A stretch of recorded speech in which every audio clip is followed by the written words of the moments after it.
Drop the beat. I'm a never Trump guy. I'm a never Trump guy. I'm a never Trump guy. I never liked him. I'm a never Trump guy. I'm a never Trump guy. I'm a never Trump guy. I'm a never Trump guy. I'm a never Trump guy. I'm a never Trump guy. I'm a never Trump guy. I never liked him. I never liked him. Drop the beat. I'm a never Trump guy. I'm a never Trump guy. I'm a never Trump guy. I never liked him. I'm a never Trump guy. I'm a never Trump guy. I'm a never Trump guy. I'm a never Trump guy. I'm a never Trump guy. I'm a never Trump guy. I'm a never Trump guy. I never liked him. I never liked him. Drop the beat. I'm a never Trump guy. I'm a never Trump guy. I'm a never Trump guy. I never liked him. I'm a never Trump guy. I'm a never Trump guy. I'm a never Trump guy. I'm a never Trump guy. I'm a never Trump guy. I'm a never Trump guy. I'm a never Trump guy. I never liked him. I never liked him.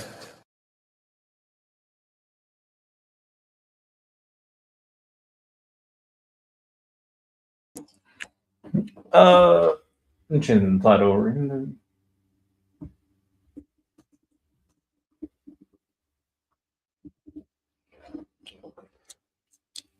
I'm gonna let that title.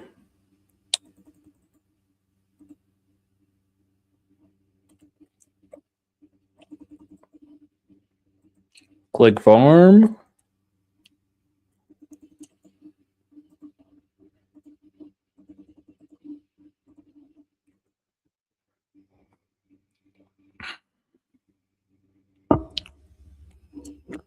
Let's do a quick thumbnail.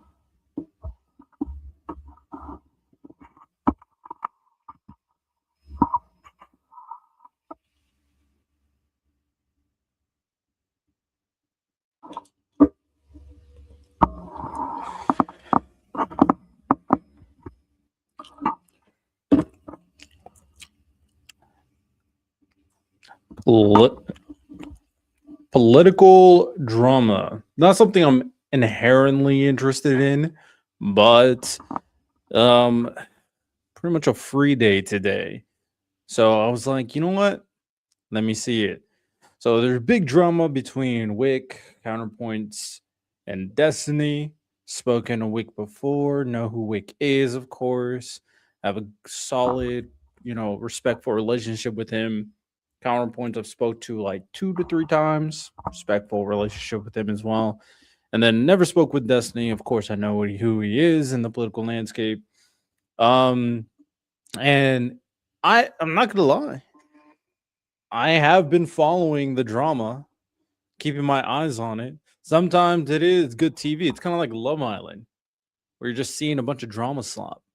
So I'm gonna look at this before I dive into all my other political reactions. But apparently Wick has a little manifesto of what's going on. So let's take a look-see, why don't we? Let's take a look-see. Shout out Wick. Hosts really good debate panels. I definitely should hop on a debate panel in the future again, for sure.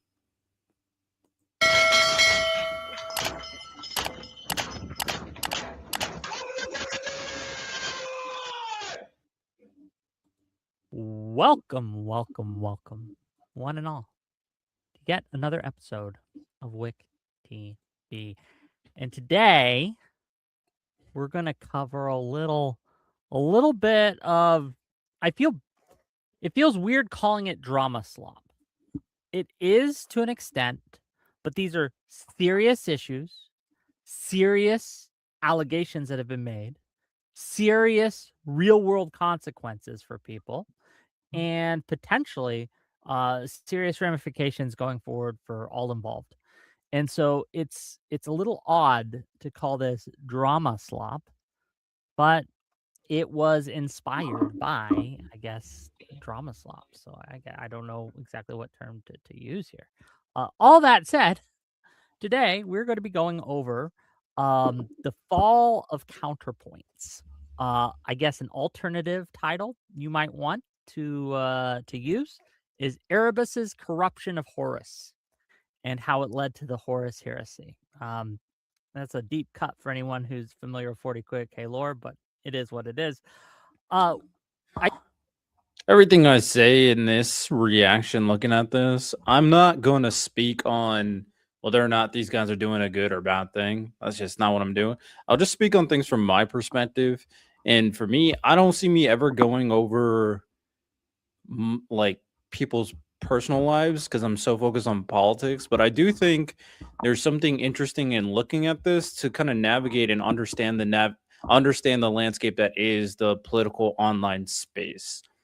And just like how we probably need reform and changing of the political guard in like the mainstream political landscape, I do think a reboot of political discussions and how things are engaging in alternative media probably should be a conversation too.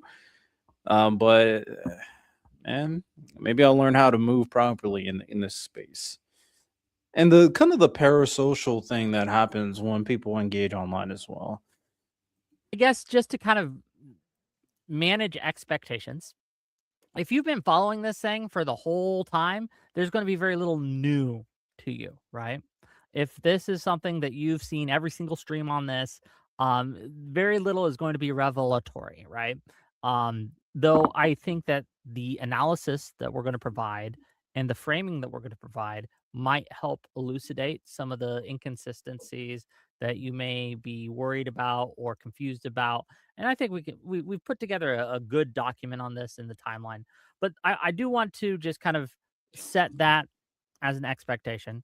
Also, I want to make it clear that we are going to be going over the timeline of what happened, right? What awesome How is it this? happened, and our views of why it happened. And we're going to be providing links, evidence, all these things. We're going to clean up the document a little, and then we're going to release it publicly so you all can view it at your leisure. Some of the links link to whole ass live streams, and we're not going to watch 8 hours. We're just not going to do that for some of these events. But we are going to talk about them, and we're going to put these into perspective. Now, I couldn't do this on my own. There are people who were involved in portions of this that I simply was not and have perspectives that I simply don't. And so big shout out to my guest of honor tonight. North is live, who kind of helped really take the lead putting this together and was kind of like my catalyst, if you will, for doing this show. I wanted to initially, because I think that what and I won't hide the ball here, I think what Counterpoints has done with regards to this situation is immoral. It is wrong. It is something that it has not only real world implications for the people he reported, but this scene in general. And it sets a precedent that I think needs to be nipped in the bud, because these things, taking your internet beef with a streamer that you had a relationship with and bringing that to offline where you're calling the police, you're calling CPS. Like, I don't think you guys understand the dangers of doing that so flippantly when you have so little evidence and Looks so like it's little made to up. go on. But we're going to go all What over that. culture We're is going it to from? kind of It's get from into it. my But I want to give culture, North in a the chance to sense introduce that himself. I felt like talk about wearing it, so I his put it on. reasons for being here and his motivations and kind of just set the stage in that way. So go ahead. Hey, I'm North. I'm a Never Trump Republican, and I used to be, and I guess you could say I'm still slightly affiliated with in Connor's community, which was known as the COG at the time. And I am also someone who has been sort of involved in this drama. I've called him a retard. I have DM'd him about this. I've called him about this. I've watched all the live streams. I've had the displeasure sure, of my also boy. interacting with many Keep of him the on people who going. have If that's what you want to go tried with. to corrupt Connor, as it were, or tried to influence him, mainly Doobie, which was a whole sad experience. Yeah, this is going to be a very interesting live stream, and I hope we can get into it. I hope so. I guess to start, and this might seem cucked to some of you, but I wanted to express a little sympathy and empathy for Counterpoints. I don't think you audience members, realize the immense amounts of pressure a content creator can come under in such situations. We are constantly being pressured by so many different forces, right? It's like a tug of war in many ways, right? That you have not only people we consider friends or at least are friendly with, coworkers, audience members that we trust, community members that we've known for years, all weighing in, pushing us to do what they think that we should do. And it's a constant struggle, even in the best of times, even without the context. I guess navigating the content versus your audience can be difficult. And people fall for audience capture. But at that point, it's really a survival of the fittest type game. Maybe you're just not meant for this space if you can't navigate your own personality and beliefs tangent away from your audience. The internet is an interesting thing, and social media has been an interesting thing because you can get constant feedback and constant interaction with individuals second by second every single day. Ultimately, is that a viable excuse to, potentially crash out? No, I don't think so. Not at all. This is the space you chose. Every career path has its pros and cons, and that's just the con of being a content creator. You're gonna have to navigate your way through your relationship with your audience and social media. So we're gonna get into it, the context in which all of this has taken place. So I just wanted to kind of start the show by expressing empathy. And I know what it's like to be pressured and to try to be manipulated by people who do not have your best interest at heart and who want you to basically immolate yourself and immolate your credibility and immolate everything that you claim to stand for in order to hurt another person, hurt one of their enemies. I know what that feels like. I know the tactics that they use. I know what they've done because they've tried to do it to me, and they've tried to do it to me for a long, long time in various phases and in various ways, but we're going to get into that, right? But all this to say, give the guy a little grace. Don't call him a retard. That's fine. But there will be no brigading. There will be no harassing. There will be none of that. Do not do that. Do not engage in that behavior. I am simply saying this is a cautionary tale. This is what happens when you let your ego get the best of you and when you mire yourself in false narratives. And again, we're going to get into that. But yeah, that's how I wanted to kind of start the show. And maybe don't harass them. Like, I probably agree with that. Don't call them a R word.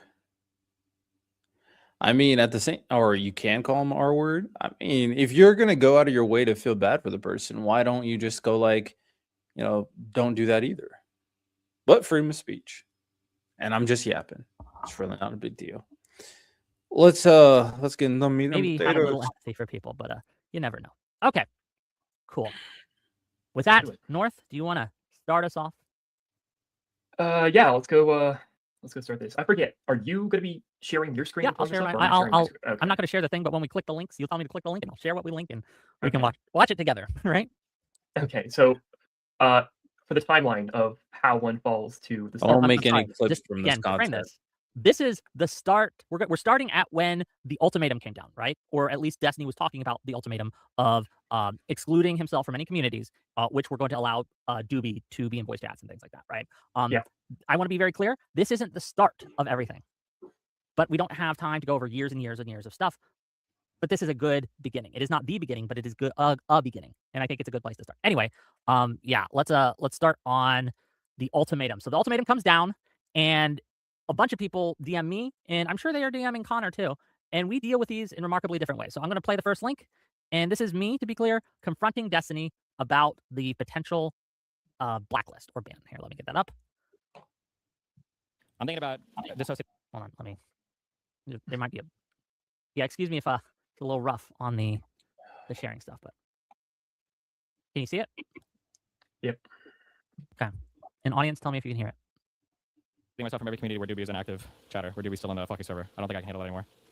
Like, I understand your point here, and I actually agree with it, that these people going in and kind of creating these rumors constantly and spreading, like, and basically litigating why you are evil 24/7 is a problem. I agree with you 100%, right, on that. I just don't, I mean, I don't think it helps or will fix any issue by just blacklisting anyone that has any of these people in their server, right? I disagree. I think it's a really effective way of doing things. I think that's why that's their MO. Like, that's their entire goal, right? Do you agree that Doobie is trying to enforce a form of blacklist against me with the way that he donates to people, right? I think he's pressuring you. I don't know if I'd say blacklisting, but it's definitely a pressure campaign and manipulation campaign. Yeah, with money, with thousands of dollars of money, right? Sure, but it hasn't worked in my case. Right? Sure. Like, this is something that they've been doing, not just for a month, not just for a couple months, but for over a year now, that they've been constantly harassing me, basically, and trying to get me to ban you and to not have you on, either by directly saying that, like a few community members, or as Doobie does, and say, I'm just not going to donate to you when you have Destiny on. That hasn't worked in my case. And so if you're going to blacklist that's good people, right there. Okay. Yeah, so this is a good demonstration of you, Wick, being a good person and not actually being. Mm-hmm. Did I watch DBZ? Yeah, I watched all of Dragon Ball. I'm caught up with the Super manga, and I watch GT. I'm a big Dragon Ball fan. Affected by these people, but it also is demonstrating that Doobie will go around to multiple communities, including you, and he will try to donate to people. You can financial incentive to create. And I will answer as long as it's not weird. And I want to add, because it goes on for a few more minutes. But to be clear, Destiny agrees at the end of that conversation. Actually, 2 questions. Let Let me me have hear it. Doobie in the community still, because I was on there to fight for Doobie's honor, basically at this point, right? Because I was like, I'm not going to let myself be pressured to ban someone. I don't want to ban who hasn't broken any of my rules. And so I went on stage towards Destiny and I called him, and this is me like approaching him, and I was like, I'm not going to ban him. But is there a way that we can fix this issue without me having to do that? And he was, I feel like it was a very adult. How would I feel if someone came out, big content creator, helped me put me on, and told me that I'm going to blacklist your community if you don't ban this one guy, frequent member of the community, consistently donates hundreds of dollars. So you're potentially losing a big income source. Of course, this is irregardless of potential principles. How I would feel? Well, I would want to look into it to see if this guy's a bad person. If it is a bad person, I would probably ban him. But you can't tell me what to do until I look into it myself. So probably come to a mediated common middle ground. I think is very reasonable. So nothing wrong with that. Do you remember when Super Saiyan 3 Goku was fighting Fat Buu? Is it true that he could have beaten him? No, I don't think Super Saiyan 3 Goku would have beaten Fat Buu. Not at all. Like, he was putting in work, but 1, the transformation was limited, and 2, Fat Buu was taking no damage. So no. Following culture, the news, or politics is neurotic. I mean, I follow politics because politics is important to create a better society. In this situation, this is me following like political drama on the internet, but I kind of, for the most part, know some of the people here, and they're very big in the space, especially relative to me. So I do think just like seeing this is one Love Island-esque drama slap that is kind of entertaining, and 2, I do think this is something worth, at the very least, noting. That's my perspective, anyway. Hello. I always thought they were evenly matched, maybe even in Boo's favor because Super Saiyan 3 drains so much stamina. Okay, it's hard to say they're evenly matched if you lose your stamina. Like, imagine a situation where you're fighting a boxing match. You're evenly matched in the fight, like you're blow for blow, but you ran out of stamina and then the guy knocked you out. You lost the fight. It is what it is, right? Conversation that he was like, yeah, sure, we can you can just have it so that they're not allowed to do it in secret. We can have recordings in your conversation of your VCs when they're doing it, and that way I can show people what's going on. And I thought that was a fine compromise. It caused a little chaos in my community at the time. Some of my community members vociferously disagreed with me, but at the end of the day, I was able to make a compromise with this, and it was very easy, and it was done and dusted. And well, later things blew up in other ways, right? But at that point, it was like, okay, we're good, we're set, we've solved the issue. Counterpoints has a little bit of a different approach. You want me to play the next one? Yeah. Other people to help. What? Like, gave them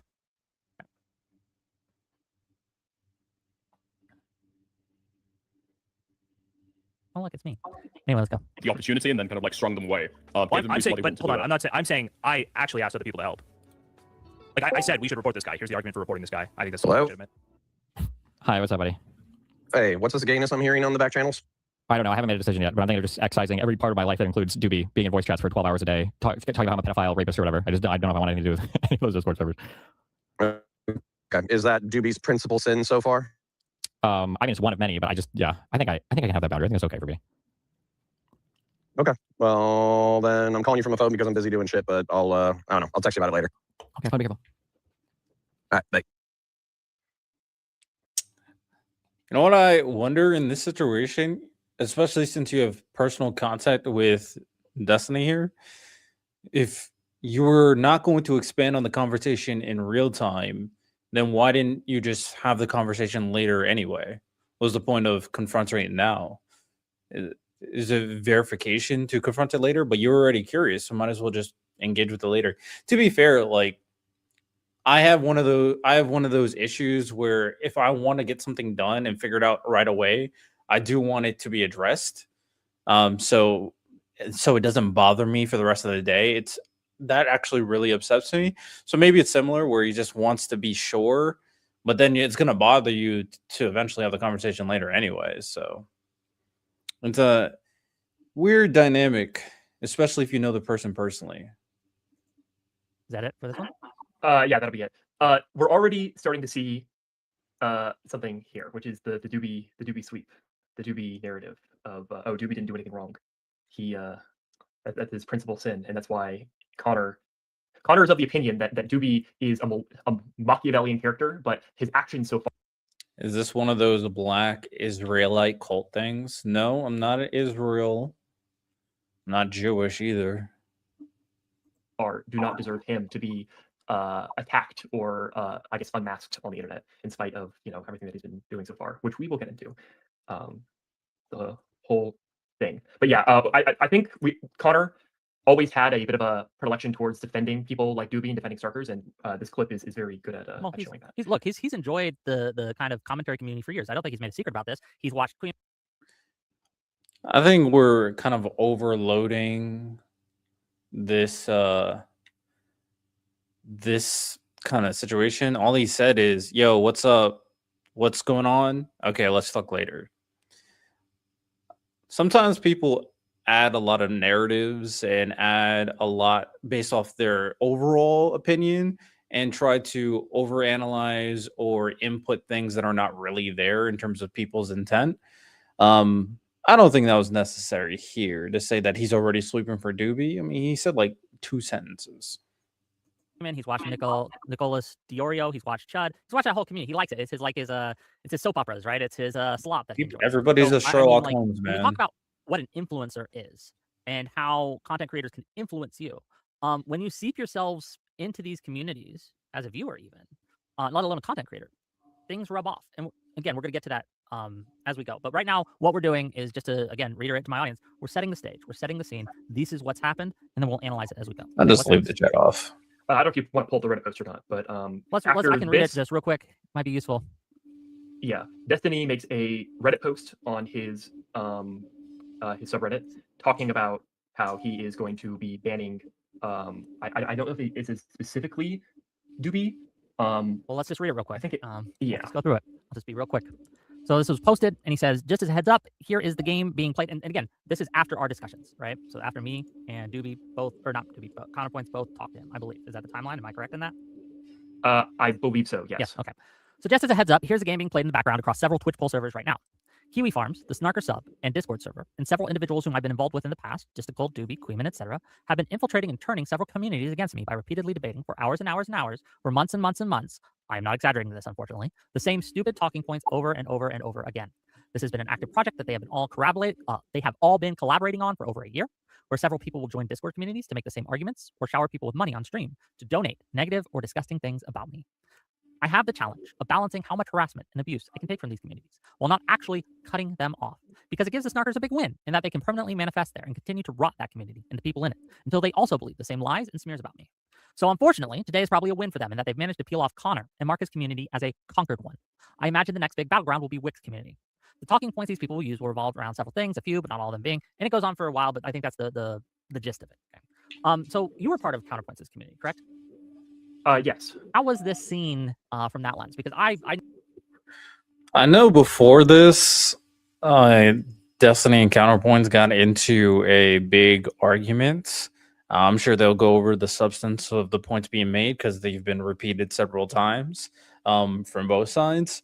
So those can be discussed, I guess, later, depending on what they show here.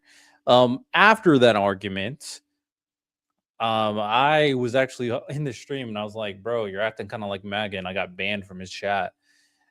And then the Counterpoint says, yo, the bridge not burn on my end, and Destiny's like, the bridge of burn. And then they posted this here. How would I feel if there's communities out there, even if they're smaller, but they're significant enough to be very loud, a loud minority, dare you, that is constantly talking about me and trying to ruin my career, ruin my life? How would I feel about that? How would I engage with that? How would I feel about that, I guess? Honestly, I wouldn't care. I mean, to each their own on how they handle these situations. But I do think there's something to be said that when you're a large celebrity, when you're someone who has a big following and a loud voice and an impactful voice, that you're going to have people who want to destroy you. You give those people more ammunition if you engage with them. That's just true. How many people hate and despise Michael Jordan, LeBron James, Lamar Jackson? These Taylor Swift. Of course, these figures are much bigger, but these figures also have like large amount of pools of people that despise them, that spend every single day talking about them. So even though I would dislike seeing these people, I would just block them out of mind and keep doing what I'm doing because what I'm doing is more important. Now, to be fair, Destiny's situation's a bit different because he's in like a court case and narratives are being spun to ruin his credibility and engaging with other people. But I do think continuously engaging with these communities only gives them more life.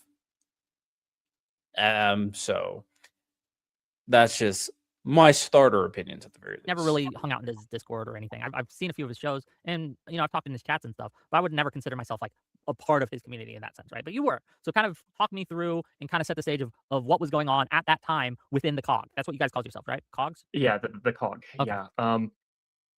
Coggers is what they like to call themselves. It was always a separate identity. Connor wanted it to be like, oh, we're not snarkers and we're not DGG, we're separate, we're the cog. They like to call themselves also grill hotists, like grilling. Yeah, the there's centrist normal meme, I people get that they're you. chilling. It's all about chilling and grilling and not being snarkers or DGG or anything like that.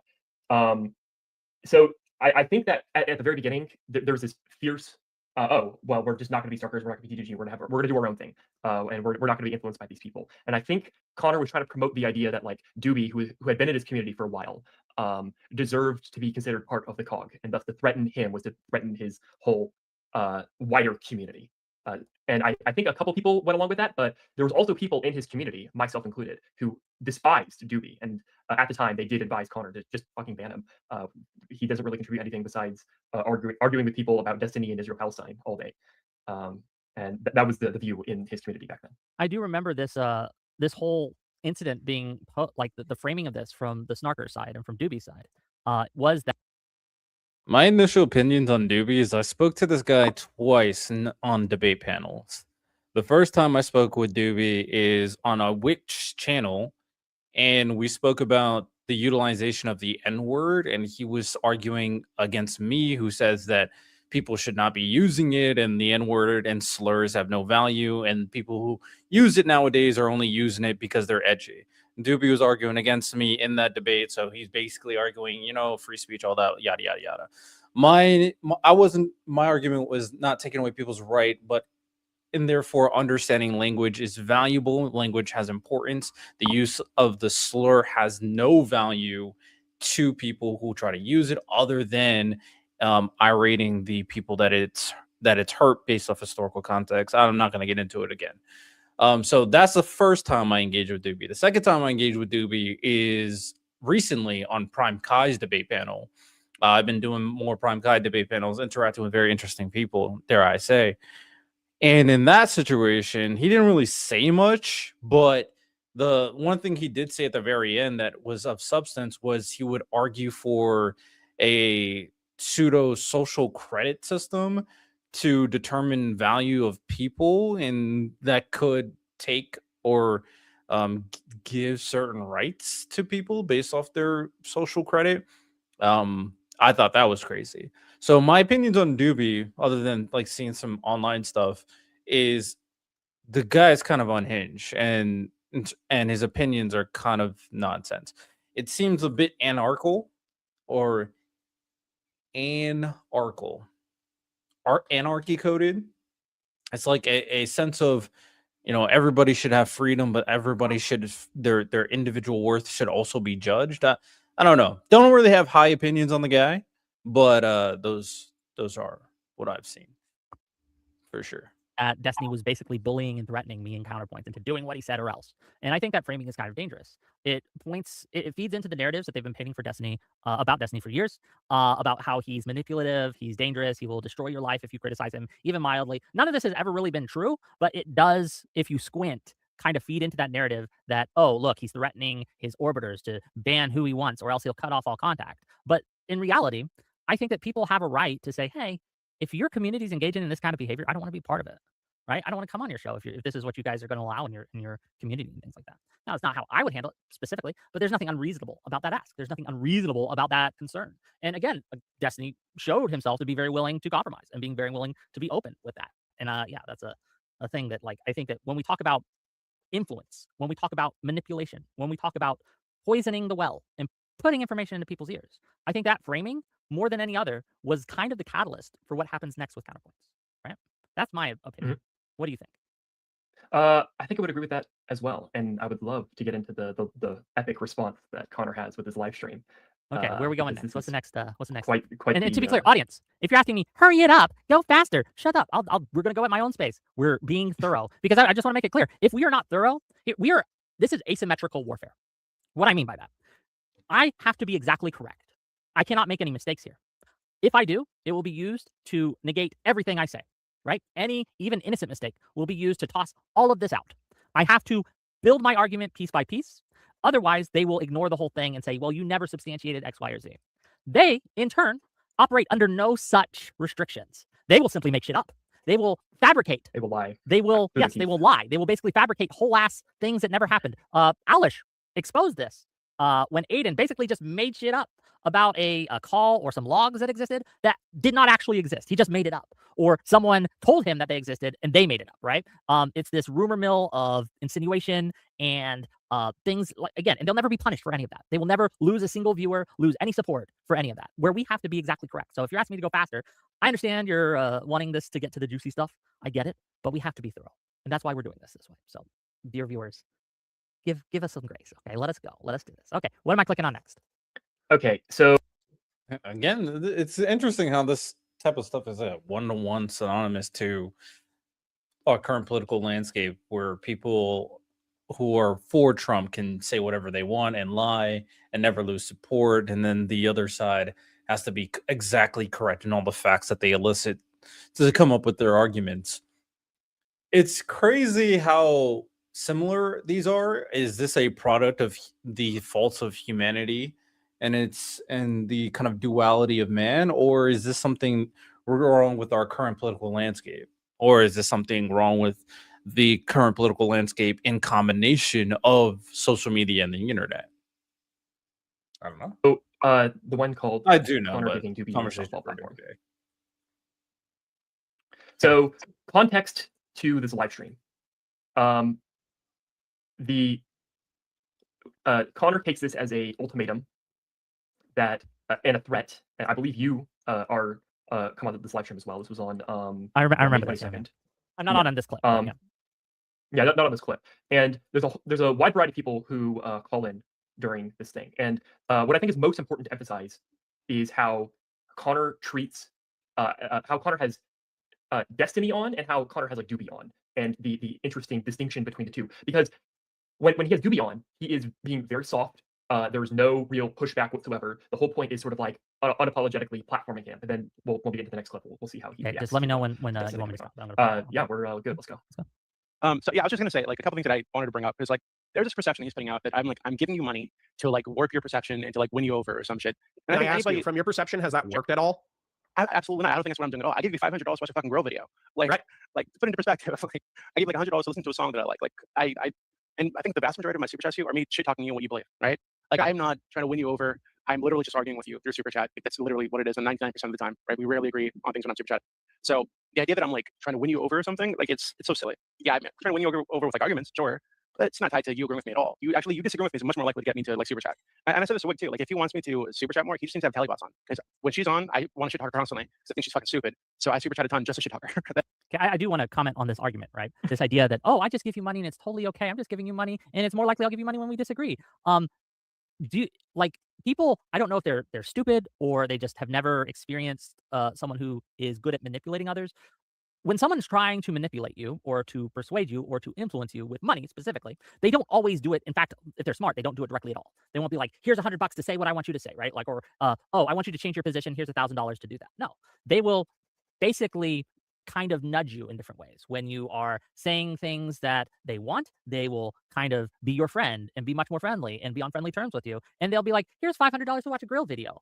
But they're doing that not just to get you to watch that grill video, but to push you along certain lines. And this is not just the money, it's combined with the talking in Discord, talking in the DMs, conversations, not just with Doobie, but with those around Doobie. Like, these all push towards certain directions. And Doobie has done this for years. And when they say, well, if you don't, if you have certain people on, I'm not going to give you any money, right? That is, by definition, a form of manipulation, right? They are wanting a certain outcome, and if you don't give them that outcome, they won't give you any money. And now, again, no one's forced to give you money, right? And this is a fairly normal thing. But in the context of everything else going on, total Destiny death, a whole server dedicated to basically harassing anyone around Destiny, Ethan Klein, etc. Like, these things, it starts to take on different connotations. And so this argument that he's giving is just total bunk, and you can just see through it. But let's keep going. That's literally what it is.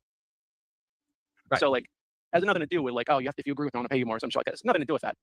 Like, Wick and I have had massive disagreements. Fucking heated disagreements where he, like, rage quits and, like, kicks me out of the call and calls me an anti-Semite, right? Like, that kind of shit has probably done more to, like, push me away from, like, donating whatever than anything else, right? But Oh yeah, even that was it's like, super fucking heated too. That was crazy pants. yeah, and that's like the second or third time we had a conversation like that. Like, I will say, I agree that it's kind of surface level to determine someone's intention purely based off very clear causality. I do this, and therefore this caused you to have this position, right? It's not, that's too simple in terms of like Doobie sending super chats. Hey, sometimes I do this to agree or disagree. That's not the important part of the conversation. Doobie's value, from my intuition, is that he is consistently in the chat. He donates a lot of money. He's constantly engaged, and he's someone that is important to the community that is being built.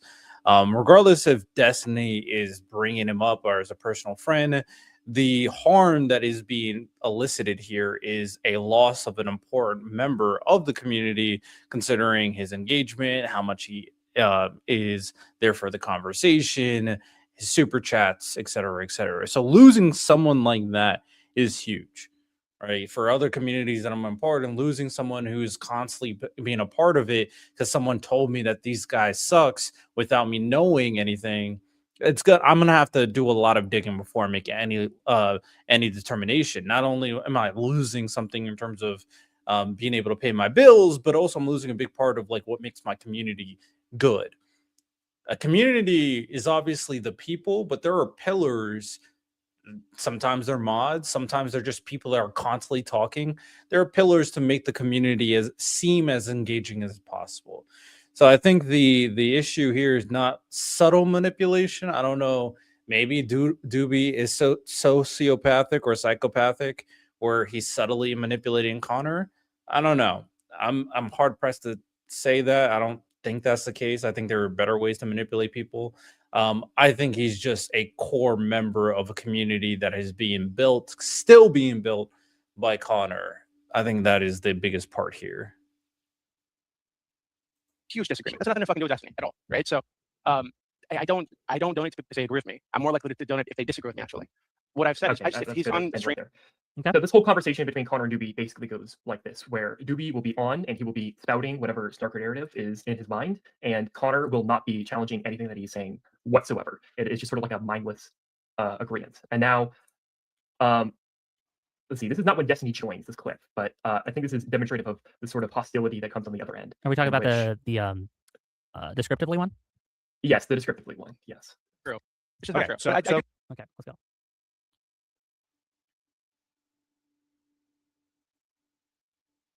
Do you have anything that you want to talk to him about? Yes or no?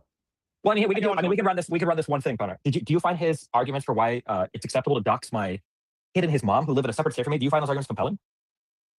As a description, yes. So you think that if you dox a person, then it is the equivalent to dox the other person's every single unrelated family member, because the one person who got doxed might have a family member that lives with them?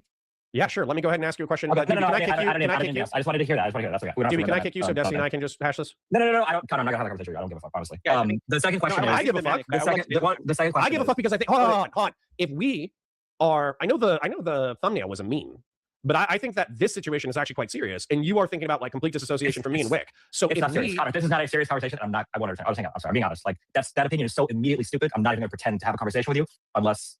I'm sorry. remove all those Sorry, financial that's a things. good point right there. Yeah. So you can see that there's a massive difference in how these two people are being treated differently by Connor. Also, I think it's completely. I do not. I do think there's a difference, but the difference more so relays on the substance that is being talked about, not necessarily the individuals in the call. Because it's more so a situation where he has to kind of prove or disprove a claim about Destiny. Because the initial remark was Destiny's trying to get rid of this guy. So that's the thing being litigated here. So, of course, the energy is going to be different when determining whether Doobie's value should be something that is completely removed from the community that Connor has. And I don't think they really kind of articulated anything that Connor had to debunk from the claims that a Doobie is making from what was said in the clip. But I do think there's a stark difference. Like I said, I understand because everybody's like personally involved in this, because I'm not personally involved with anybody here. I can just say what I think. With that said, though, from my understanding here, the descriptive, prescriptive stuff from Connor was absolute bullshit and cope.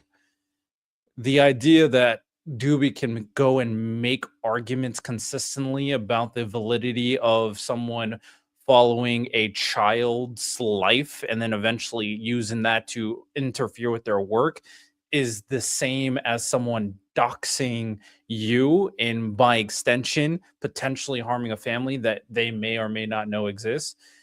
The idea of trying to make a certain level of equivalency, even though descriptively you could be correct in terms of the principle of harm that could be caused, the situations innately are just not the same, and the intentions are not the same.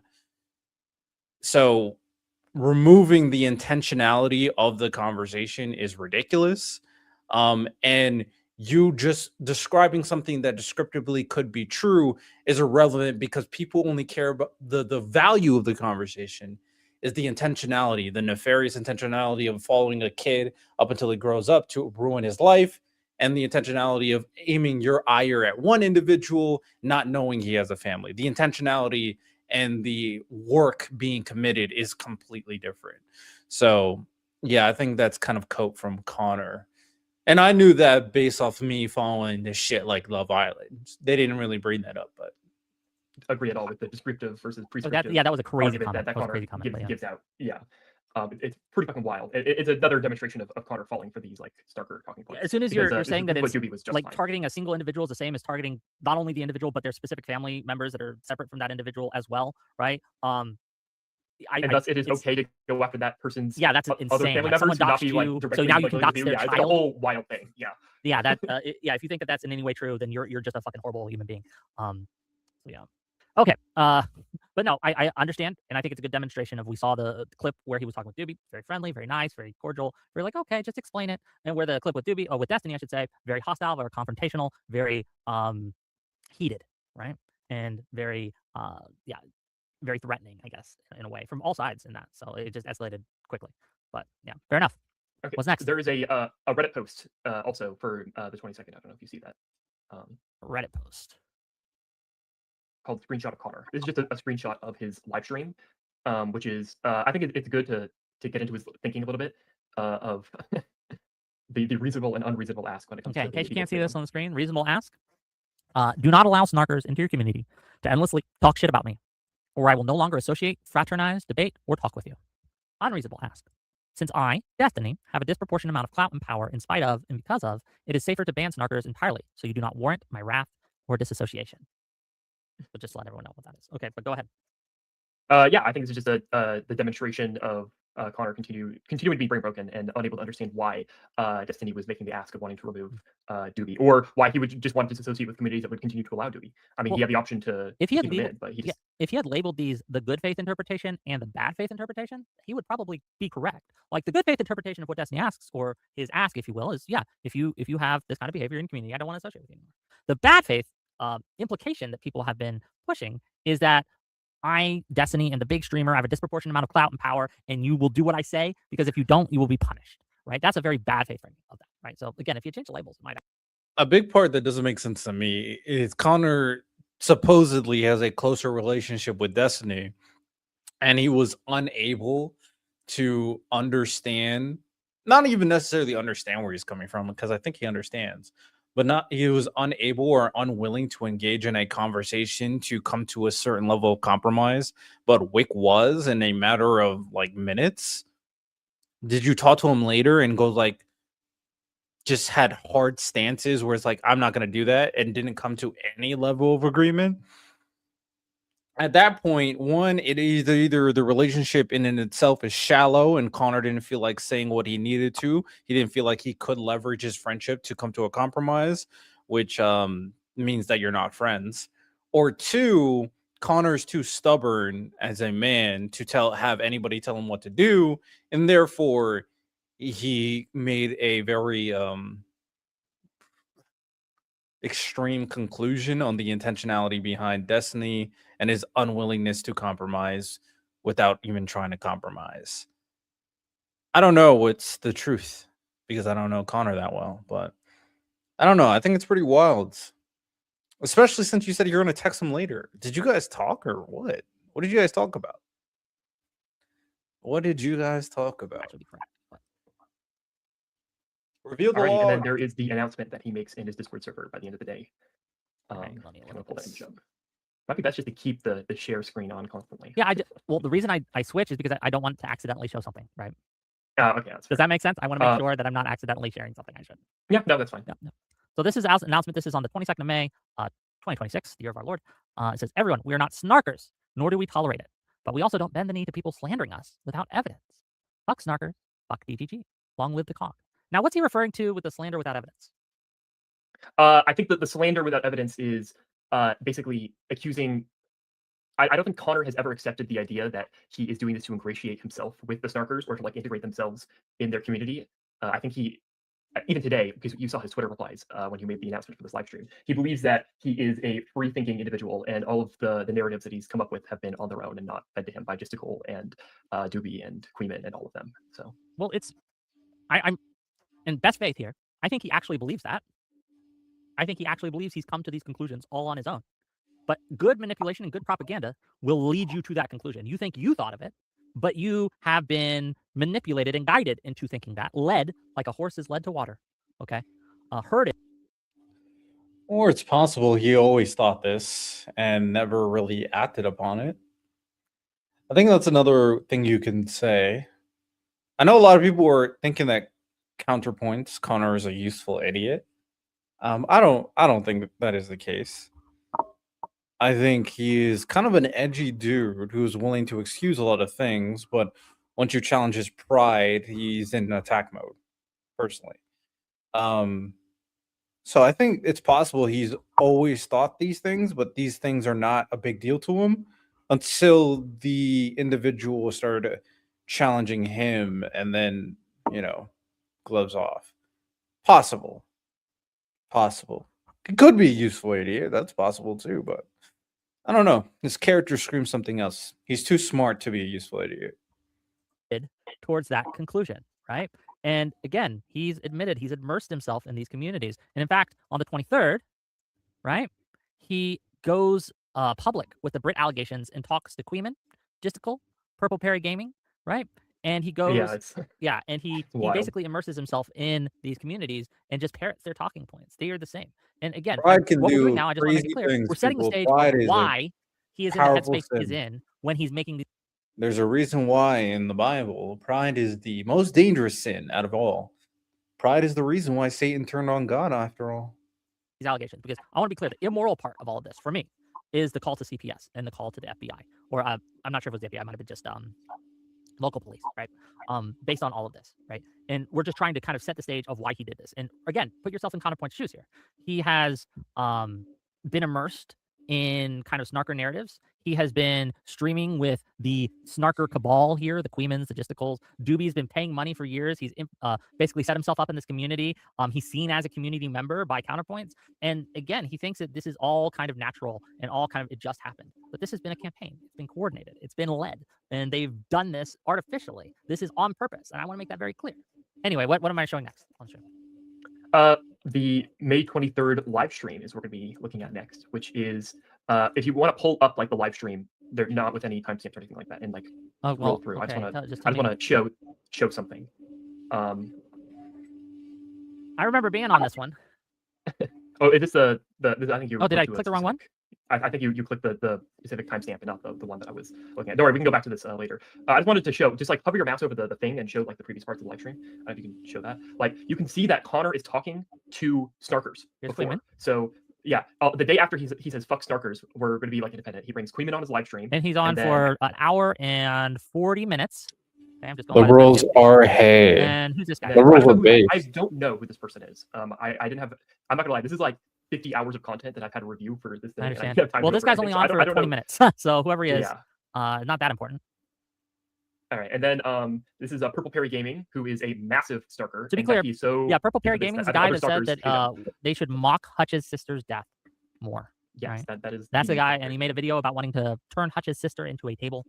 So if you want to know the quality of people that he's dealing with here and who he's having on, to kind of in his little cope session here, that's the kind of person we're talking about. Who's this? I think this is this Nos Live? I think that's Nos Live. Apparently, he said he made a joke of like Hutch's sister. Hutch's sister died from like cancer, I think, and he was making a joke about her death or something. That's my understanding. Kind of wild, not gonna lie. Don't know why we're doing that, but internet people are gonna internet people, and this guy. Hey man, I have a stance that I don't believe in anonymity. I think everybody's real name and face should be exposed personally, but to each their own, I guess. I don't know who that is. Tell me who that is. It's another snarker person, 15 viewer Andy, who defends. He's on for 20 minutes. And who's this? I don't know who this specific person is. I think Gisticle joins after this. Yeah. So yeah, he's on for like 10 minutes, and then Gisticle comes. And Gisticle is on for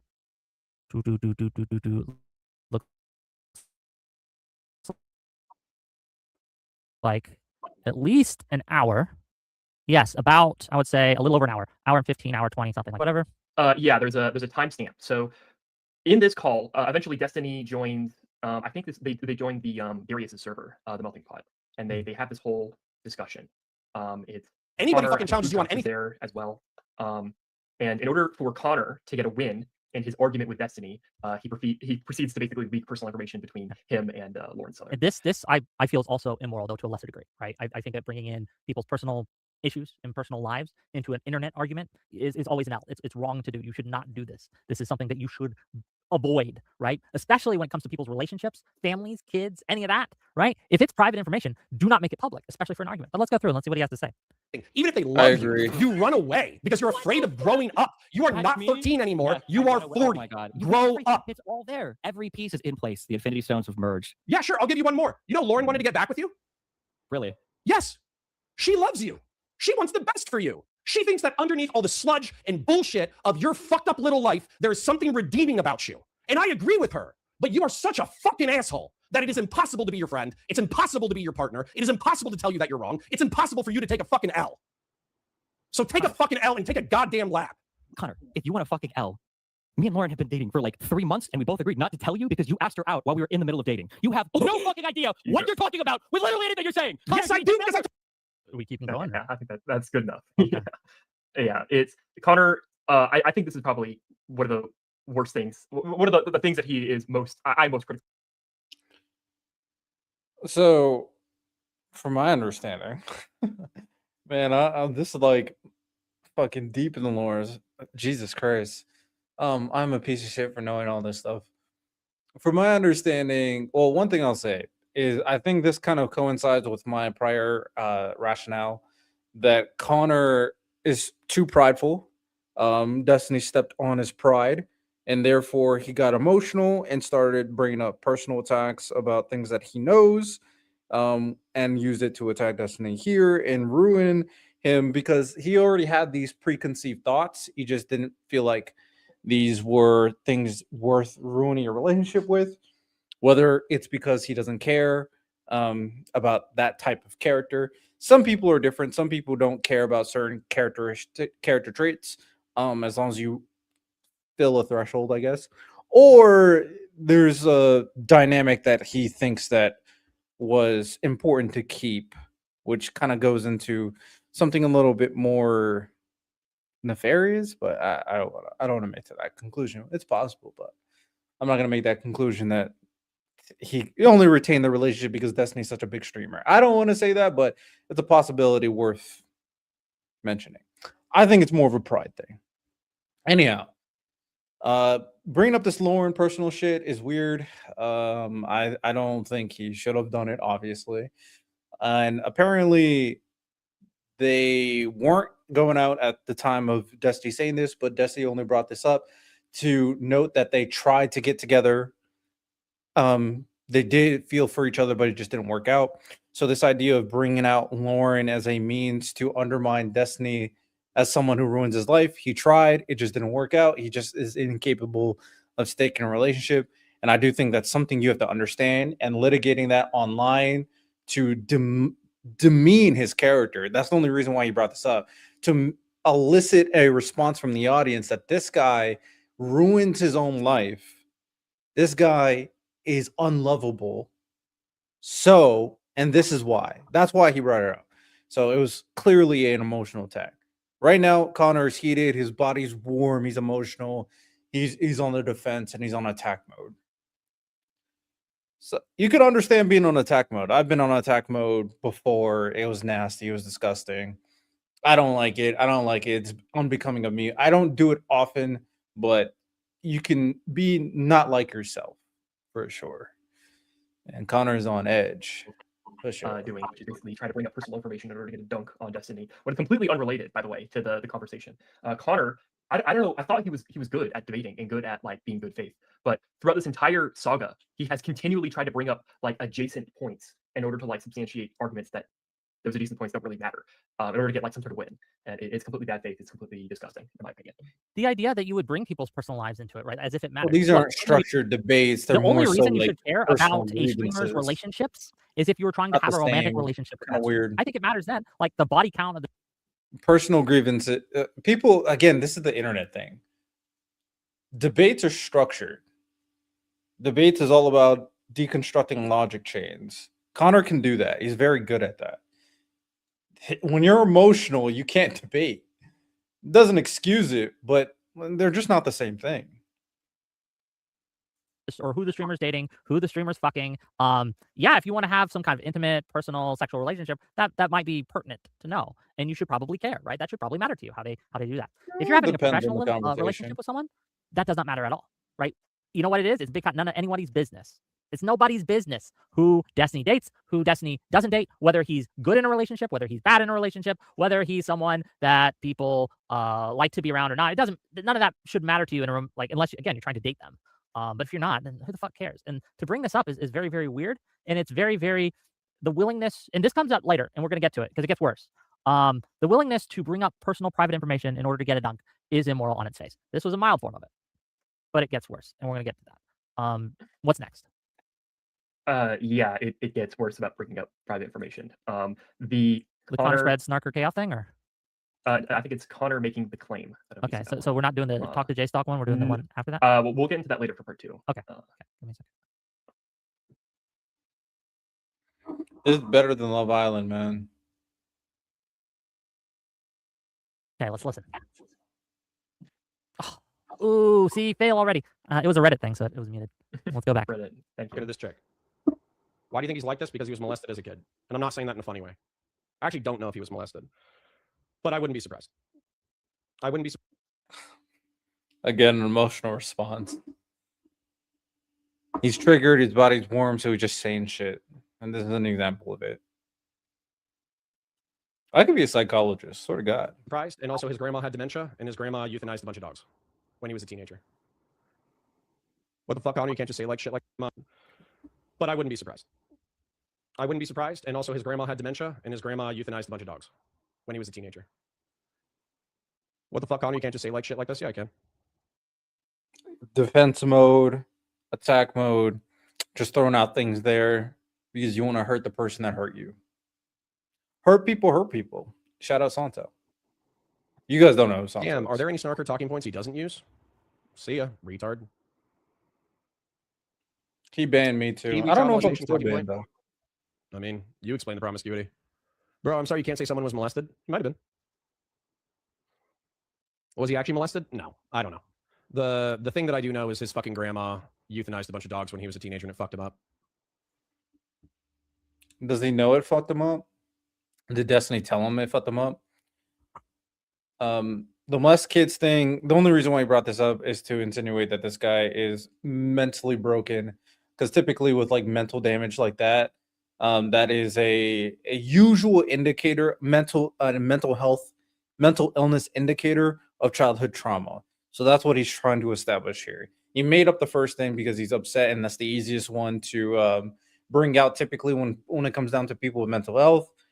And the second thing, it's either Destiny told him this or Destiny told him this action happened and he's making a conclusion without evidence that this is a potential mental health, causality. Very bad, very not good. Guy's on attack mode. He's a killer right now. He's trying to stab Destiny, metaphorically. And it's your place to decide that's worthy of snark and hate? Yep, correct. Again, Do this we is need another to pride explain thing. why this is wrong? I think Do we need to? Yeah, Like, I don't even know we need to. Yeah. I think we hate should, though, just saying in- that just in something case. is like self-evident, but like this is pretty disgusting. Bringing up that information, which I'm sure was said in full confidentiality between the two, but also try to also just insinuate the idea making that he shit was up about him being molested. Yeah. Just making shit up. Like, oh, he was probably someone probably molested him as a kid, and saying immediately after, well, I don't know, but probably, and then moving. Ooh, I forward. got another. But it also explains his podcast mindset guest here, because lined up. this is he's willing to just take something he read or heard, and this was from Kiwi Farms, by the way, from the snark communities. He read this.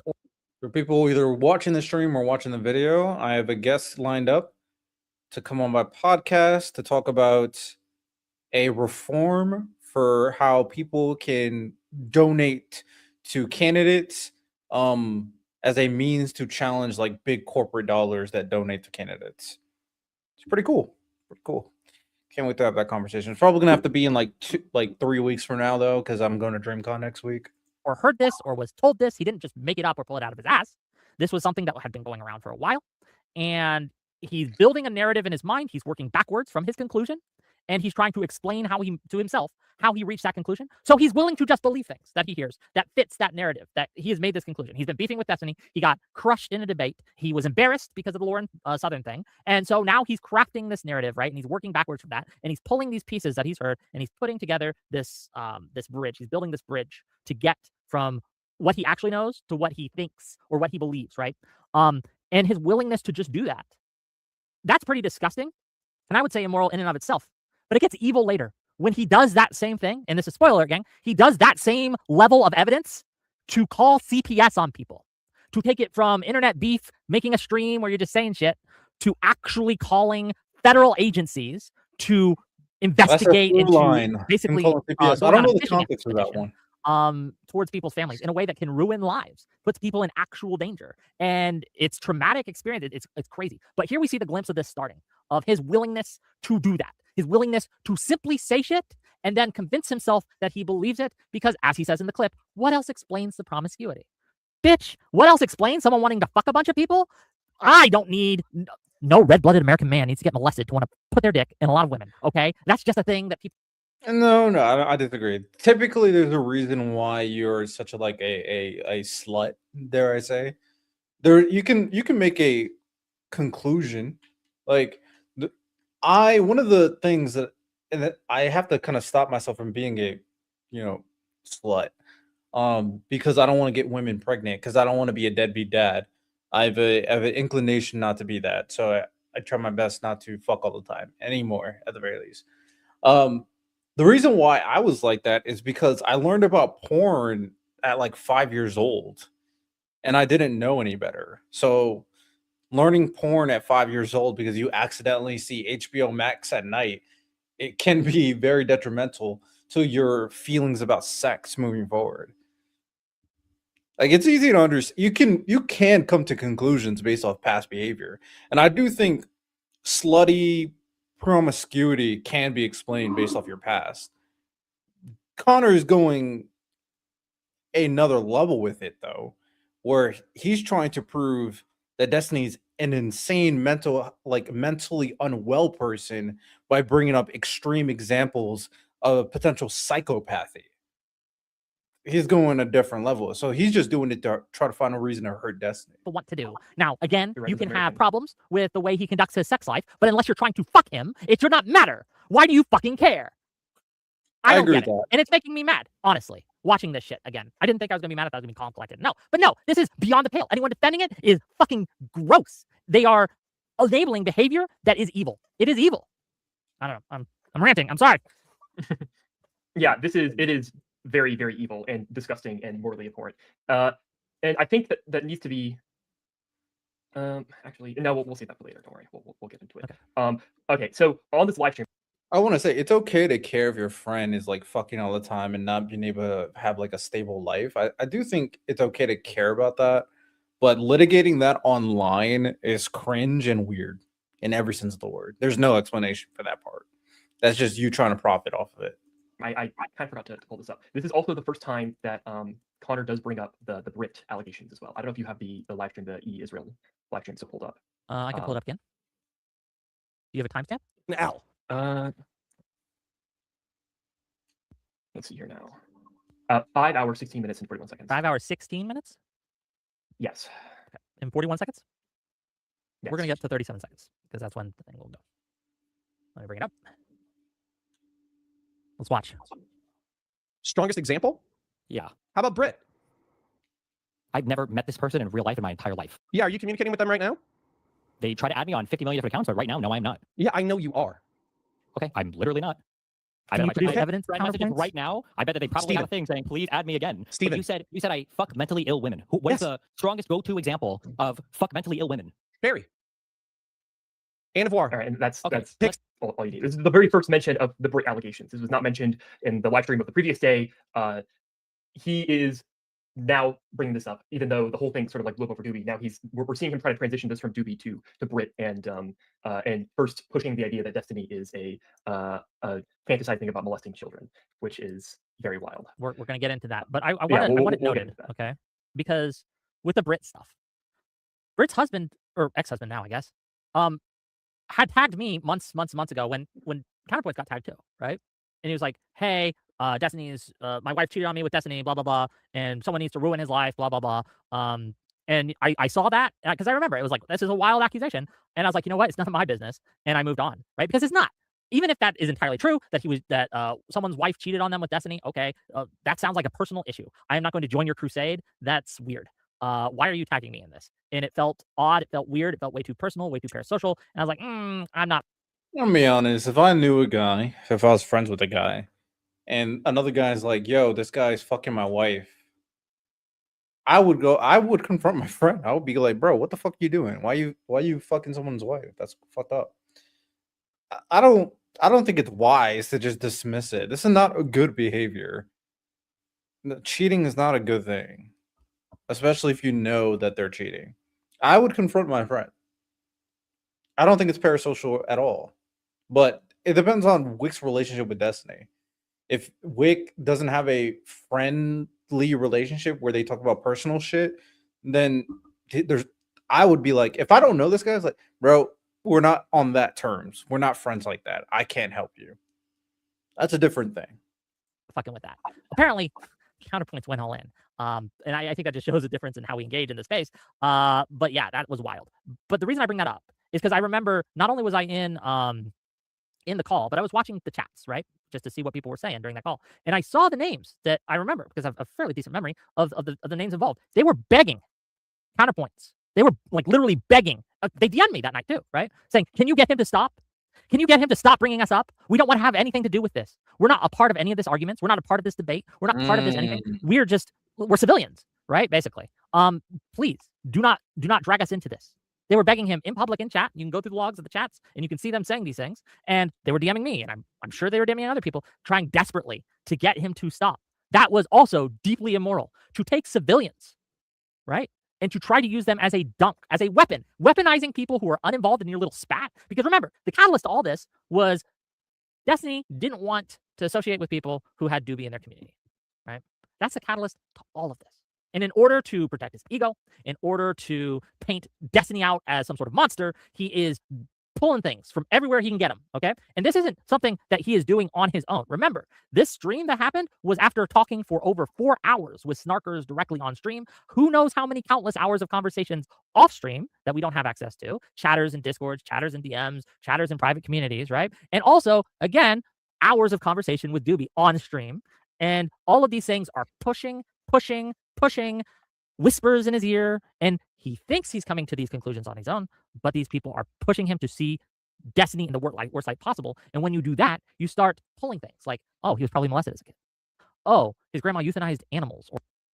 You're removing way too much agency from Connor. I do think this is simply a situation where his pride got hurt and he wanted to be on attack mode.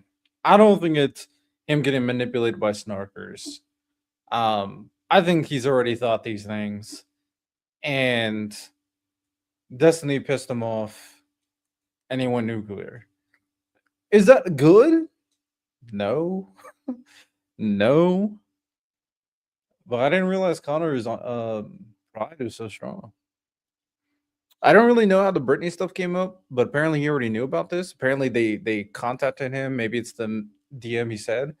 But it's insane to start bringing up random people that don't want to be involved. Again, bringing up personal shit from people that don't want to be involved. It's all in lieu of his crusade to get back at Destiny. And I don't know exactly what caused Connor to be like this. Is it purely the fact that Destiny tried to tell him what to do? Because the snarkers are not trying to tell him what to do. And one thing you can say is that can be a sign of manipulation, low key, in the sense that they're not ordering him; they're just like helping him, giving him information. That's a sign of manipulation. I think it's purely because Destiny. He thinks that Destiny's trying to order him around. I think that's the trigger. I'll be honest. Or something.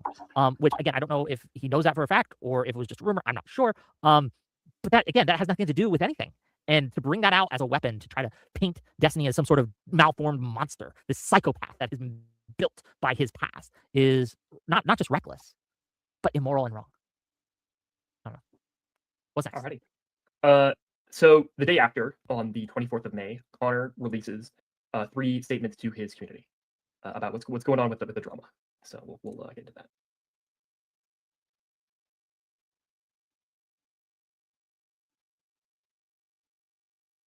Hopefully people can read these, but just in case. So this is on the 24th at 1:43 a.m. So that night, pretty much.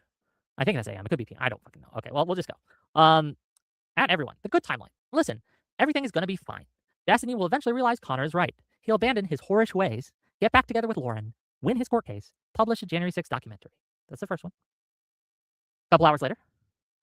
At everyone, I get tensions are high, but that was probably the climax. I said what I probably needed to say for a year. There will likely be a few cleanup streams when something pops up, but then it'll be back to business. Some drama frogs and DGG cocksleeves will watch the stream for a few days and will get bored after a 10-minute rant on EvoPsych religious phenomenon. It will be fine. Edit it. At noon. At everyone. Until midnight EST tonight, you can talk about the Destiny drama. At midnight, we're cutting it off. Not because it's not interesting, but because this Discord is not going to be the Destiny Dick Helicopter Discord. There's plenty of other spaces for that. Okay. Spoiler alert, that does not happen. Well, yeah, you were in the community. How did this all go down? The way that I recall is there was a temporary ban and people tried to go back to normal with not talking about any relevant drama. And then people kept wanting to talk about it, so they made a separate channel called Dramatism, in which they would try to just, okay, if people are going to talk about it, we might as well quarantine it to a specific channel. And that's where you're going to get your famous doobie screenshots like, yeah, I downloaded CSAM onto my computer. So, Oof. yeah, We're going to get to that, gang. Don't worry. yeah. We're doing the timeline now, but we're going to talk about the larger context in which all of this is occurring, not just with counterpoints, but in general. And we're going to get to that. But it's a process. It's a process. We're building something. We're putting it together piece by piece, and we're building up. Okay, that's what we're doing. I love you all. I love you all. Here, So I make a little money today. I'm going to read some of these super chats. Here we go. Testicle Johnson for $2 says North is a non-fawn orbiter. Non-fawn made North. Is that true? How do you answer the allegation? He's Using this silent. opportunity to get some water. Yes, no, I am a non-fawn orbiter. Shout out non-fawn420 Sure. on Twitch and YouTube and Kick and Rumble. Yeah, $5 from Nobody Chef to say if he comes on to defend himself, he will probably just spam the F slur to get you demonetized. Well, if he spams the F slur, I will kick him. My listening library for $5 says cock. JK, love the content. I feel bad for counterpoints. That's why I only interact through YouTube comments. And yeah, look, I kind of feel bad for the guy too, but it is what it is. We can feel bad, but also recognize what he's doing is evil and wrong. £5 from Riz What the Fuck says, for what it's worth, I read a lot into Connor's language about gayness. It's on his mind a lot. $5 from Zephyr Hash. Get manipulated, baby. True. Riz What the Fuck, 5 months membership for tier 2. Ooh. Says drink every time something is descriptive or prescriptive. I don't want to die. Riz What the Fuck says that clip of Connor taking a massive L is cinema. Thank you for the £2. $10 from Zorp says he wants Destiny to sue him. I don't think anyone wants someone to sue them, to be clear. Two Sheds Tom for $2 says, what does DGG janitor pay? Here's $2 more. I don't know. Ask your mom. She's always cleaning up our cum. $5 from Zzorp. Connor thinks that anything drama learns about, even if it's not about him, now belongs to him for virtue of him knowing about it. That's weird. $5 more from Zzorp. My mouth is Try. being Connor more thinks that any defined, trauma he bro. learns about now belongs to him by virtue of him simply knowing about it. I got it the first time, but thanks for the additional 5. Then $5 from Alishness to say, oh my God, I'm here. What did I miss? Did anyone get Snark Chat? Well, we're all getting Snark together. We'll bring you on in a second, Alish. I know people want to get in on this and they want to have their say, but I want to make sure we go through the basics before we get everyone in and yapping, okay? So we'll get to it. Okay. Now that we've So had a little break. yeah, after these Discord announcements, I privately call Connor and I ask him like, okay, dude, what are you gonna do with like the future of your channel? Are you going to? And when was this? This was after these announcements, to be clear. So this is on the 24th. This is on the 24th, like very late night on the 24th. Are you comfortable telling us a little bit about like what he said in the call? I don't want you to like if it was like super personal. There was some personal things in the call that I'm not going to release. Yeah, that's fair. That's fair. Yeah, I think that the important thing that I really want to reference is I brought up to Connor like there are two paths he can go down. There is one where he sticks to doing politics and he tries to build like this Never Trump community, or one where he goes down and he does drama, and all he does is he snarks and he does drama and he will not try to build anything politically. And this has been like a discussion in his community before. There's someone called Arthur. I don't know if you're familiar with that user or not. He's in Kalinda's community, I believe, who has talked to Connor about wanting him to do more like serious political content instead of focusing on snarker stuff. I don't have the specific clip on hand, but Connor has said in the past that he prefers to do drama content because it pays more. He'll get more views doing it, and he'll get more super chats because people are going to disagree with him on his like drama content. Versus if he was to do politics content, it's going to be less viewers, less donations. So that is a tension that needs to be acknowledged in his community. Fair enough. What's next? And then the 25th. Let's see, I forget what this live stream is called. Okay. Yeah, the future of counterpoints politics. This is, I believe, this clip is the one where he fully articulates the Brit allegations. He didn't really do that before when he first said it. Okay, you ready? Yeah. So that was one of the things that was stuck in my piece of popcorn stuck in my teeth. And then the other piece of popcorn that was stuck in my teeth, I think I told you guys this, but I'll tell you now in a more calm manner, is that Britt and actually her husband DM'd me first. I got a mention on Twitter. I'm going to narrativize this because to my recollection, this is exactly what happened. I got an @ on Twitter saying, hey, Destiny is ruining my life and ruining my family, and no one will talk about it at 4 creators who are Destiny's orbiters. And so I'm not the kind of guy to, basically like ignore problems. Maybe I'll minimize my problems. Maybe I'll attack my problems. Maybe I'll criticize my problems. But I'm not the kind of person. Also, the whole like announcements that, we're done with this is going to return back to normal. Again, this is kind of like, this is co-signing the belief that this is more so a pride ego thing where he wants to feel like he's in control of the situation. I just think that explains it more. The idea of trying to articulate Connor as a useful idiot just doesn't match his actions. It's very, very intentional. Everything he does is very intentional. To ignore my problems. So I like, okay, let's take this into the DMs. So we go into DMs. And Devil basically tells me, and unfortunately this is on a suspended account, but I guarantee you, like somewhere in my pictures, I have the screenshots of the conversations that are relevant. Does he have these? I don't know. Yes. Okay. Yeah, he does have these. Yeah. Yeah. He basically says, hey, I'm married. I'm a political dissident, I guess if you don't want to call him a groiper. And Destiny has been sexting my wife for almost a year. They've done weird role play shit involving like teenage shit. And by the way, I don't want to exaggerate. So I'm not going to exaggerate. Based off of what I understand, it wasn't like a prepubescent, diddling thing. It was like a teenage babysitter role play thing. Okay. But he changes his mind later, doesn't he? Yes, he does change Okay. his mind later. Because when I hear age play, that's what I think. Like, oh, teacher, I got like a bad grade. Is there any way I could get my grade up? Or, oh, the babysitter's here and I can stay up an extra hour if I do something for her. Like that kind of shit, right? It's weird, but people like it. Not my jam, but if you want to do that, okay, as long as it's two consenting adults, I don't give a shit. I've never role played. That's what I hear when I hear age play. And to be clear, Fuck. if you've ever called or been called someone a daddy, you've engaged in age play. So anyway. I always thought saying daddy's weird. I can never. My ex-girlfriend tried to call me. I was like, I'm good off that. Don't do that. Don't call me daddy. You know what I would be curious about? The message that was sent to the creators when that happened, when the drama started, when Connor replied to the DMs. Because if he replied to the DMs, it doesn't make him look good either way. If you replied to the DMs before all of this, that means that he knew about this and again, didn't care. If he DM'd him after the drama, that means he only is doing this to get more ways to attack Destiny. There's really only two conclusions. I'm not going to believe that this is anything else.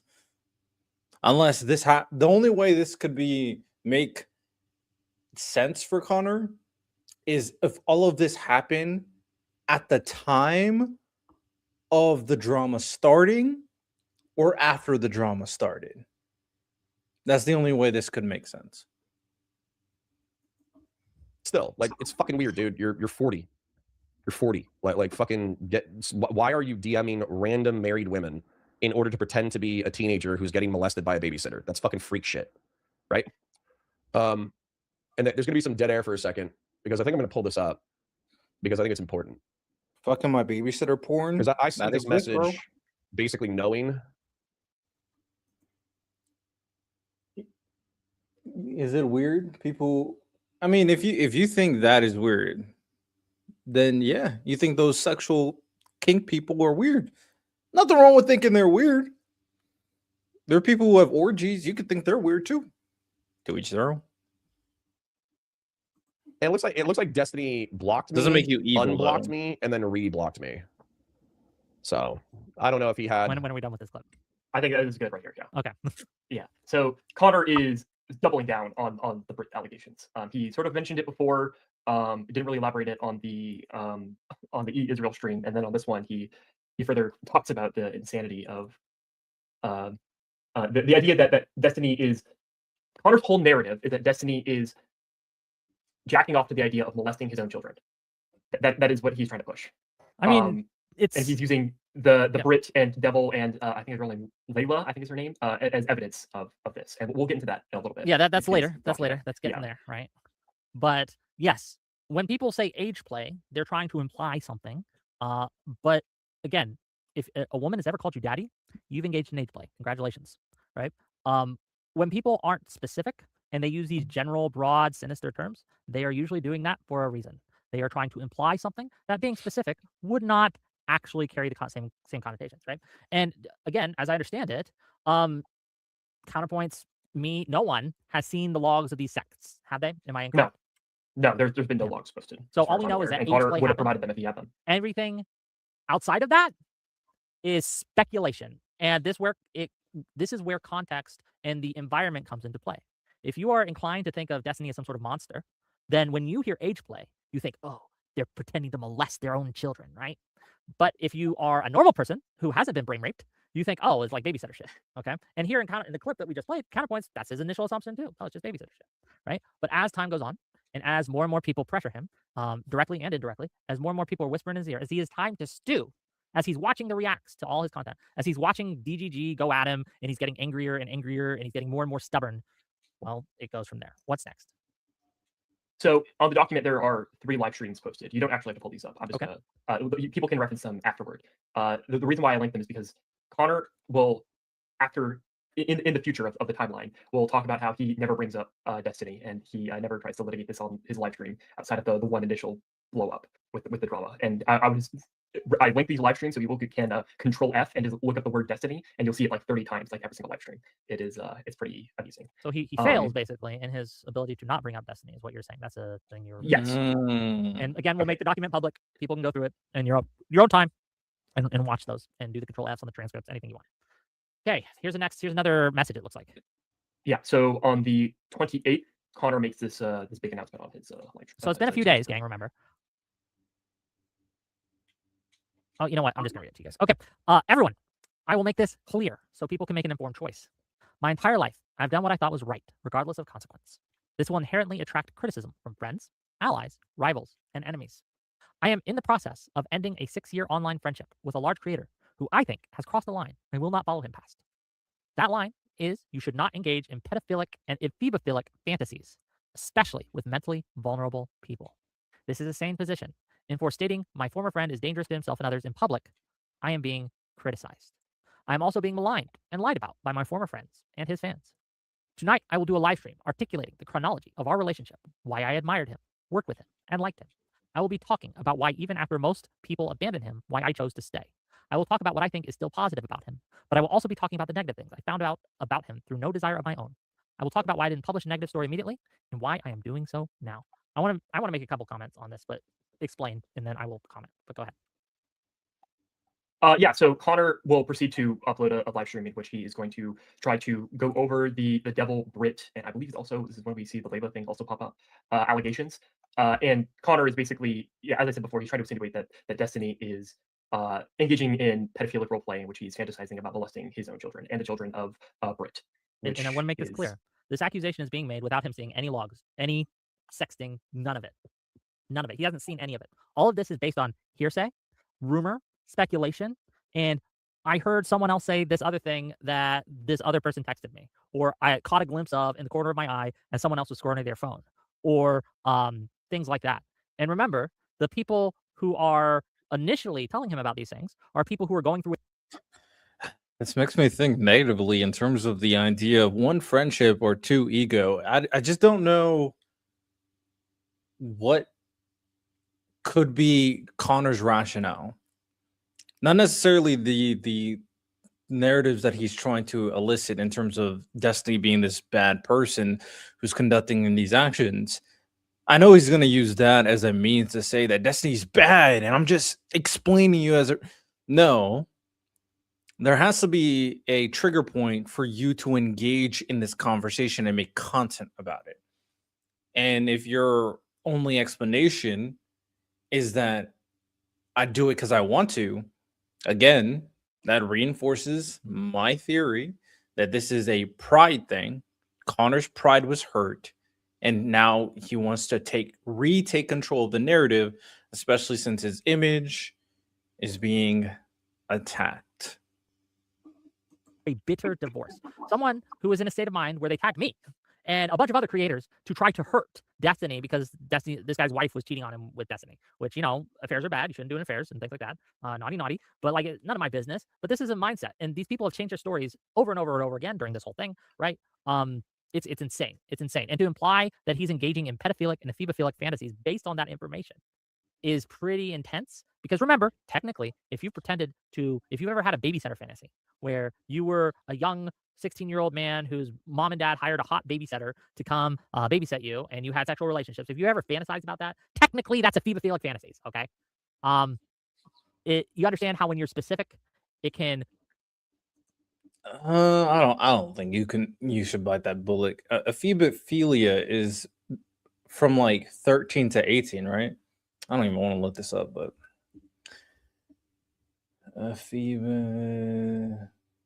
what is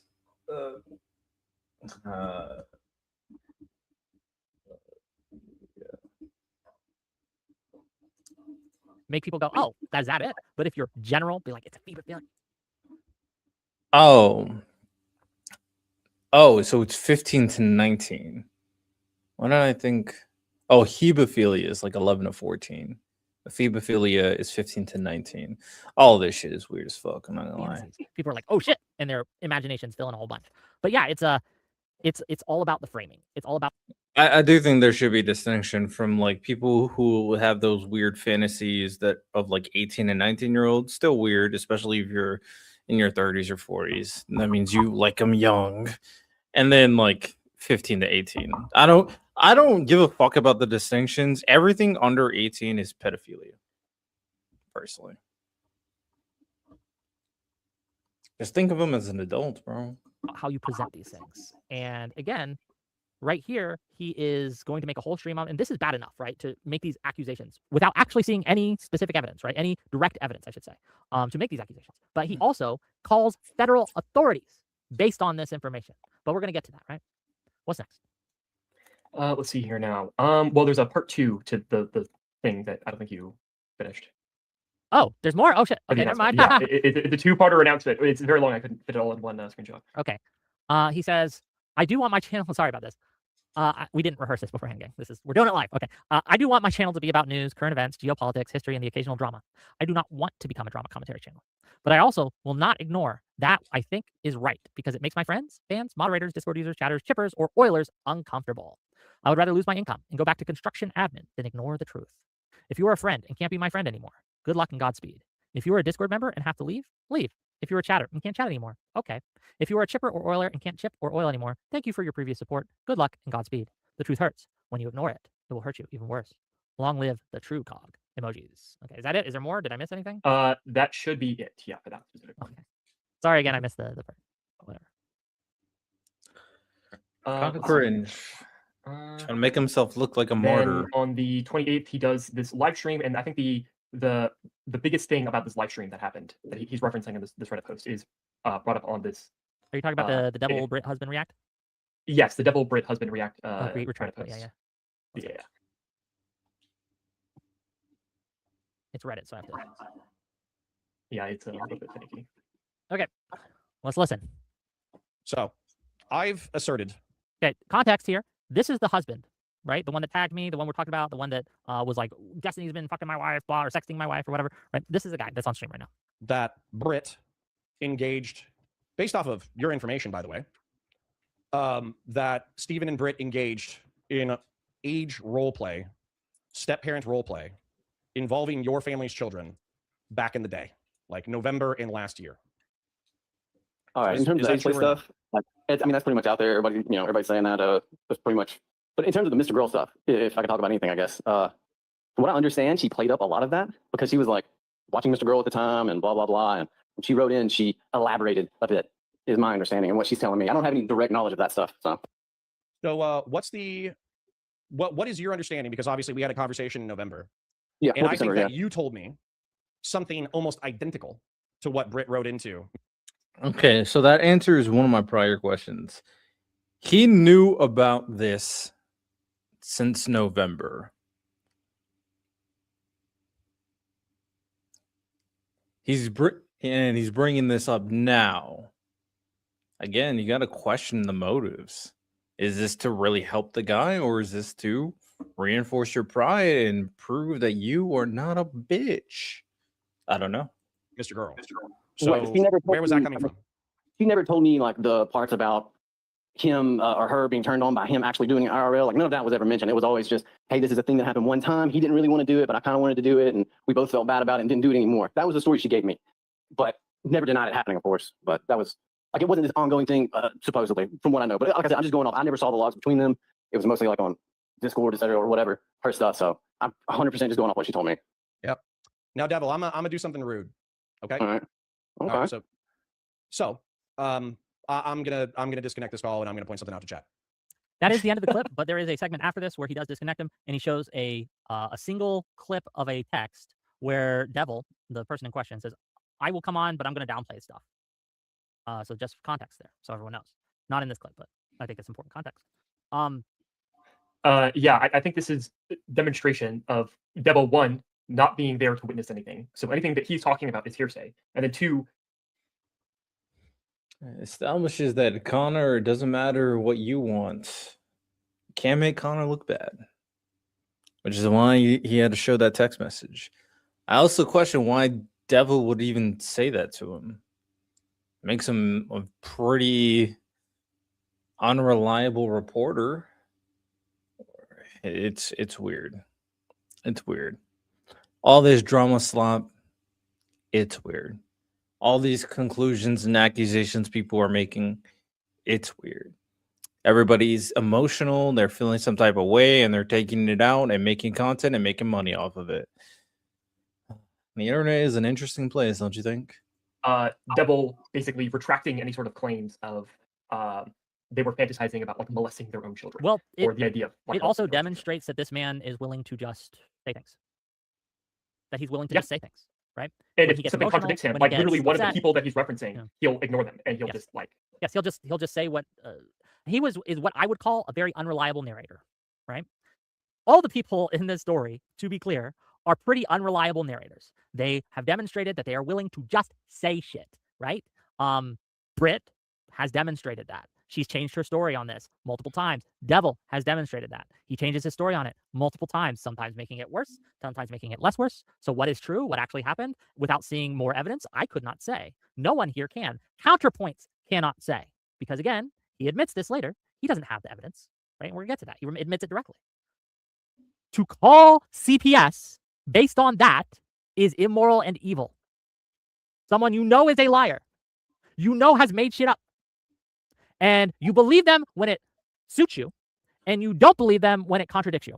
That is simply you picking a team. That's not you going through the evidence. That's not you being a... To be fair, I mean, from my understanding, apparently Connor knows something about this guy, that he's going through something. Maybe his wife is suicidal. Maybe there's legal recourse. Maybe their divorce trial is going to involve the kids, and he doesn't want certain things to get out there to hurt his chances to get his kids. I don't know. All of these are possible. I do think the motive of Connor is, or basically revenge, to put it simply. But I don't know. I think there's not enough evidence to say Destiny is like a weirdo who's attracted to 15 and 16-year-olds. Innocent until proven guilty. But there's things at the very least that makes you raise your eyebrow and like, what the fuck is going on? It's a weird situation with, like Wick said, no conclusive evidence. It's just a lot of accusations, a lot of emotions, a lot of people feeling some type of way. And that's what happens when cheating's afoot. moral actor. That's you being mad at Destiny and deciding I'm going to believe all the most horrible things about him. And sans direct evidence, make a call to a federal agency to do a fishing expedition, to go out and harass these people and take their children away from them potentially in order to find that evidence. I don't think people understand how CPS works. So just an aside, okay? If you get a call from or if CPS comes, they will take your child away from you for at least 24 hours. You guys remember Pete Buttigieg? National figure, full connected man, right? CPS got called on him. They took his kid away for a day. And that man, with all his connections, with all his power, with all his money, with all his influence, with all his ability to call up Obama and other politicians directly, right? Couldn't get his kid back for a whole fucking day. What do you think happens to some no-name when they get CPS called on them? What do you think happens? What do you think occurs? Right? What recourse do they have? None. And if you get on the bad side of one of these CPS agents, oh boy, they can make it a struggle for you for months. Okay? For months. It is kind of horrific in a way. So CPS exists for a good reason. But when you use CPS as a weapon against your political, ideological, and drama enemies, and based on the most flimsiest evidence you can ever imagine, call them to do a fishing expedition, you are putting their kids in real danger. You are risking months of someone who has done nothing actually wrong to go through court battle after court battle after court battle trying to get their kids back. It is insane. And the trauma to the kids, it is crazy. So if you are going to call these agencies, you better have strong, convincing reasons to do so. I'm not arguing never to do it. If you're a teacher and you see a kid coming in with bruises in class all the time, okay, maybe. I pretty much agree with Wick here. These two people who continuously have lied to me, who have DM'd various streamers for clout, who have called in to Mr. Girl, right, or sent an email to Mr. Girl embellishing things for attention, like, oh, I'm going to use their words and the words of someone who caught a glimpse in the corner of their eye of a picture on a phone, and that's going to be the evidence that I use to call. That is insane. No reasonable person who would do that ever. And go ahead and tell this to someone who doesn't know anything about the situation involved, and they will think that these people are evil. The people who are calling in to CPS for that, that's what they will tell you. Ask me how I know. Ask me how I know, motherfuckers. Anyway, sorry, rant. What's next? All right. This is very, very important. Is the screenshot right here. So Doobie is the owner of the largest political Discord server. It's called Politics, I think, or yeah, I'm pretty sure it's the name of this Discord server. But recently, he has made a private Discord server called Doobie's Motel. It might be now, to be clear, he's had variations of these servers for a while. So yeah, yeah, I think it's like a third version. Of yeah, there's Doobie's iterations, but yeah. Also, I do want to note, apparently the guy Devil messaged Destiny and said Connor was tripping. Connor exposing him, constantly talking about his life. Doesn't matter what the husband's going through. It's not about helping the husband. It's about helping yourself. Yeah. I didn't take the screenshot. So Doobie, just so you know, there are people in the community that are leaking shit. Better watch what you're saying. They know. Don't worry. On the 28th at 11:46 p.m. Eastern Standard Time, Doobie posts a link to Connor's document in his private Discord server. And to be clear, we're going to go over this document too. I have it up, and we're going to go through it, but we're going to get to it. But anyway, so go ahead. Yeah. What needs to be emphasized here is this is the 28th. This will be a day before Connor releases it to the general public. So this is demonstrating, at the very least, that Doobie and Connor are communicating behind the scenes, and that there's some level of coordination happening here with gathering evidence. I think, and Doobie refuses to acknowledge this, by the way. He's lied on his Twitter talking about how, oh, Connor made this document all by himself. I didn't have access to this document, yada, yada, yada, yada. It's completely and utterly bullshit. All right, Doobie? moving lying? on. That's crazy. That's never Yeah, who happened would have before. guessed Insane. that Doobie right? would lie? Yeah, So- again, this is, I think, the fourth or fifth time that Doobie's been caught in a lie about all of this, right? One of the lies that he said was when the My Docs got revealed, he claimed up and down to people privately and publicly that, oh, that's just the PV Docs that happened, right? It was just the PV Docs. It was not. That got proven to be a lie, right? This is another example where he's just claiming publicly that, oh, I didn't have access to this document. Here he is posting this document before it was ever released to the public. It is crazy. This crazy amount of lies that are being told. But anyway, what's next? Let's see here now. The next day, May 29th, we call the C Day. This is when Connor uploads, or he drops his nukes against Destiny. He uploads his doc, and then he also uploads the Mr. Girl clip. Which to one are we his, watching first? YouTube channel. We'll watch the Mr. Girl clip first, and then we can go into the. This year, I was involved in releases. Okay, let me get it up. Our old friend, Mr. Girl. To be clear, he doesn't like old friends. He likes them young, as I understand, but that's a... Jesus. Yeah, let's keep going. This year, I was involved in an online affair with a guy for almost a year. My husband wouldn't engage with any of the weird trauma-induced kink stuff that I was curious about, and so I was compelled to impulsively and regretfully engage with this guy online in some pretty intense and taboo age play scenarios, including fantasizing about being step-parents to each other's kids. And obviously, it went way too far, but felt really intensely good in the moment. But afterward, I felt sick and cried all night because it obviously felt really bad too. How do you know if the other person also feels the same way or if they would actually do it? My understanding is the best predictors are drug use and low empathy. And even worse, what if you felt like you love them so much that you wouldn't care if they did and you get off on what you would potentially be willing to allow them to get away with? What if the idea is kind of enticing to you in a way, even if you deny it or try to lie to yourself about it? Even if you never act out on something like that yourself, lucky for me, it's over now.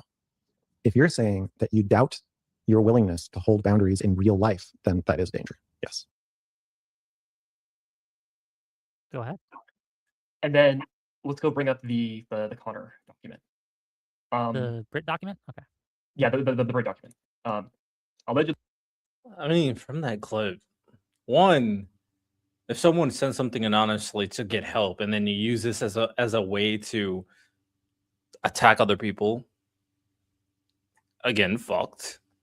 At that point, one, you shouldn't be sending this stuff to anonymous. You shouldn't be expecting that these content creators are going to keep your information private. They're all just doing it to make money. If you want to, you got to talk to a psychiatrist. That's first. Second, using the information of something that was meant to be private to get some help as a means to attack people is weird. That's two.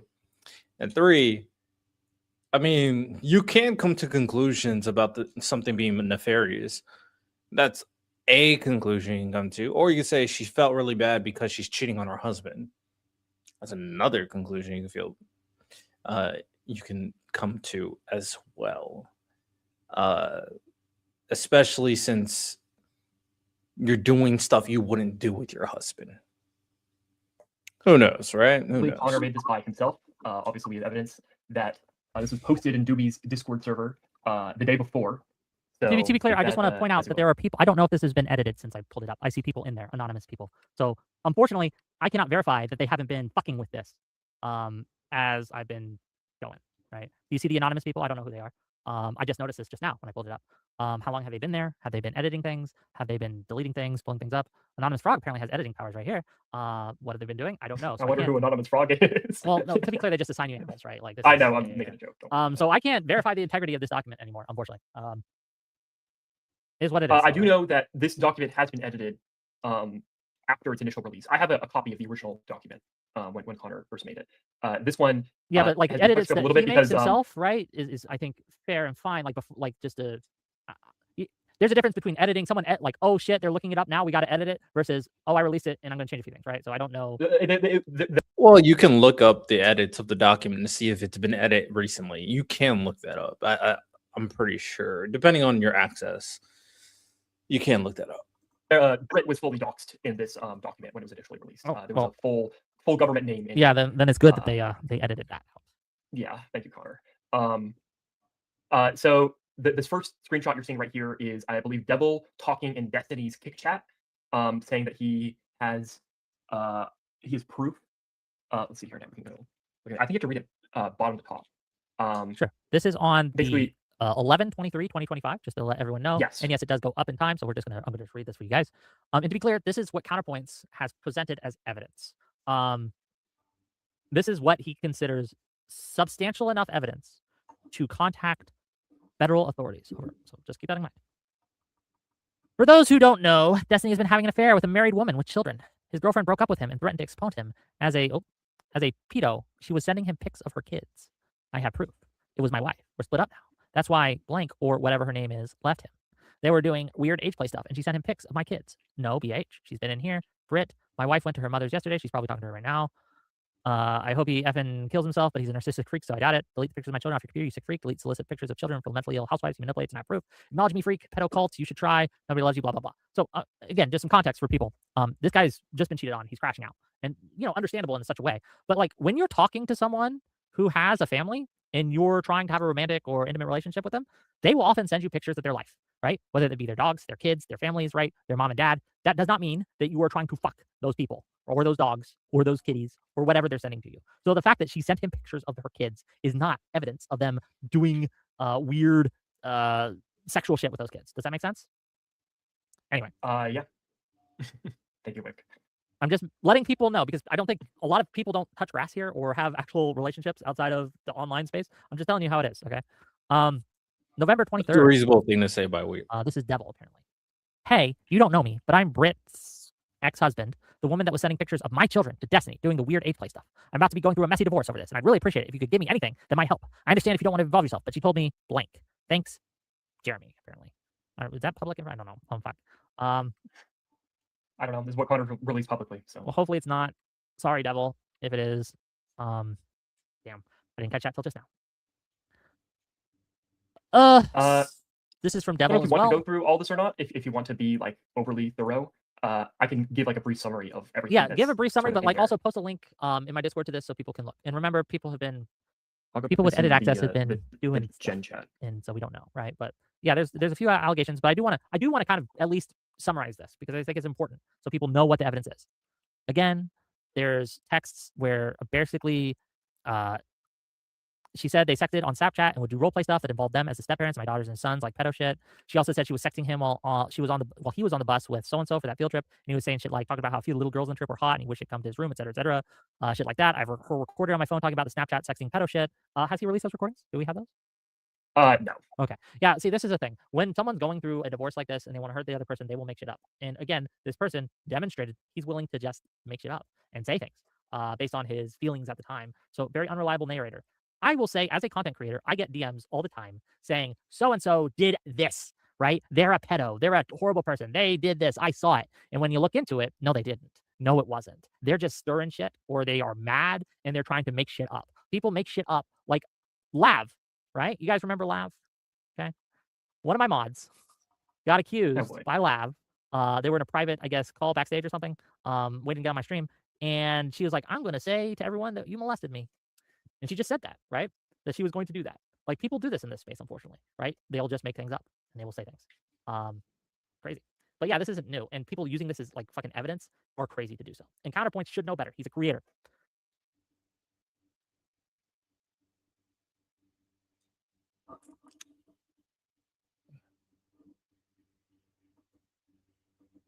Oh, this got taken down?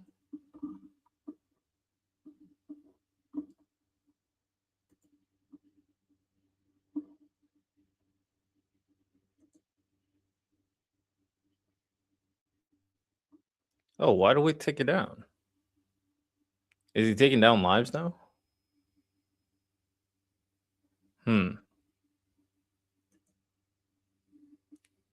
Well, so much for that.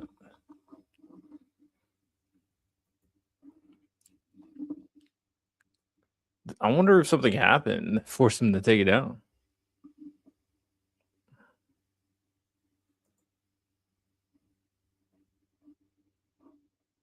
Because he has all his other lives up. What's the point of doing all this to take it down?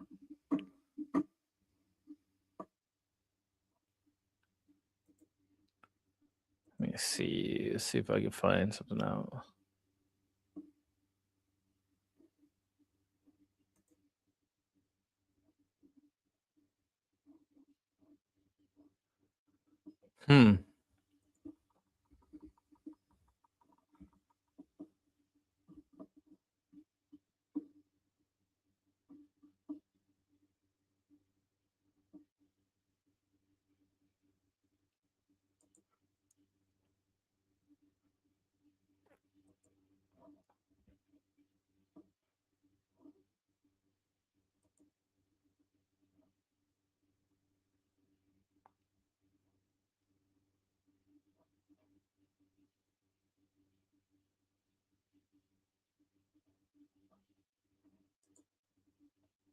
Yeah, that's weird. Not sure why Wick took it down.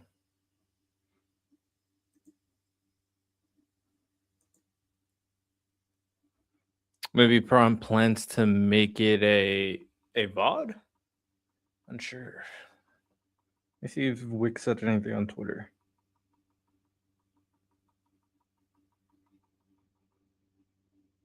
Carl Rittenhouse is taking a selfie with Lil Wayne. That's something.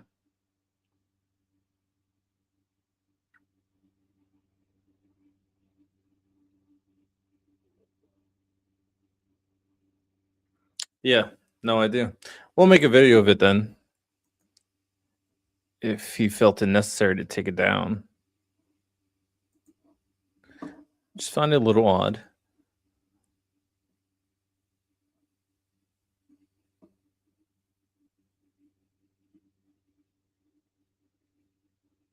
Okay.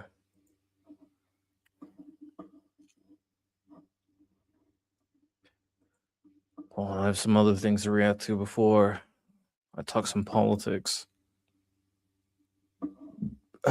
Share the title.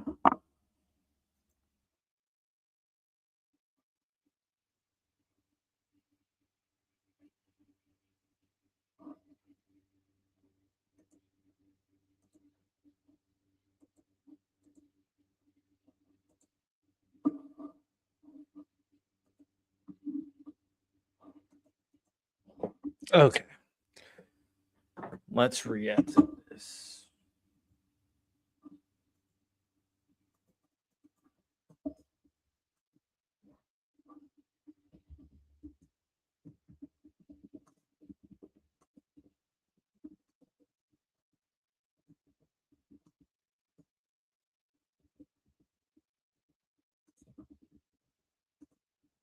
Socialist reaction.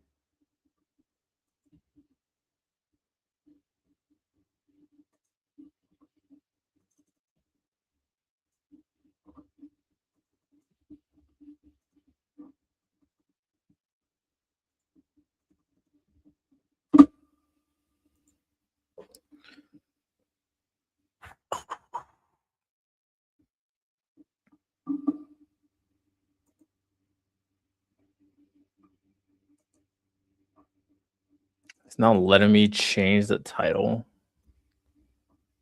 Okay, bro.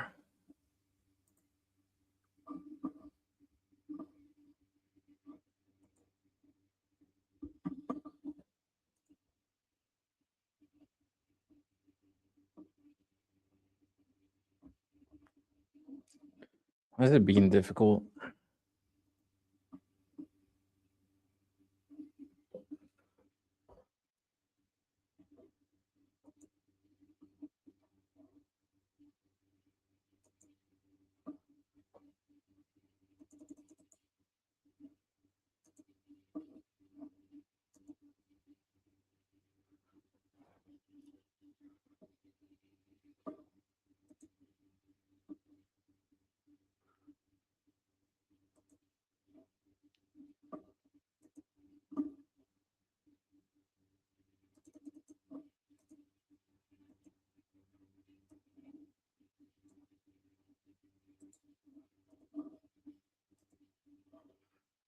All right, thumbnail face.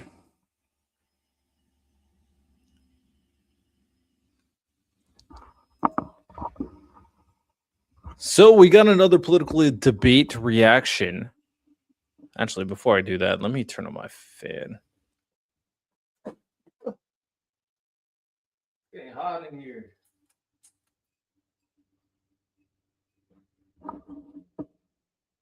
Have fun with this. Drop the beat. I'm a never Trump guy. I'm a never Trump guy. I'm a never Trump guy. I never liked him. I'm a never Trump guy. I'm a never Trump guy. I'm a never Trump guy. I'm a never Trump guy. I'm a never Trump guy. I'm a never Trump guy. I'm a never Trump guy. I never liked him. I never liked him. Drop the beat. I'm a never Trump guy. I'm a never Trump guy. I'm a never Trump guy. I never liked him. I'm a never Trump guy. I'm a never Trump guy. I'm a never Trump guy. I'm a never Trump guy. I'm a never Trump guy. I'm a never Trump guy. I'm a never Trump guy. I never liked him.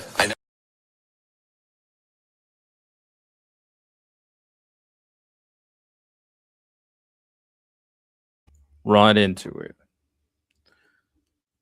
Not sure what happened to the counterpoint stream, but something must have happened where Wick felt like it was necessary for him to unlist it.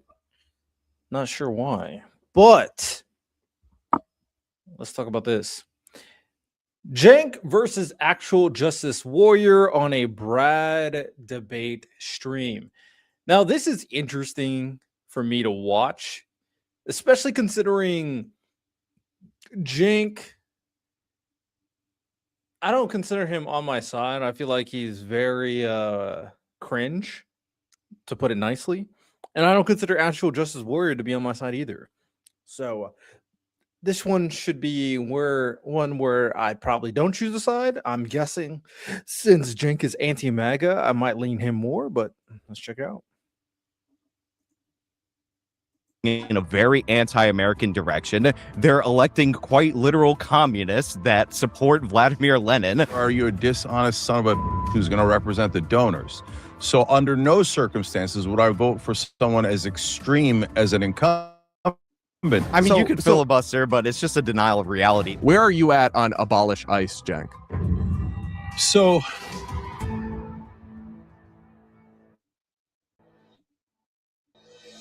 a new generation of Democratic lawmakers is here, and as flawed as the establishment class is, that's still not necessarily a good thing. 3 congressional candidates aligned with the far-left Democratic Socialists of America just won Democratic primaries in New York City, meaning that they're all but guaranteed to go on and become members of Congress. The DSA, which they've embraced with open arms, advocates for not just a socialist overhaul of the economy, but also absolute open borders, allowing millions of people to pour into the country, ending all immigration enforcement, abolishing the Supreme Court as we know it, expanding voting rights and welfare benefits to non-citizens, including illegal immigrants, nationalizing entire industries, and so much more. And these 3 particular candidates have their own radical records in turn. Brad Lander, for example, wants to abolish, not reform, ICE, immigration and customs enforcement, and he previously supported the defund the police movement while also wanting to extend taxpayer-funded healthcare to illegal immigrants. Meanwhile, Claire Valdez has called the United States itself essentially a genocidal project. Similarly, it wants to abolish ICE and has casually floated nationalizing entire industries. And last, but really not least, future Congresswoman Daria-Liza Avila Chevalier, who really takes the cake. She has openly praised communism, the Soviet Union, and even North Korean dictator Kim Jong-un. She's called repeatedly for abolishing all prisons and police, seizing all property from land.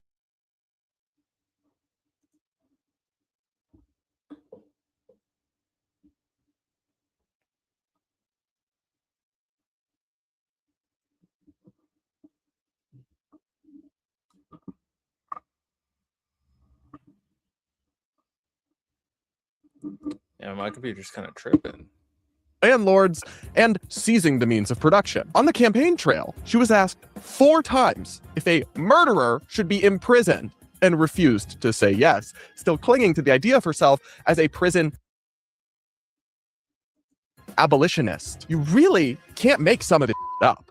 As Bill Maher put it, which I found kind of funny, if the woke mind virus was real, she'd be patient 0. Now, some commentators see these 3 as promising rising stars because of their charisma, their populist sentiment, or their outspoken opposition to Israel. But I can't get past democratic, socialist aligned, progressive challenge to kind of the democratic establishment.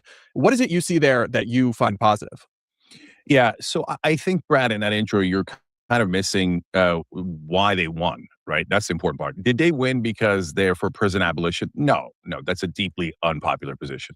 And no one knows that better than me because I wound up debating people on the left on prison abolition a couple of years ago. This started with my co-host on the Young Turks, Anna Kasparian. Prison abolitionists started attacking her. What?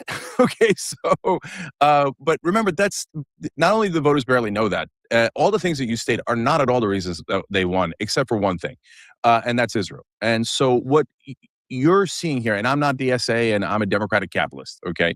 But I'm still thrilled that they won. Not because of those policy positions, but despite those policy positions, because we're so sick of the establishment. The establishment is so deeply corrupt, both on the Democratic and Republican side. And so Israel's the tip of the iceberg. It's not the whole iceberg. It just shows you if you get bribed by the Israeli lobby, you'll serve the Israeli lobby. You get bribed by Big Pharma, you'll serve Big Pharma. And the list goes on, and they all get bribed. So these guys, these 3, raised their hands and said, we're not going to get bribed. We're not going to take corporate PAC money, and we're not going to take foreign government money. And the voters basically said, good enough. I'll definitely take it over that other corrupt son of a bitch like Dan Goldman, who will 100% sell us out. So now when you see... What? Oh my God, this is one that I'm definitely not going to be on either side, huh? Because Dan Goldman's gonna sell us out. You realize Brad Lander's a Zionist, I'm pretty sure, right? I don't wanna make something up. Let me look this up. Is Brad Lander a Zionist?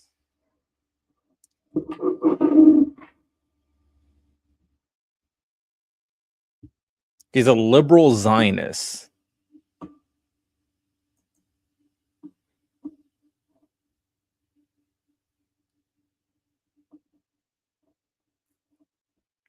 Brad Lander called for a coalition. Crossing doors. Believe he shouldn't. He was speaking for a gala. Notable because of the dynamics.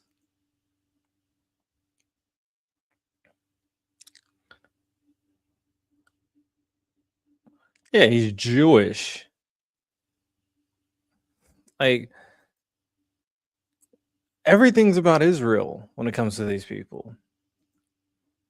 So people can say right here, I believe we must build a coalition of anti-Zionists and liberal Zionists committed to ending the horrors in Gaza. He said nothing, noting that his synagogue, Brooklyn's Kolat, blah, blah, blah, don't know how to pronounce that, has long been a meeting point for Jews in line with the anti-Zionist group Jewish for Voice for Peace and the liberal Zionist group J Street. So, I mean, I don't know. I think the reason why they won is because Mamdani endorsed them.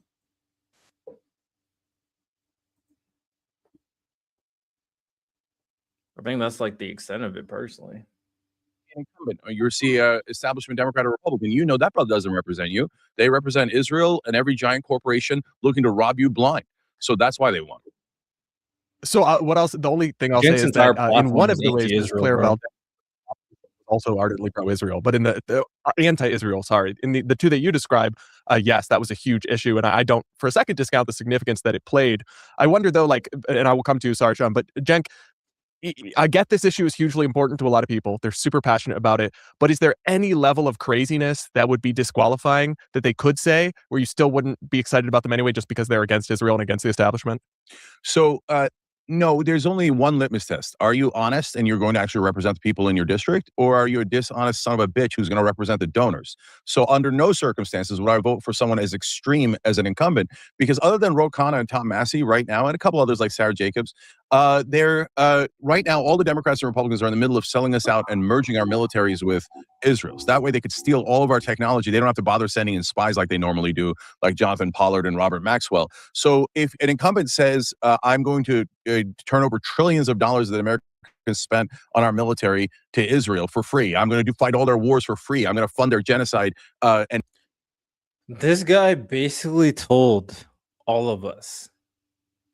This guy told all of us that there's nothing a Democratic candidate could do for him not to support the candidate. Nothing. Nothing. Really? He says the worst thing you could do is support an incumbent? That's extreme?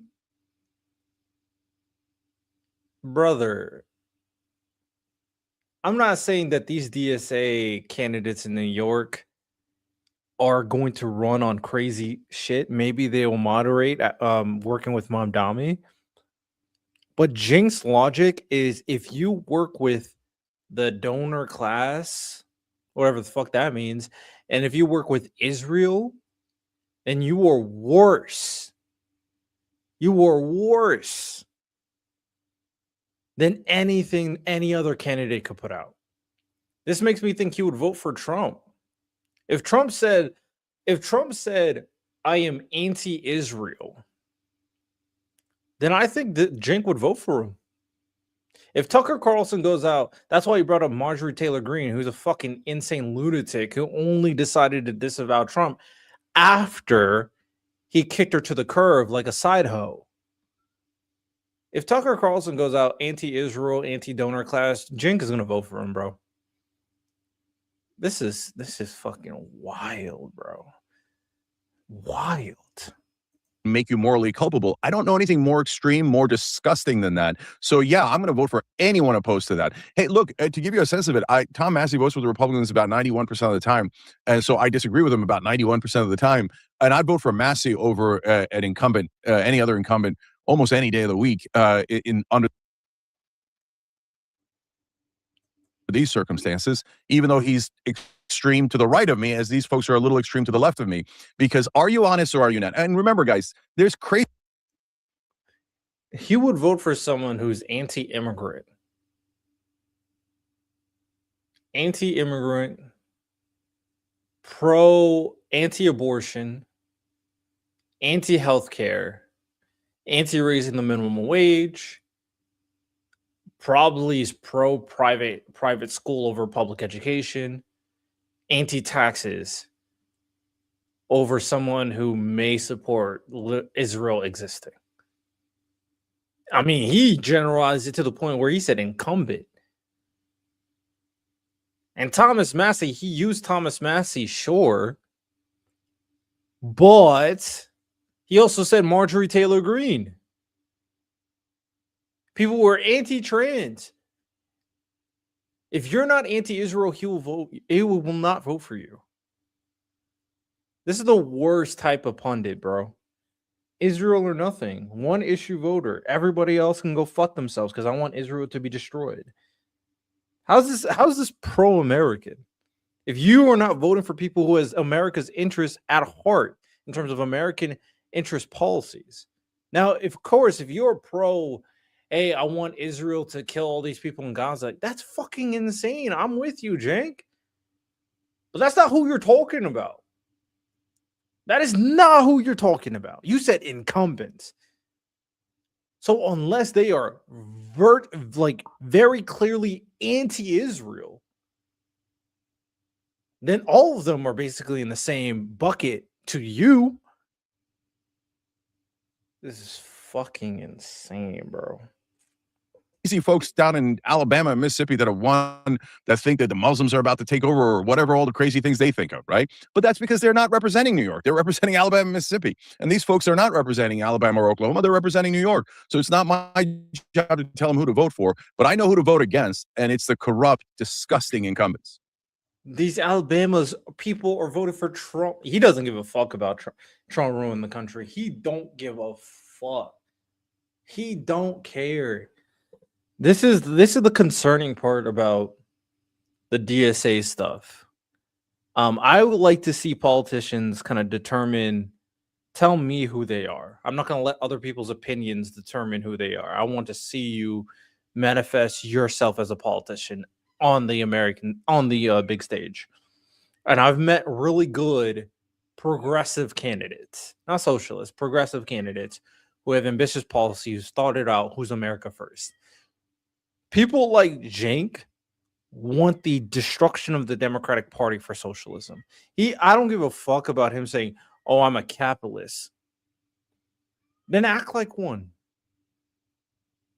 How are people who support anti-capitalism people you support? Act like one. I'm not trying to make an opinion on the candidates themselves, but based on Jank's characterization, you are every single one of you that's not anti-Zionist, all of you guys are worse than any type of candidate as long as they're anti-Israel. That's fucking insane, bro. It's so stupid. Okay, Sean, bringing you in here, give us your big picture take on these kind of three as rising stars, and then maybe get into what I mean, it's obviously a disaster. Obviously, look, Israel has become a prominent issue among a huge section of Democratic voters, so it makes sense that they would pick the anti-Israel candidates versus the pro-Israel candidates. But like, this is the example of nobody being too crazy and too extreme, and to describe these candidates as honest is absurd. I mean, what's her name? The Chevalier woman, she had to delete like 3,600 of her tweets because she's trying to cover up what she actually believes. When she was asked directly about her saying that the U.S. bullied Russia in the context of Russia invading the Ukraine, she suddenly, very honestly, apparently, didn't remember the context of that, as if we couldn't all figure it out. So yeah, the Democratic Party is going. Yeah, that was insane. Being anti-Ukraine and pro-Russia is wild. But if you're not anti-Israel, Jake would vote for someone who's anti-Ukraine as long as they're anti-Israel. Oh my god, bro. Oh my goodness. Why am I don't want to side with actual Justice Warrior. He sucks. I do think you can delete old tweets, I guess. I think that's fine. Sometimes you say stupid stuff when you're younger. Sometimes you say stupid stuff when you're not engaging in politics. That's fine. Don't virtue signal me. A lot of these motherfuckers to be posting wild shit. But being anti-Ukraine is pretty goddamn wild. Going in a very anti-American direction. They're electing quite literal communists that support Vladimir Lenin. Again, Chevalier, wonderful pick for that particular district. I'm really hoping the Democrat ends up running third party, even though that might not even work. It didn't work for Andrew Cuomo. And yeah, this is the radicalization of the Democratic Party around one particular issue. It won't be the same situation because Cuomo had all the fucking baggage and Mamdani was an historically great candidate. I think the Democrats should run independent, just in case. We need three parties, bro. These crazy people can be in part of the third party. Unironically, ironically, these people are Israel first. I mean, Jank's in that camp. He's like, oh, I'm against prison abolition and all these other crazy things. But when he sees candidates that are for that, he's like, well, I'll endorse them because of some allusion to honesty. It's absurd. It's ridiculous. And again, what's her name? Chevalier believes that if you commit a crime in the United States of America as an illegal immigrant and get convicted, you have double jeopardy protections from deportation. So you have better protections than even non-criminal illegal aliens in the United States of America after you commit a crime. And Jank's signing on for that because Israel. All right. Yeah, are you Israel first in like Sean says, Jenk? So, as I just said earlier, Israel is the tip of the iceberg. The iceberg is corruption and money and politics. So, Israel is being used as a proxy, guys. So, you guys could claim, oh, wow, like Israel, what a random thing. It's not random. We've done $8 trillion worth of war for them. They've stolen $320 billion from us. They've stolen our nuclear triggers, our uranium, our nuclear secrets. They released Epstein upon our children. And these disgusting fascists are now invading. Oh my god! So basically, all the corruption in America is due to Israel. Oh my god! Why are all the political media pundits fucking insane? All the big ones are insane people. Why is this our political media landscape? Trump is buying all the mainstream media, so the Ellisons just own fucking CNN, CBS. They own Fox News. All the mainstream media is fucking cooked. Elon's insane ass owns Twitter. Mark Zuckerberg became a bitch and he bitched out to Trump. So Instagram and Meta is bitched out to Trump. They made a weird deal where the Ellisons will have majority control over TikTok. And then all the media personalities, or Jake who thinks Israel's controlling the world, Nick Fuentes, Hassan Piker, Candace Owens, fucking Joe Rogan. Oh my god. Bro, I can keep going. Tucker Carlson, fucking the Daily Wire. It's just like, is there any sane, rational, main, like big media pundits? Fucking Asmongold's been a political pundit. He's fucking insane too. I mean, Destiny exists, but that motherfucker puts his dick in everything, so he's constantly in drama. Yeah. The only answer to all these solutions is make me big enough to be fucking challenge all these motherfuckers, a normal person in political media. That's the only way. That's the only way. We need more normal people.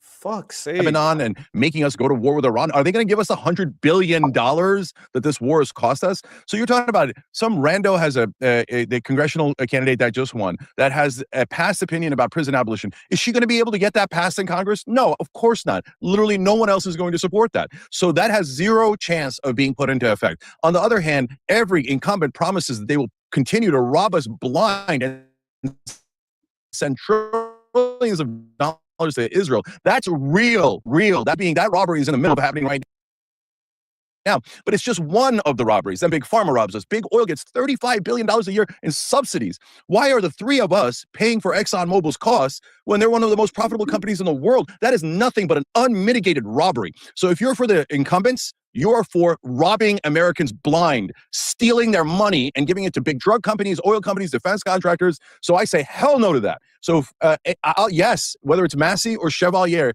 I don't care. As long as you have an honest opinion and you're trying to serve your citizens and not trying to serve Israel or Big Pharma or some other lobby that bought you because you're corrupt, then I'm going to vote for the honest person. You guys keep voting for the corrupt people and have them rob all of us, and I guess you celebrate that, and that's real. That they're doing that right now, and they promise to do that forever unless we vote all the sons of bitches out. So I guess what I wonder then, though. So all the incumbents, every single one, including the Democrats, are in favor of all the insane shit Republicans doing. We're just not living in truth anymore. At least call out the people. This overgeneralization is lazy as fuck. Lazy as shit. Call them out. We know Trump has done private meetings with these oil investors that are investing in Venezuela. We know that. Call them out. Call the Republicans that endorse all this shit. Why are we generalizing it? Because he's trying to equivocate with Democrats. He said Democrats are just like these guys, even though the Democrats are not fucking abiding by what these guys are doing. Even though Democrats are the ones who push green energy. He's just trying to destroy the Democratic Party, bro. That's all he's trying to do, man.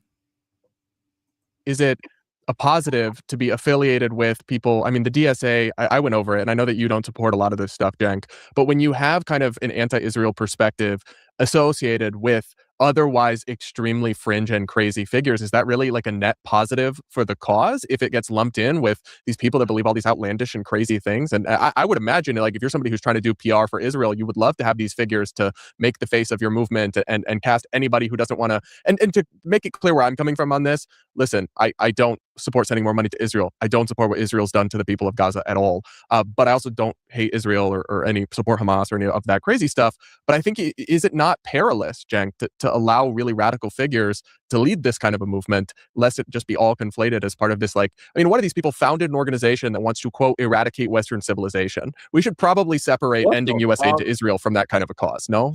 Yeah, so look, that's a fair question. And so, but we don't get to choose that. The voters get to choose that. So if I, get to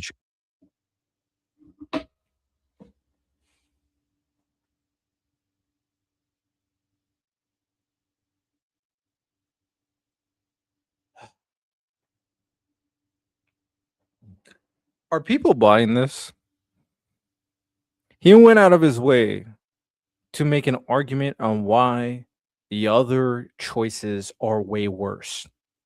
Then, when Brad confronts his bitch ass with an example of something that is very dangerous to American values, he goes like, well, I don't get to make the choice. The people get to make the choice. Bitch, you were defending them. You were making arguments for them. Don't start fucking running away now. I didn't know this.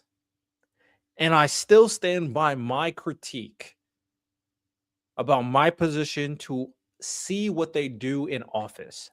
I am open-minded to that. But this tried to grifty bullshit that Cenk is trying to do is something I'm not a fan of.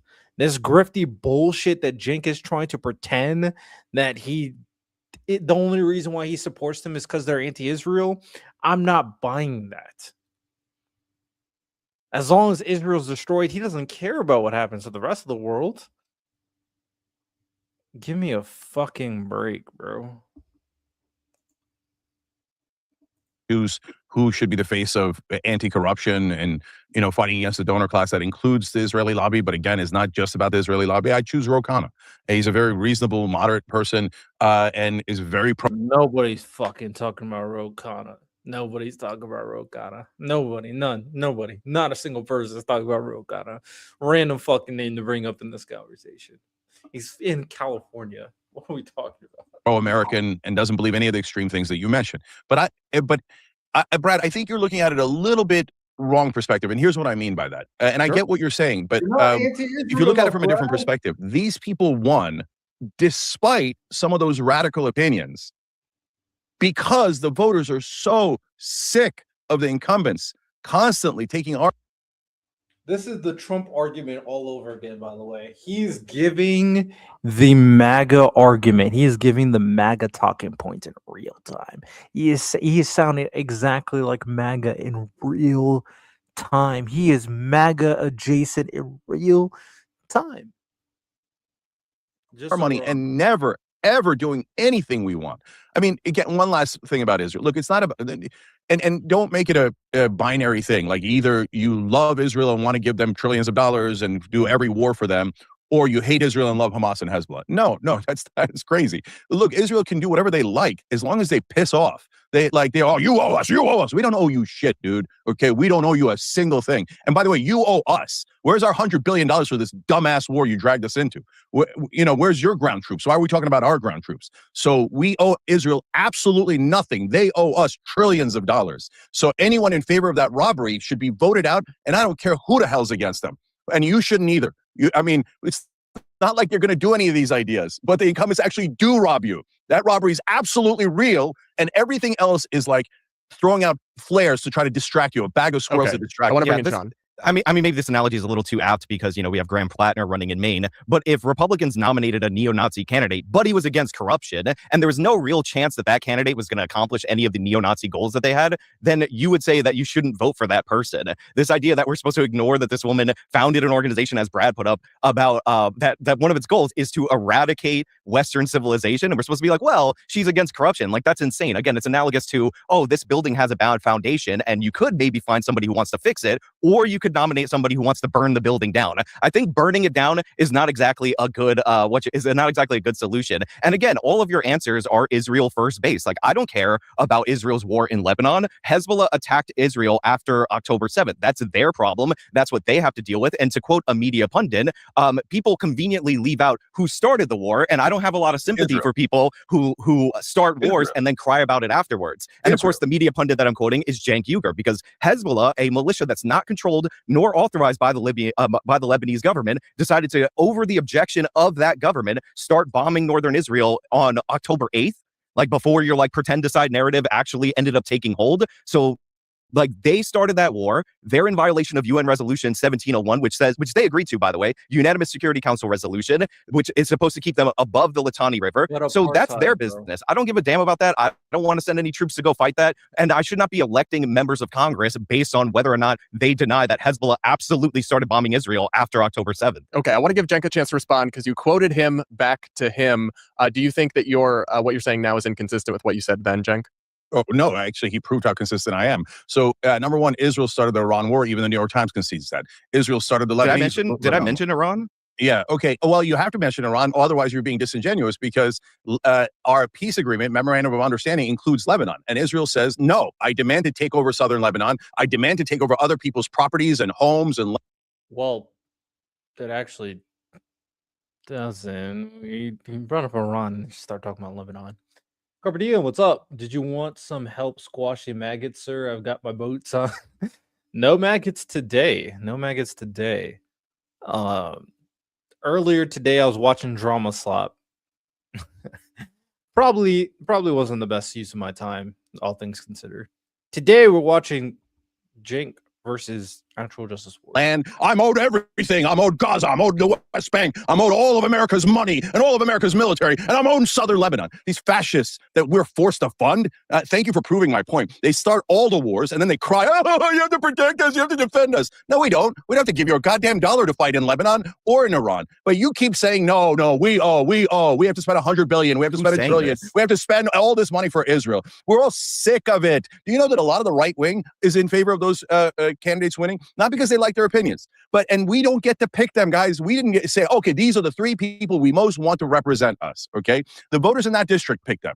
But if you're asking me, would I have picked those three? Well, I probably would have picked Brad Lander, but the other two, I'm not so sure I would have picked them out of everyone in the country. Okay, but if you say to me, now you don't have a choice, these are the two people you're voting for: a corrupt establishment candidate that is going to steal your money and give it to a different country and betray you, or someone with some ideas that are a little wacky, that have no chance of being enforced, no chance of being in legislation. Are both the candidates like Israel Zionists? You mentioned Dan Goldman. The other person I'm pretty sure was Hispanic. Was that Hispanic person also pro-Israel? We'll look that up in a second. I use the bathroom. Whatsoever. But all their ideas that you do like, anti-corruption, representing the voters, actually do have a chance of coming to reality. I'm going to vote for the honest, non-corrupt person. And this neo-Nazi. Yeah, I know. Everyone who's against Israel is called that anyway. I just use that as an example. No, I know. You're saying that as a quote-unquote extreme example. You would support Hold on, Andy. You said you were using it as a quote-unquote extreme example, and then you said, but it is Graham Plattner. No, it's not. Oh, he does have a Nazi tattoo on his chest. Attack on a good American citizen. He does have a Nazi tattoo on his chest. Average American, Israel comes in with their disgusting media control and their government and their politicians. Notice Democrats are attacking Graham Plattner. Why? Because they're corporate Democrats who also serve oil and pharma and Israel and the defense contractors. And they're like, oh, did you know what kind of tattoo he has? Did you know that he wants to something with the Israelis tattooed that skull on his chest? Slow down here. Let's slow down here. I don't think that Graham Plattner is literally a neo-Nazi or his ideology is neo. Yo, Cenk is like a MAGA bot, but not MAGA. Jake is not good. He is just not a good one. Let me look up if these guys are pro-Israel or not. Nazi in any way today, but you can acknowledge that he did have a Nazi tattoo. He didn't know it was that, and he should have had it removed a long time ago. You don't? No, I don't acknowledge any of that. And so of course that's you don't. Okay. What?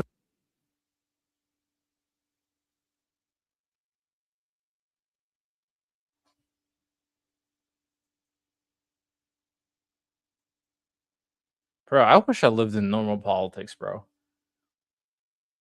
I didn't hear what I just heard. Hold up. I don't think that Graham Plattner is literally a neo-Nazi or his ideology is neo-Nazi in any way today, but you can acknowledge that he did have a Nazi tattoo. He didn't know it was that, and he should have had it removed a long time ago. You don't No, I acknowledge don't that? acknowledge any of that. And so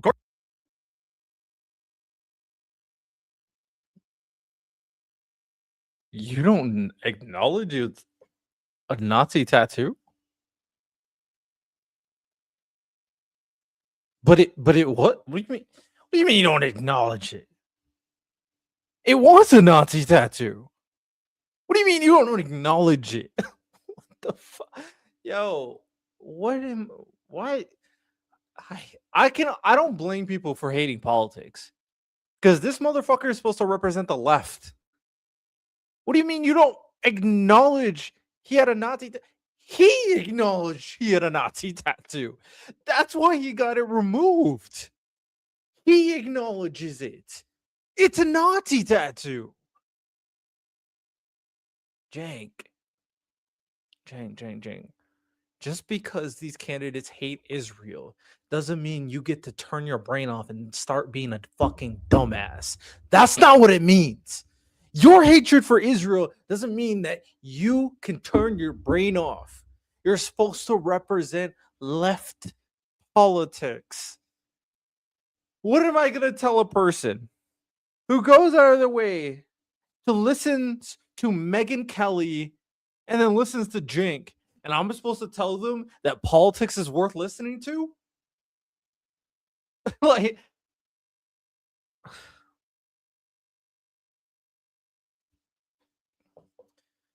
you can't make this shit up, bro. that's okay. First of all, let him answer. So when I first saw the tattoo, I was like, that's a Nazi tattoo? I had no idea. So it's a skull and bones. I don't know what the different skull and bones stand for. Maybe Graham does, but maybe he didn't. And that is a very, very normal thing. Everybody makes it sound like it's a swastika. Everybody knows a swastika is Nazi. Random skull and bones. No, not everybody knows that. And they make it seem, and why do they focus on that? Did they ask every boyfriend of Susan Collins what they've done? Did they ask the tattoos of all the establishment guys serving Israel? No, very, very conveniently. Somehow he brought up. Oh my god, bro. You can dislike Israel. I am perfectly okay with you disliking Israel. I don't fucking like Israel right now. Netanyahu's a bitch. And the far right Israeli government, they're a bunch of bitches too. Get them all out of office. We can do that and not be fucking moronic. You could dislike Israel. You could hate a lot of the politicians there. You could hate Ben Gvir. They're all fucking subhuman. You could even say that. Well, now we don't got to start acting like maggot and just lie, though. We can't just be focusing on Israel over all the issues in America, though. And to be honest, a lot of the candidates that are popping up are not making Israel their primary focus, but a lot of them, even incumbents, think that this fucking war is bullshit. Even though we're in a ceasefire, whatever that fucking means. But also a lot of them think Netanyahu is on some bullshit. And the Israeli far-right government is on some bullshit. It's whatever, bro. Facts are not optional. They're not alternate. Like, I don't get what Jing's doing here, bro. He's supposed to be the sane one. Actual Justice Warrior is insane, but he's acting more insane than the MAGA pundit. That's crazy. The only people that they investigate and dig up. Oh, what do they have? Oh, yeah, what kind of lipstick did they use? What kind of clothes did they wear? Oh, attack, they're not for Israel, attack. And guys, you can say that that's not the case. And it's just, oh, golly gee, just happens to be against all the opponents of Israel that the media investigates every nook and cranny of their life and attacks every lifestyle choice they've ever made, right? But you're not even going to win over your own supporters because the right wing also agrees with me. It's obvious that they're trying. All right. He also said that both these candidates are pro-Israel. I think Dan Goldman is Jewish. And maybe you can make an argument, even though I think Brad Lander's also Jewish. So it's like, I think Jink is probably reaching, but at the very least, yeah. But the other election, I'm trying to find out. I'm pretty sure that person was just not Jewish at all. They could have been pro-Israel. I have no idea. There's insane Spanish people out there. Let's be very clear about that. But who's the candidate that ran? Oh fuck! Let me keep on playing while To control us. I mean, So- you could filibuster, but it's just a denial of reality. They went after Pete Hegseth for his like Georgian cross tattoo, claiming that that was some fascist symbol when it was just a religious Christian symbol. And this guy got a what was it called? A Topenhof skull, and he said he got it in Eastern Europe. You don't go to a regular tattoo bar, a tattoo parlor, and see neo-Nazi tattoo options. Like, this is ridiculous. He knew what he was getting. He could say that he changed. He covered the tattoo up. That's fine. But again, that's a distraction from the example that I was giving. If somebody had fringe right-wing beliefs that you detested, but they were anti-Israel or, again, anti-corruption or honest about their beliefs, you would not support that person in office. You would call Republicans crazy and racist for nominating that individual. But again, you want to dodge from that. Excuse this guy's tattoo. I mean, like, since I didn't know what it is, then therefore it's not what it is. I mean, everybody, we can understand what this tattoo is, what context you would get something like that in, and it's not at a regular, ordinary tattoo parlor that you would find that. Okay, can I answer that real quick? Yeah, go for it. So, Okay. Democratic primary. So Claire Valdez is the one who won. I think Claire Valdez, I'm pretty sure is not the extreme one, but she went up against Antonio Reynosa, right? So Cenk is calling this guy pro-Israel incumbent. So he assumed office, running for election in the U.S. House to represent New York 7th Congressional District, the Working Families Party primary.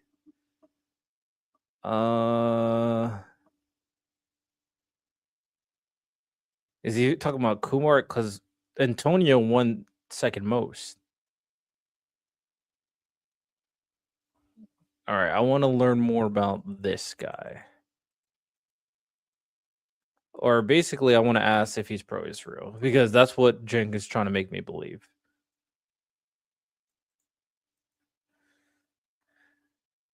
Is Antonio pro-Israel?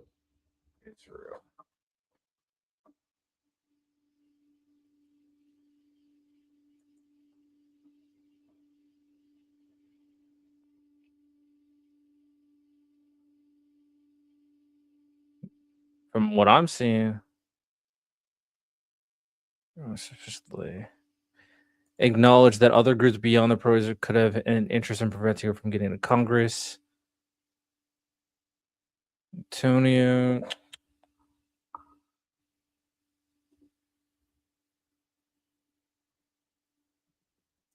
So just that pro was backing Antonio. So people were suggesting that a pro-Israel lobby is backing him, but there's no evidence that this guy's like a pro-Israel type of shill.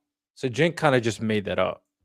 So you're worried about the brother's tattoo. Unless I'm Susan missing Collins has something. voted to give our money to every one of our donors to the tune of literally trillions of dollars. Here, let me give you. No, Cenk, you can't play this. You're worried about Susan Collins being. You can't do that when you said that bullshit about it doesn't matter what they can do. Get the fuck out of here. Get the fuck out of here. You can't play the virtual signal card, bro. Quick example. We cannot negotiate drug prices. They killed capitalism. That's free markets. We don't have free markets anymore because Big Pharma is an even bigger lobby than Israel. And they have so thoroughly bought off all of our corrupt congressmen that we can't negotiate drug prices, and we pay 10, 20, sometimes 200 times what other developed nations pay. And a lot of people die because they don't have access to those drugs or to healthcare because of the Now he cares about healthcare when he literally said it doesn't matter what you do. Cenk is such a grifter, bro. Okay, Mysterious Pro Reynoso Super PAC is funded by Teachers Union, not APAC. Speculation: the American blah blah blah is not behind Real Fight New York City, a recently formed super PAC that spent this much amount of money. So he's not endorsed by fucking APAC.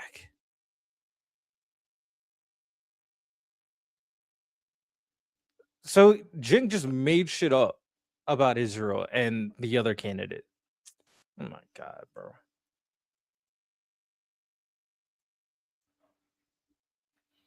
criminals that are our so-called representatives in Congress. So I think what Susan Collins has done to steal and rob and cheat the taxpayers is a billion times worse than any controversy about what kind of skull and bones tattoo Graham Plattner had. So yeah, you can keep talking about his tattoo, and I'll keep talking about how Susan Collins is a again. criminal. It was a quick who's robbed example, her. and this is, by the way, the meme that these people are like, I want to eradicate Western civilization, release all the criminals, open the borders. Which, by the way, Biden did do. Which Carpet, I think that's a reasonable take. Claire just making speculation that he's pro-Israel without evidence is crazy. And then the organization that they thought was funded by AIPAC was funded by a teachers union instead. So to make the claim that you should support Claire because she's anti-Israel and the other guy's pro-Israel, pro-genocide, that's the type of characterization Cenk would put out, is fucking disgusting. At this point, I do think, listen, if you are any Democratic candidate and you are running, none of you motherfuckers should be pro-Israel right now. None. Zero. There is zero reason to be pro-Israel right now. Israel is not only on some bullshit. Netanyahu's not only on some bullshit, they're also working with Trump and MAGA. They stopped doing a ceasefire with Biden so they can make Trump happy. They've become more insane after Trump became president. There's no reason to be pro-Israel right now. Now, you can be pro, they should have a right to exist, fine. But pro-Israel right now, with how crazy the current government is insane. So any Democratic candidate, don't be fucking stupid. Don't be stupid. But AIPAC had gotten savvy with their funding. I check out all his donors and vet them for their association or lack thereof with AIPAC. Apparently, AIPAC said they didn't fund him either. But, I mean, at this point, he already lost the primaries. So I'm not going to look it up personally. But making the claim that he's pro-genocide and pro-Israel without definitive evidence and only speculation is kind of crazy. In the last election, you get enough Democrats into office that believe this thing and they will pass this into law. This has been proven to be among their first priorities when they take office. And then when you push back on that, when you actually give them specific examples, Cenk does the, oh, well, they just want to give you health care. Like, are you really against them giving you health care? Do you really not support Medicare negotiating drug prices? Yeah, I would love for Medicare to negotiate drug prices. But also, I don't want to elect people that want to open the borders and eradicate Western civilization. And again, I don't base my entire worldview on your third world grudge match between Israel and the surrounding Muslim nations. Like, that is not my problem. Okay, I do want to. I do want to say I couldn't agree more. It's definitely not our problem, but we're not funding the Muslim nations. We're being forced. We fund everybody, but we're being forced to fund Israel. So, like, you make it sound like I want to be involved in this. No, I want to get the hell out of the Middle East. I want our military to leave immediately, okay, and not to send another dollar to the Middle East.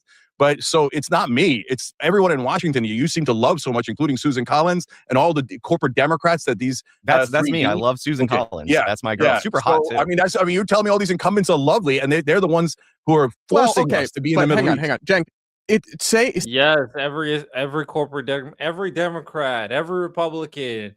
We need only new candidates that are anti-Israel, and we'll take money from them.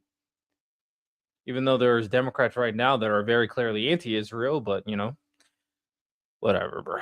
Both sides evil.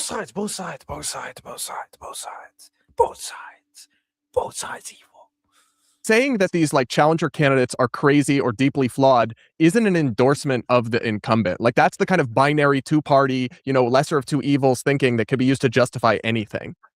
Okay, wait, aren't you guys doing the same thing? You're saying since this rando thinks that she's going to end Western civilization. Well, she wanted, you're supporting her.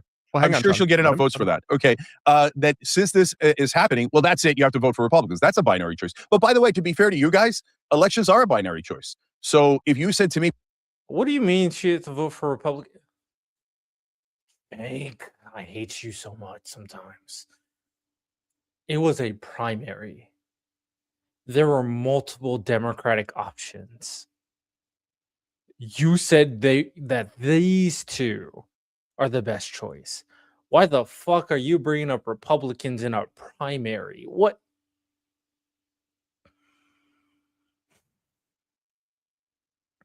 Do people hear themselves sometimes? I just don't know how you engage with conversations like these and just like not think through what you're saying. I just don't understand.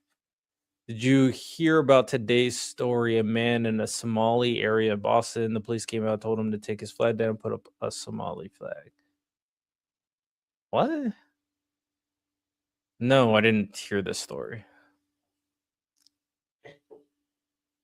Pick anyone in New York, I might not have picked those two. But if you say pick them or a corrupt incumbent, I'm going to pick them. All right, well, I Corrupt want to get into some of the incumbent. specifics here that I think, What because Cenk, corrupt it's not just about these incumbent? three, and I'm sure you would acknowledge this. There's rising support for democratic socialism, whatever that means. This strand of like left-wing populist thought, the DSA itself is surging. And one of the issues where I think the DSA-aligned position has become pretty mainstream is abolish ICE. And I've been very critical of Trump's immigration crackdown, of ICE overreach, of them violating civil liberties in different ways. But at the end of the day, I think I and most Americans do think you need to have immigration enforcement deporting dangerous people who are in the country illegally. Where are you at on abolish ICE, Cenk? So these slogans suck, and I've never been in favor of them. And I know abolish ICE is very popular these days, and for a good reason, because ICE has been terrible and monstrous. Also, the majority of Americans are not in favor of ICE. They're unfavorable to ICE. So that's just not true. Now, whether the majority of Americans want to abolish ICE, not sure. I guess I could look that poll up right now. For me, I mean, I think the fucking organizations could. I mean, you can enforce immigration without ICE. You don't necessarily need ICE. There's other institutions that also enforce immigration. I don't know, man. When you have a PR nightmare like killing 2 American citizens, that's just like two that we know for a fact on the mainstream level. You can understand why people want to get rid of it. I'm gonna be honest. And we saw it with our own eyes, and they killed American citizens. So I'm dead set against what ICE has done in this regard. But when you say abolish ICE, it makes it seem like you're not going to do any immigration enforcement, and that's not what they mean. So Well, that's what some of them mean. It's what some of them mean. No, I know. So look, a tiny number of them, like this one of the candidates you mentioned, do mean it. But overall, if you push someone who's saying abolish ICE, they'll tell you, oh no, and this is their actual policy. No, we would reapportion some of that budget to other kinds of immigration and border enforcement. Well, then if some people are going like abolish ICE and not fix immigration, then you're fucking stupid. I want to be very clear about that. You're fucking insane. It's very insane. I don't know why you listening to the Young Turk. He's on RT. He's a communist on their news network. I don't think he's on RT, not from my knowledge. I'm not listening to him. I'm watching a debate between him and 2 other guys. There's 3 people on this panel. What are we doing? Fuck it. Okay. Found a poll. This poll is in January 13th. Poll published Jan 13th from The Economist and YouGov found 46% of people supporting abolishing ICE compared to 43% who are in opposition. So yeah, the majority of people want ICE gone. So yeah, Brad was just wrong. Continue.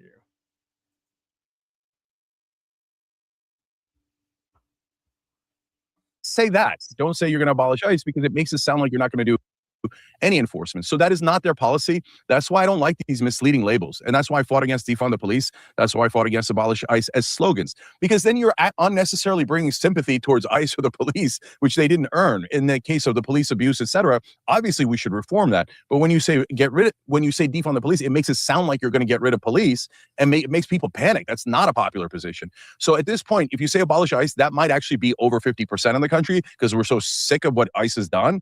But really what the American people are saying, and what we should say better, is no, we need to reform immigration enforcement so that we have a closed border and we actually follow the laws, but we're not unnecessarily cruel and doing these mass deportations and a surveillance state and killing American citizens on the streets. Okay, Sean, bringing you in here. Yeah, I mean, when they say abolish ICE, they do mean no immigration enforcement. Immigration is the key to the Democrats' power. They want to flood the country.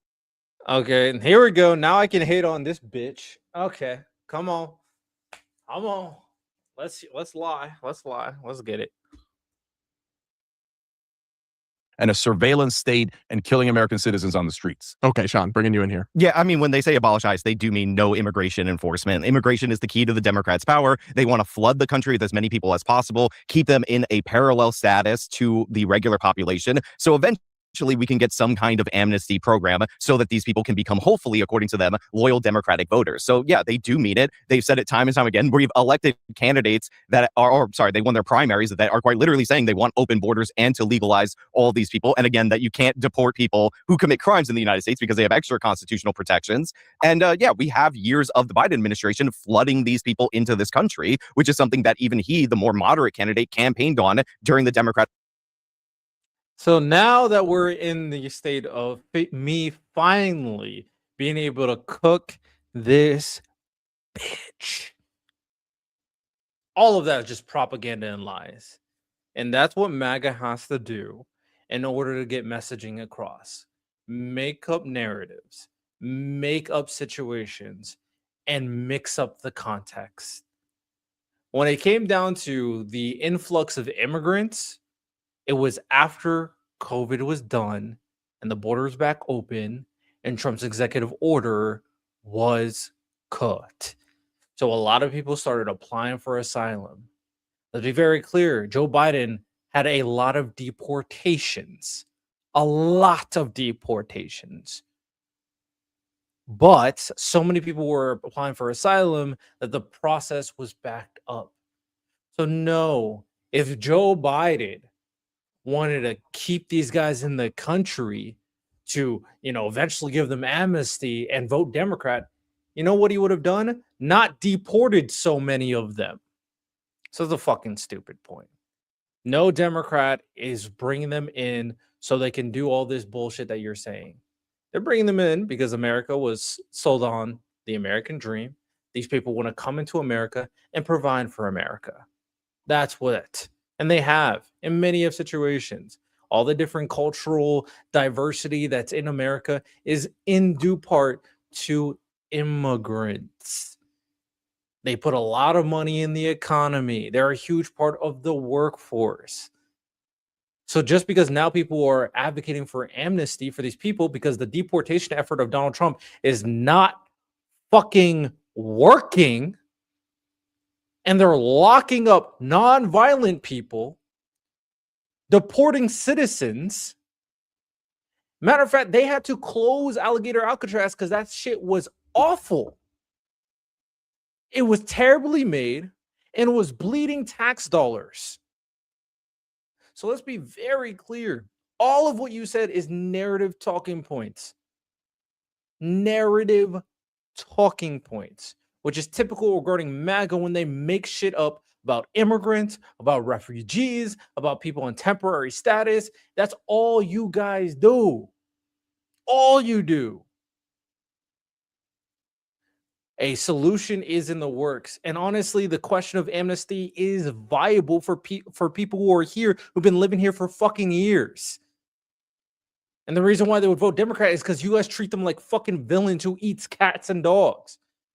And just because one DSA candidate was talking about how we should just open the borders doesn't mean most Democrats believe that. That's false. One person doesn't equal the entire party. Unlike the Republican Party, where whatever Trump says goes and you guys suck his dick. Thank you for my TED Talk.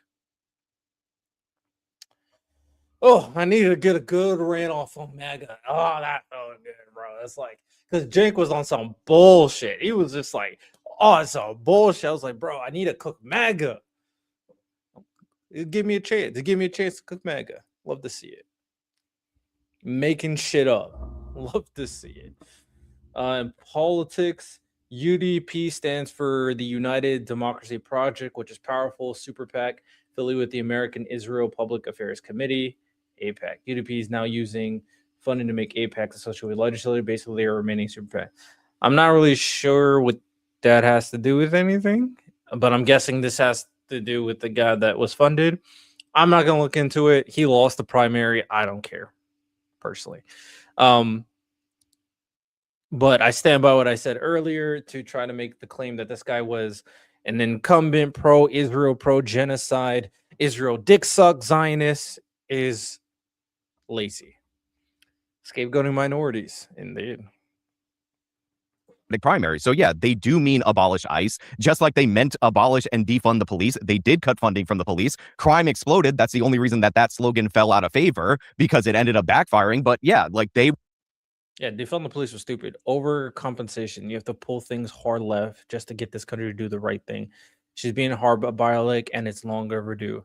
She's being hyperbolic. Who are you referring to? Are you talking about the DSA person who said we should open the borders? You saying she's being hyperbolic? She could be hyperbolic. I don't know the quote, and I don't like to work off quotes I haven't seen. I'm not a fan.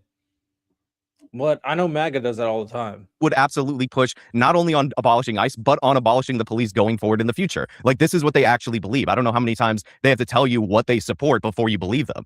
Well, I think some of the Democrat politicians who say abolish ICE do mean what Cenk is saying, where they're like, well, we'll abolish ICE, but we'll have some other, because ICE in its current form didn't even exist until after 9/11, I believe.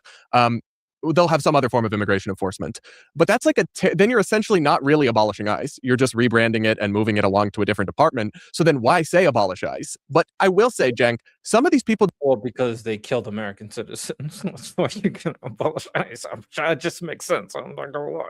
Genuinely do believe, like, if you go to the Democratic Socialists of America website, open immigration, ending all military border enforcement and demilitarizing the border is actually what they believe. And this is a rising tide. A lot of people in the Democratic Party, your Bernies, your AOCs, have their roots in that, but are not, fully on board with that, at least what they say. Most Democrats are not on board with open borders. Stop making shit up. Most Democrats are not on board with this. Stop it. A lot is doing a lot of work there. I mean, is that not an insane sentiment, Cenk? And is that should be excised from, rational progressive politics? It doesn't even have to be excised. We don't have to ban any ideas because they're too dangerous, but that's why I'm not in DSA. And so, but if you're asking, why is DSA popular? Is it because of those issues? I don't think so. I think that DSA is becoming a little bit more popular now because the average person doesn't see this system working for them. So they hate the status quo so much, and understandably so, that they're looking for any alternative. And maybe they're looking for a different alternative in Oklahoma than they are in New York, but the voters are going, give me anything else. And I greatly sympathize with that. So those positions that you read off, you're right. The great majority of Democrats believe that abolish ICE is just a reappointment. Just sharing the information for those who think that the name AIPAC is the only indicator for Israel lobby. Not saying you, but some people think AIPAC is the only super PAC sponsored by Israel. Fair enough. Revolutionary War, Civil War, civil rights. The country isn't good at changing things without a violent uprising. The conservatives are like, you're right. And conservatives are like, you're right. I wouldn't say America's not good at changing things. We've changed quite a bit throughout the years. But I do think we've reached a state where not violent uprising. I don't believe in violent uprising because I don't want people to die over this. But we do need, like, not radical change, but ambitious change. I like the term ambitious more. Ambitious change in America. Portion the funding to other categories, but then, like I keep saying, and you said, and we agree on this, like, well, then why call it that? And these days it is popular, and that's why they're back to calling it that, because of how atrocious ICE has been, right? And so that's why they're leaning into that. I don't think they should lean into that. I don't think that's the best politics. But overall, like, the rise of socialism. So I'm a capitalist. In order to have capitalism, though, as Adam Smith explained, you actually need government regulation so that there aren't monopolies, oligopolies, etc., and that the corporations don't steamroll you, right? You have to protect the free markets in a lot of ways from the corporation so it doesn't become corporatism. But the average person doesn't know all that. They just see what people in media are calling capitalism, which I actually think is corporatism. And they're saying, oh yeah, when you take all your money and you give it to these super profitable companies and they never pay their own bills, and now we're going to build data centers and make you pay so much more in your electricity bill that's going to go directly to benefit those corporations. Well, I don't know if that's true, Cenk. I don't know if data centers... Yeah, a lot of data centers definitely do that. Why do you think people are so angry about that? But just a lot of misinformation is being spread about the data propaganda, centers, like what you're pushing. Well, no.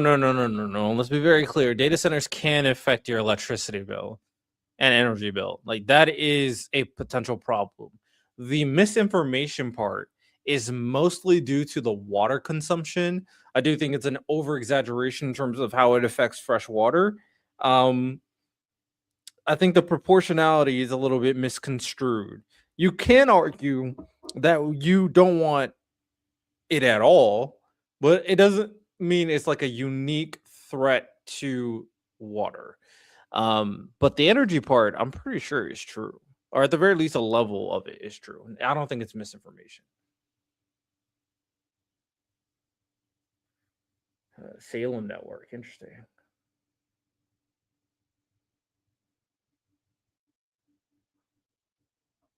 Right now. Okay. Yeah. Okay. That's I fine. mean, we So could we'll have come another back to that. debate We'll about come that. back to Sorry, that. I don't mean to derail you. Yeah, we'll come back to that. But overall, when they see what is being described as capitalism screwing them, some people in the blue states are going, I don't know, maybe let's try socialism, right? And by the way, socialism is not communism. It depends on what you mean by socialism. Northern Europe is so-called socialist, and Northern Europe is in fantastic shape. So no, a lot of these countries are not socialists. That's not true. They're mixed economies at best. like the reality is we are lived in a mixed economy.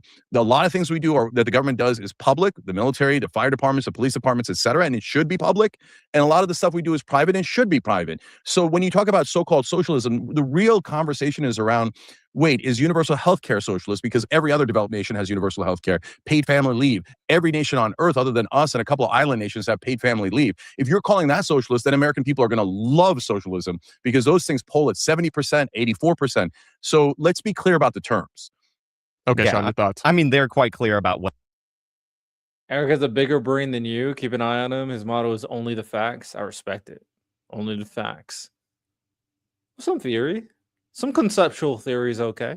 What they mean, abolishing private property rights. C.O. Weaver, who was appointed as the tenant advocate for Mamdani, impoverish the white middle class. I mean, these people are clear about what they mean time and time again. And by the way, it is not the regular struggling people that are electing these candidates. Look at the demos in the Democratic primary. They're largely being uplifted up by wealthy white progressives in the primary. In the general elections, they end up crushing with minority voters because they tend to be more loyal to the Democratic Party. So this is like, luxury belief base voting for the luxury belief candidates. Like this is what they support. It's represented by the polling. And that is why in New York in particular, we're uniquely vulnerable to these kind of candidates winning in these primary elections. So yeah, these aren't the people that are disaffected. Like those people have already left New York City. Like we've seen a decline under very left-wing policies in the city of New York. Saying most people who voted these people are wealthy. I don't know these districts. I actually can't comment on that.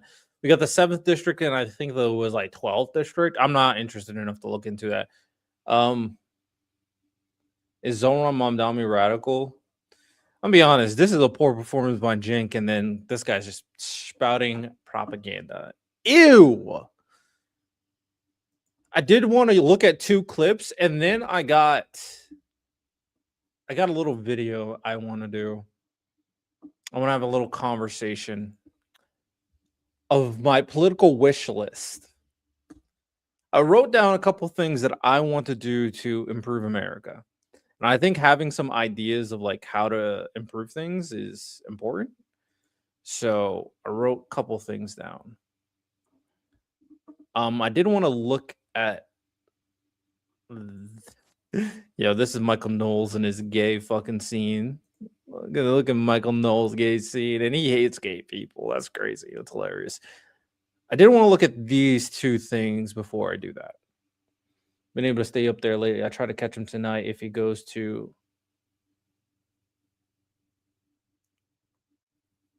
facts.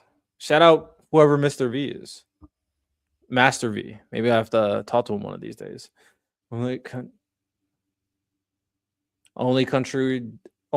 democracy country without universal healthcare. I do think we need a better healthcare reform. I'm at the very least a proponent of a public option. Okay. It's time for So Gavin Newsom is proposing some type of wealth tax. So let's hear it. national billionaires tax and a new social contract. Think about this, just 10% of people in this country own 2/3 of the wealth. V Media I'm gonna have to look this guy up. A 30-year-old, for the first time in American history, is not doing better than his or her parents. That's a 5-alarm fire. American wages have stood still, and the costs across the spectrum. I'm gonna have to look both of these guys up. Okay, I'm not paying At that. this, just 10% of people, 10% of people in this country own 2/3 of the wealth. A 30-year-old, for the first time in American history, is not doing better than his or her parents. That's a 5-alarm fire. American wages have stood still, and the costs across the spectrum, cost of living, have skyrocketed. The system is fundamentally broken. The federal tax code, the corporate tax code, and the inheritance tax code seem to be written for a different set of Americans. It's time for an economic reset, a true minimum tax on billionaires that, well, ensures the people at the very top pay at least the tax rate their own workers pay.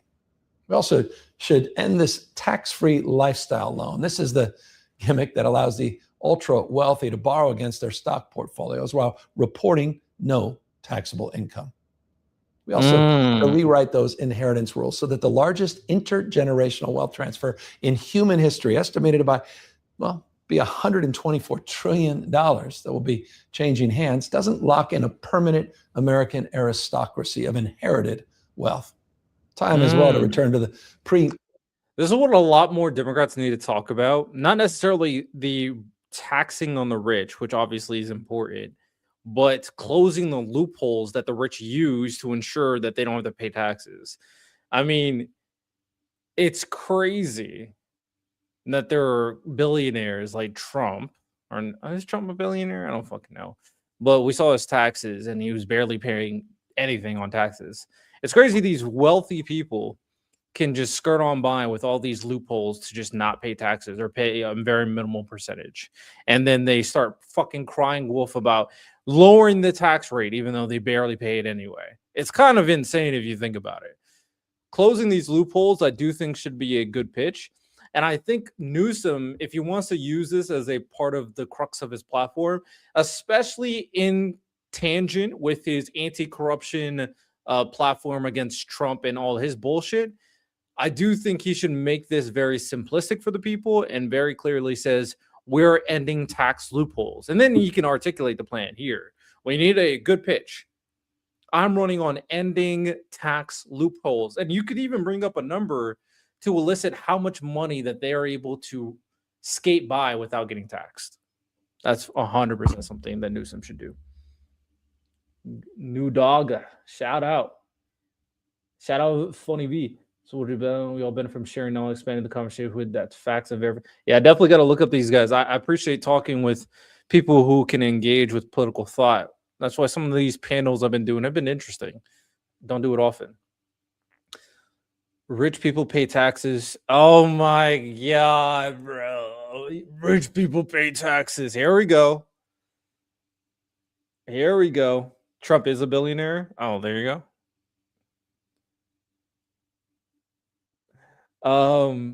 Oh yeah, I have to look up that article of him making $2 billion.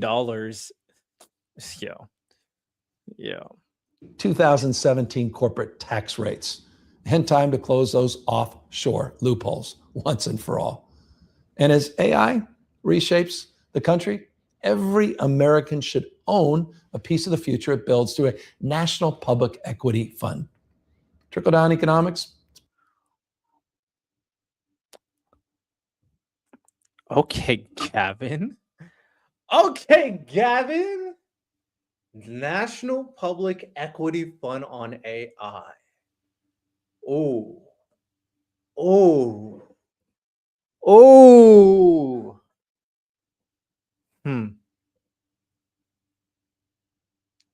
Oh. Will this resonate with the people? I'm trying to think. AI is the future. In every sense of the word, AI is the future. AI is inevitable. AI will never stop growing. The people need to be a part of that process. Because if anything, AI and the competition that's happening right now, I would have to really think about how you would implement this. Is this national equity fund something that can be like parsed out in the big AI companies like Gemini, Claude, fuck Grok? That shit should just die. And then they get evenly distributed among some AI companies. How would you have to have a certain type of market value to qualify for the national equity investment? I wonder if would people vote on its usage? No. I'll be very interested to see how it would work. Maybe explain. In a nearly 50-year experiment that has failed. Record corporate profits flowed into stock buybacks and executive compensation. It's time to stop pretending otherwise. We're nearing the 250th anniversary of this country's revolution. The system the American founders built was designed to prevent the concentration of power in a few hands. But we've allowed that concentration to happen anyway, slowly and in plain sight over the course of decades and decades. But we can reverse it. We can reverse it together. It's time to democratize the American economy to save. Winning the AI message is fascinating. I don't know if Newsom would do it, but I'll be impressed. And this national equity fund could be something there. And yeah, Eric's right. Like the people are not very smart. You got to realize that even if a billionaire pays a 6%, 5%, 1% tax on their wealth, that's still a lot of fucking money. But imagine if they paid the amount, the percentage that they're supposed to be paying. Now, a lot of that money will be used for all these programs that's supposed to help Americans. Because let's be very clear, people think that billionaires work in a vacuum where they earn this wealth. They are only using this wealth, typically in combination with other industries, especially with the government in recent memory, but they're only this wealthy because you, the people, buy their fucking products. That's why. Their wealth is only because they have normalized their product to be incorporated and integrated into American society that people use on a consistent basis. So, this idea that these people just became who they became who they became off of your backs. So it's only fair that they invest back into the society that's making them so fucking rich in the first place to live in these luxury lifestyles. So these people use their products. These people get a lot of money from these products and then reinvest in the society that these people, including themselves, live in. That's only fair. I don't know. That's only fair, but whatever. I guess.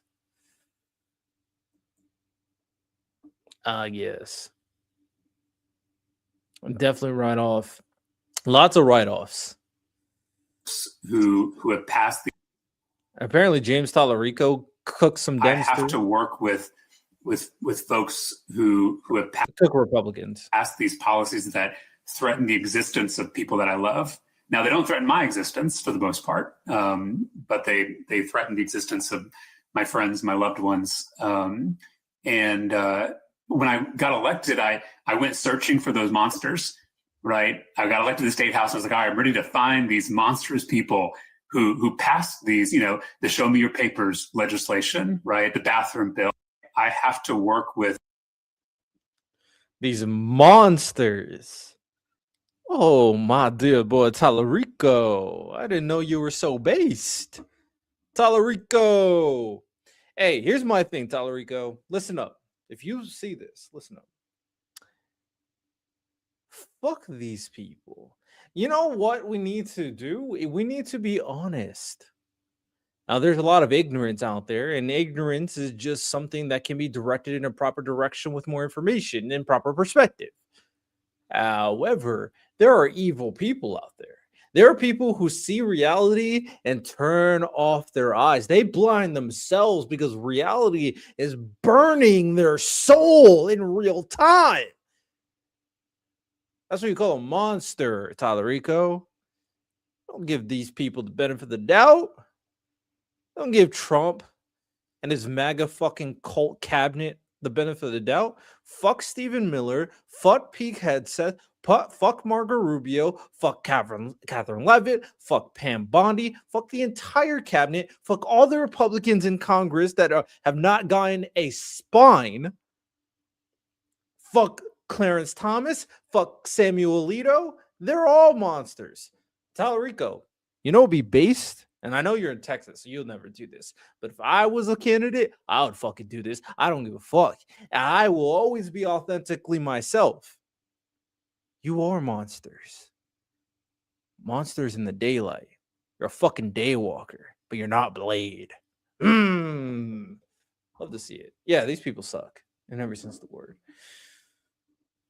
Fun rabbit hole to dive into is how much taxpayer money goes into subsidies, tax exemption, tax breaks, and bailouts. The number will shock you. All right, let me write that down. I might go into it because maybe today.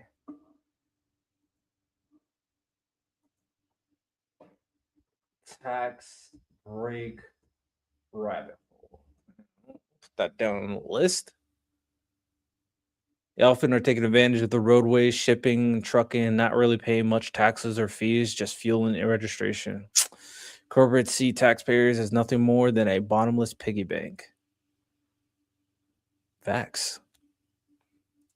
I'm going to get to the truth.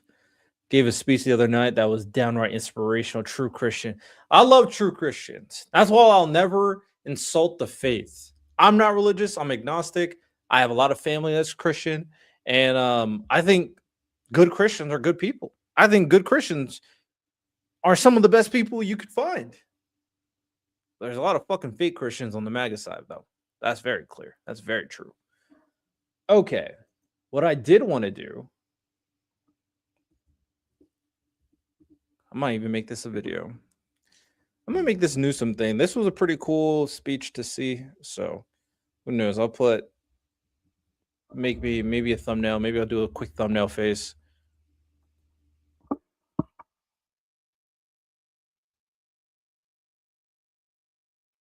Thumbnail face. But here's the video I do want to do. Pope Tallarico. Yo. Pope Tallarico is kind of, I don't know. Can you be, what? I almost never mind. Wait, aren't you supposed to not ever like be married?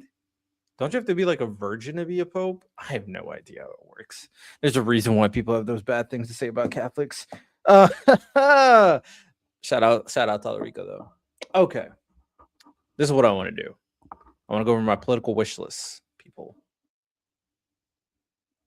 And I'm going to evolve this list. I'm going to evolve it. Better stop making so much sense. The government will deem you not human and classify you as an alien. Humanity's cook. Yo. Don't want to piss off the wrong people watching. Don't come after me.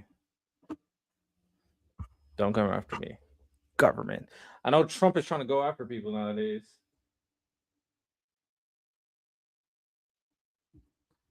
Everything.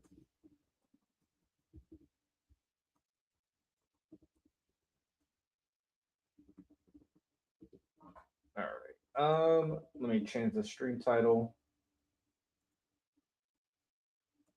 Candace Owens says she's an alien. I believe her. I believe Candace too, man. Candace is tripping, but she is getting views. Pretty ass black woman betraying Republicans. Fucking killing it right now. Shout out Candace Owens, man. Even though she's absolutely insane. In every sense of the word, she's insane. Okay. I need to change the title on my YouTube to before I do this. I'll turn this into a video.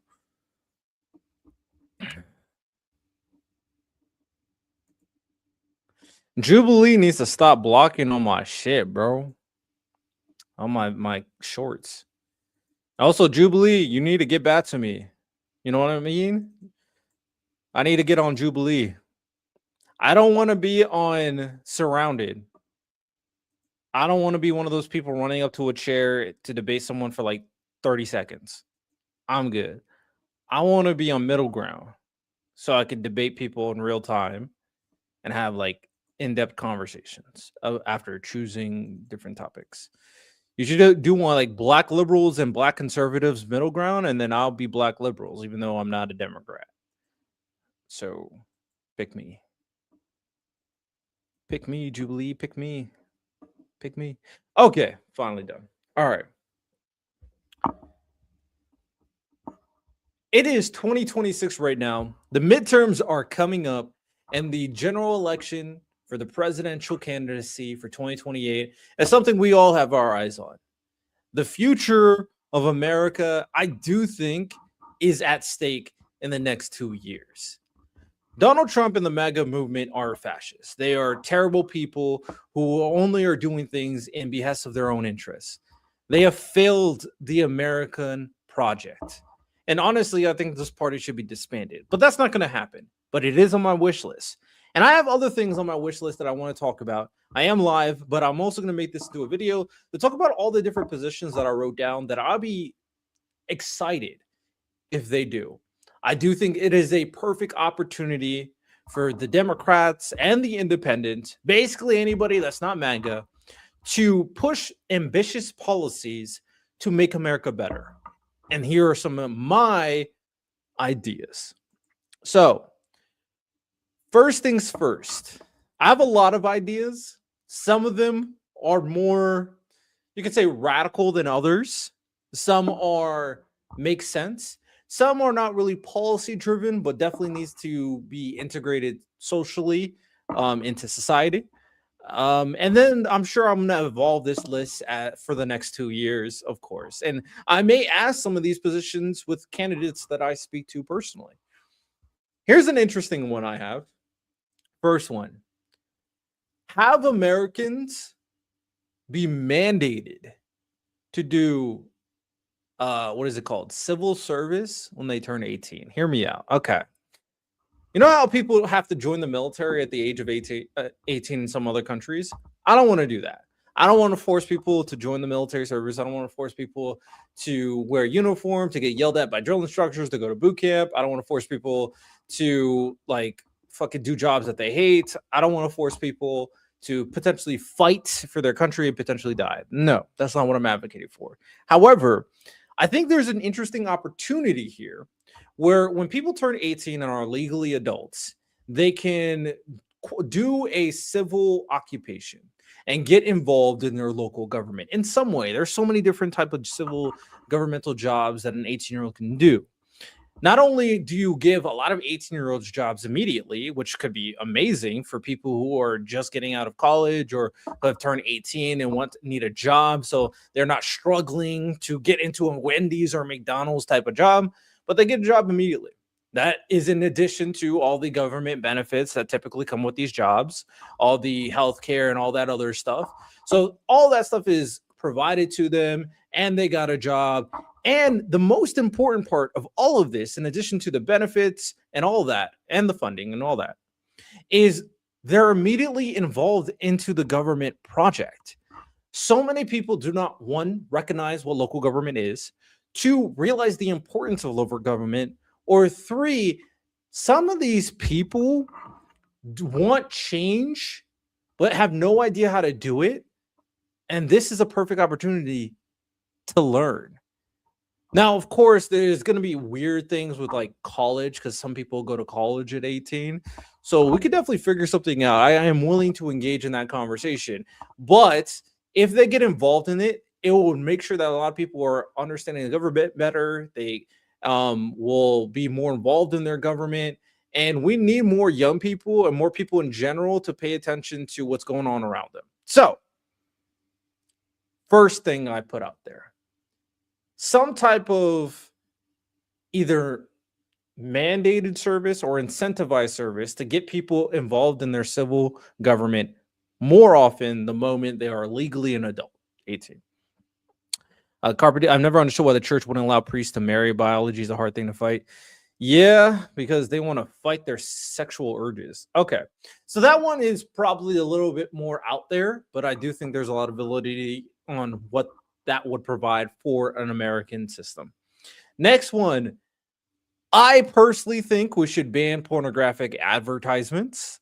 I think the only ones who benefit are the institutions that put out pornographic advertisements. I don't think these things are healthy. I think these are already damaging very fragile minds. I think they are damaging to young minds, especially kids' minds that are on the social media and the internet. We'll have a conversation on social media and kids in a different time. But I don't know if we are willing to ban rated R movies from kids because of nudity or any other extra reason, or put things at TVMA on TV and ensure that kids can't watch it. I think the same thing should apply for internet and advertisements. There shouldn't be a reason why I'm scrolling through YouTube and I see some anime chick that is half naked getting fucked. That's kind of crazy, really. I didn't ask for this. There's nothing I did to ask for this pornographic advertisement in my face. You're trying to make me horny to buy your product. That's not okay. Next thing. Okay, a little bit more serious. Public education reform. I am a big proponent that public education is extremely inefficient. I think the current public education system is not meeting the needs of people to ensure that they are integrating into an American project properly. The amount of people who don't know how government works, they don't know how to deal with their finances, they don't know how to deal with insurance, they don't know how to even take care of themselves is problematic. We need to update public education to meet the needs of people today. And people need to know how to engage with all these things that are very important to live a proper life, rent, how to get a car, all this stuff. In addition to learning the other kind of new age things that are very much integrated into society, like handling the internet and social media, and discovering misinformation could be extremely valuable lesson. So I think public education should focus on stuff like that more. And I think there's still value in STEM, don't get me wrong. But the value of STEM is quickly dwindling. And unless you're going to a specialty that involves STEM, most people don't need most of it, I would say. And in addition to that, I think schooling should incentivize physical fitness much more often. Having like gym, of course, you have recess up until middle school, right? Where everybody's getting active for about like an hour a day. Why don't we have like mandated physical activity every single day for at least 2 hours? Education's important, but for a country that has an obesity problem, for a country that is becoming less and less active every single day, with everybody spending all their fucking time inside, indoors, and I'm guilty of this too. Let's be very fucking clear. In school, these people should have at least 2 hours of physical activity every single day. 6 hours of education, 2 hours of physical activity. You could do a lot of different things. You can make sure that they're, playing sports or at least jogging a little bit. Just get out there and move. We need more movement. So, okay. I'm not going in too much detail because I'll be here forever, but I'm just giving some general thoughts on some of the things that I advocate for that would be good for society. The Catholic has many rules that do not come from the Bible. Very cringe, GW, very cringe from the Catholics. All right, next I have here is I do advocate for a public option for healthcare. And I also want to invest more in preventative care. I'm unsure about universal healthcare in America. I'm unsure about it. I'm not against it, just unsure. But I definitely advocate for a public option and affordable care that everybody can opt into if they want to. And I do think there is something potentially nefarious on the idea that insurance companies don't want to invest in preventative care. Why? Because they want people to get sick. They want people to get hurt. They want people to go to hospitals, because how else are they going to get insurance money? Fuck the insurance companies. What matters is the health of the people, not them making a profit off of your suffering. That's bullshit, and that's ridiculous. One other thing that I did hear as well is that some, obviously, employers sometimes can offer healthcare. And I think I've heard this from Dr. Mike's YouTube channel, that some of these employers should provide healthcare that you can opt into. And even if you leave the job, you still have that healthcare moving forward. So you don't have to consistently replace your healthcare when you change jobs, which most people inevitably do. So a little bit more of like a lifetime insurance coverage that you can have for sure. Okay, moving on. I also advocate for, this is kind of interesting, but I think people should be on board with this proposition. Make Wednesdays a weekend. Hear me out. I'm also going to put down here, make Election Day a holiday. Election Day is a holiday. I also put that as there. Election Day holiday and Wednesday is a weekend. Here's my thought process. 5 days out of the week, we've been conditioned that this is normal. Why? Right? I do think we can gain a lot of value working 4 days a week, right? Raising wages could help a lot. And then also breaking up your week can really rejuvenate people. It's monotonous working 5 days straight. But 2 days, one break, 2 days, two breaks, that's rejuvenating. That feels good. You're ready to work your hardest. How many people just go through the motions in their work? They go through the motions.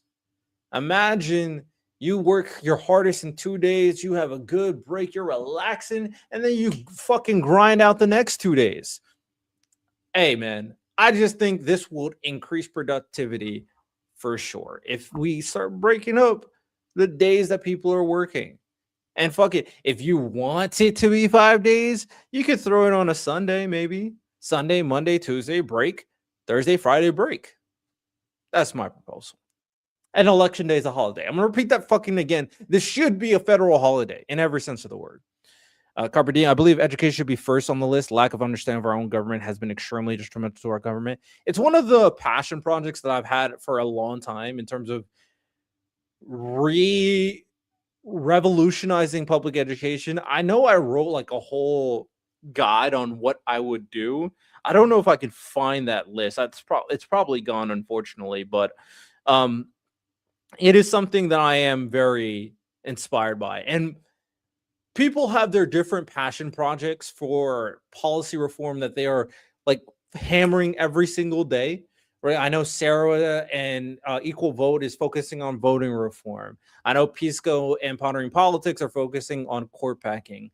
I might be the person that focuses on public education reform because I think that could be the best solution to fix how stupid most Americans are. But I'm gonna have to do that at some point. I definitely have to write out some type of plan and figure some things out, but in due time. Okay, moving on.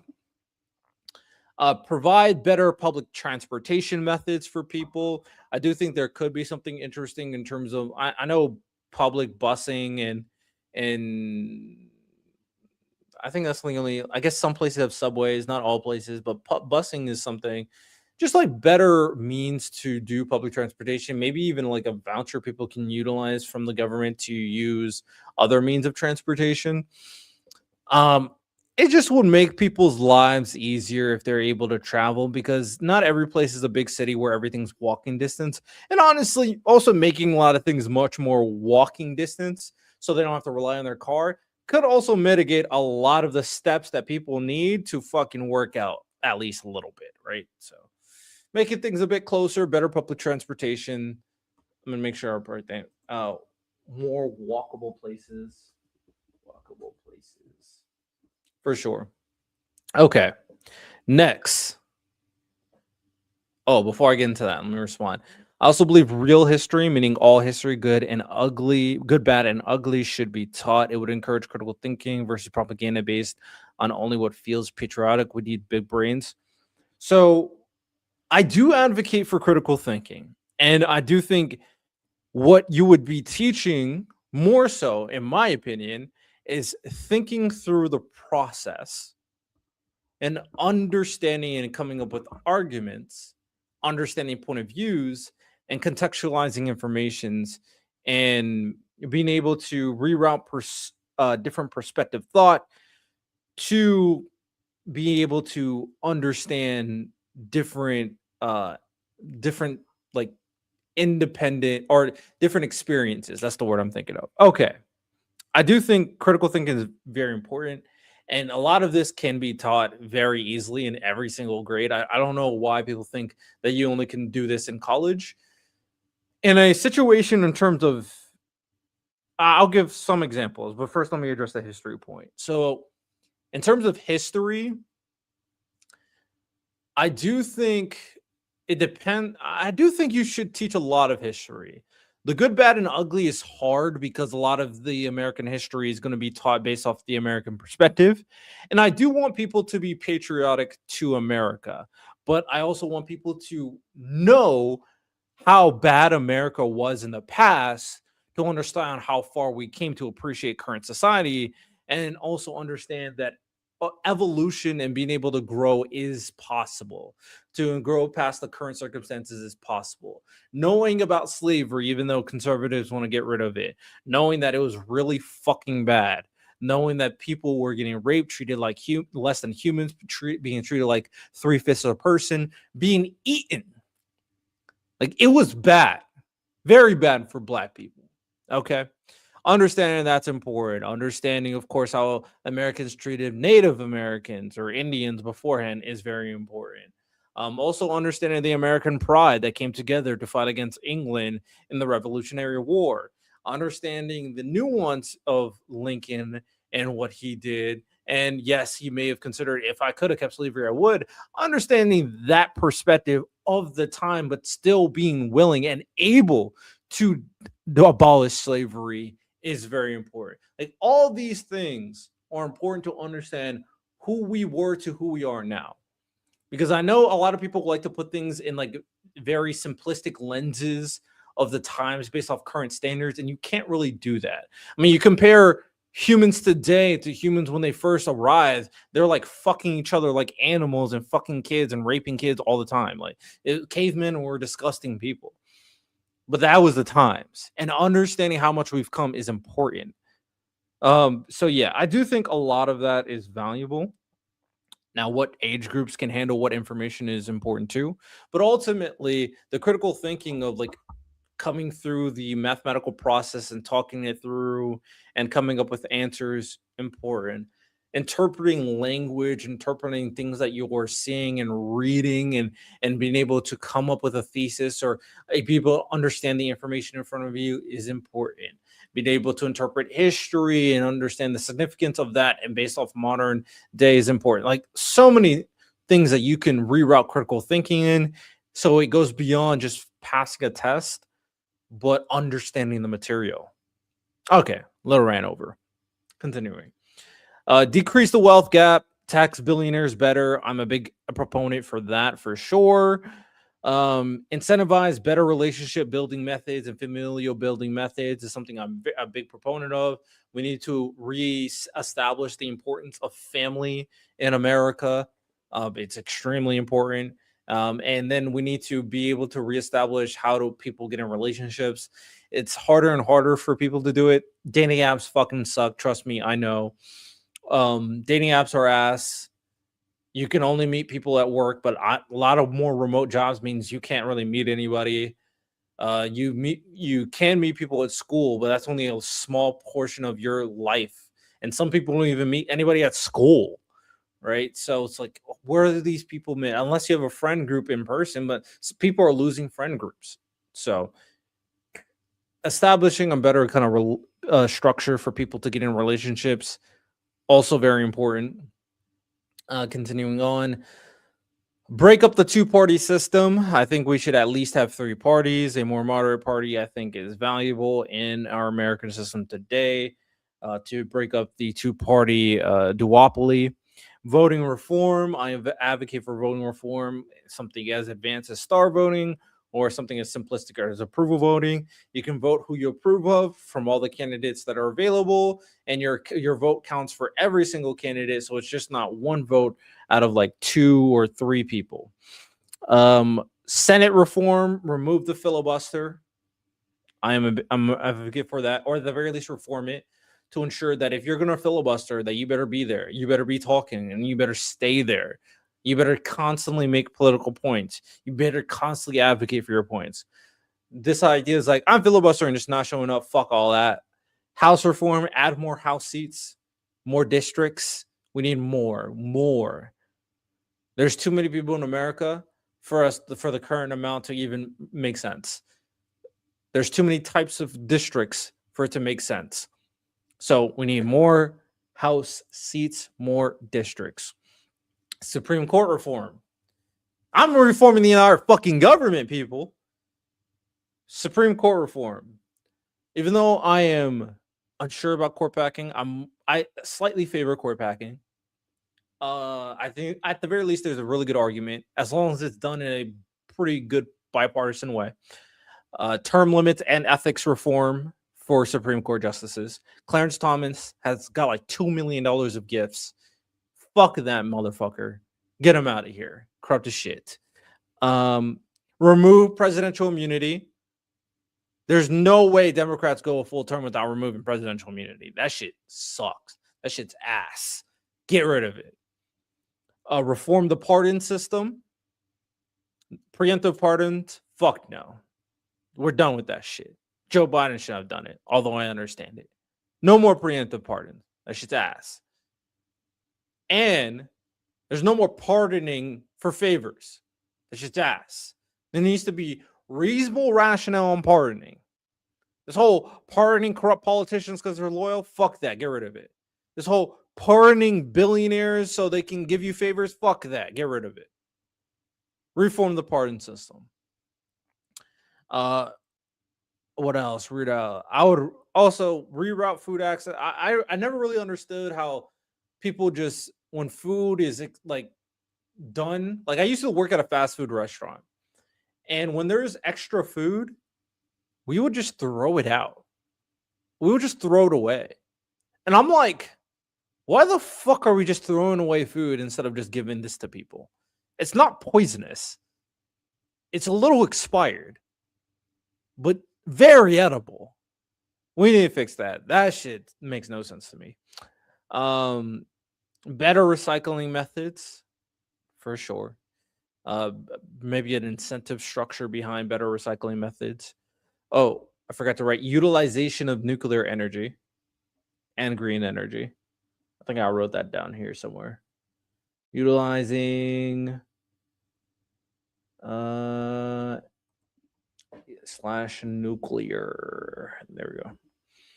So transition to more green energy, so we don't have to be reliant on oil. So we don't have all these stupid ass wars over oil. And that also means using nuclear energy. Big fan of that.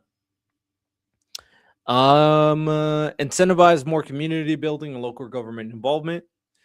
That's probably going to be more so in these local governments to be able to give them the people more news, more information, maybe even hold events for people to be more involved, stuff like that. Pay teachers more. Teachers are one of the most important positions in America. I don't care what you say. These teachers should be paid more and they should do their job better. I would low-key advocate for a social media ban for kids. I've not had a good argument why kids should be on social media.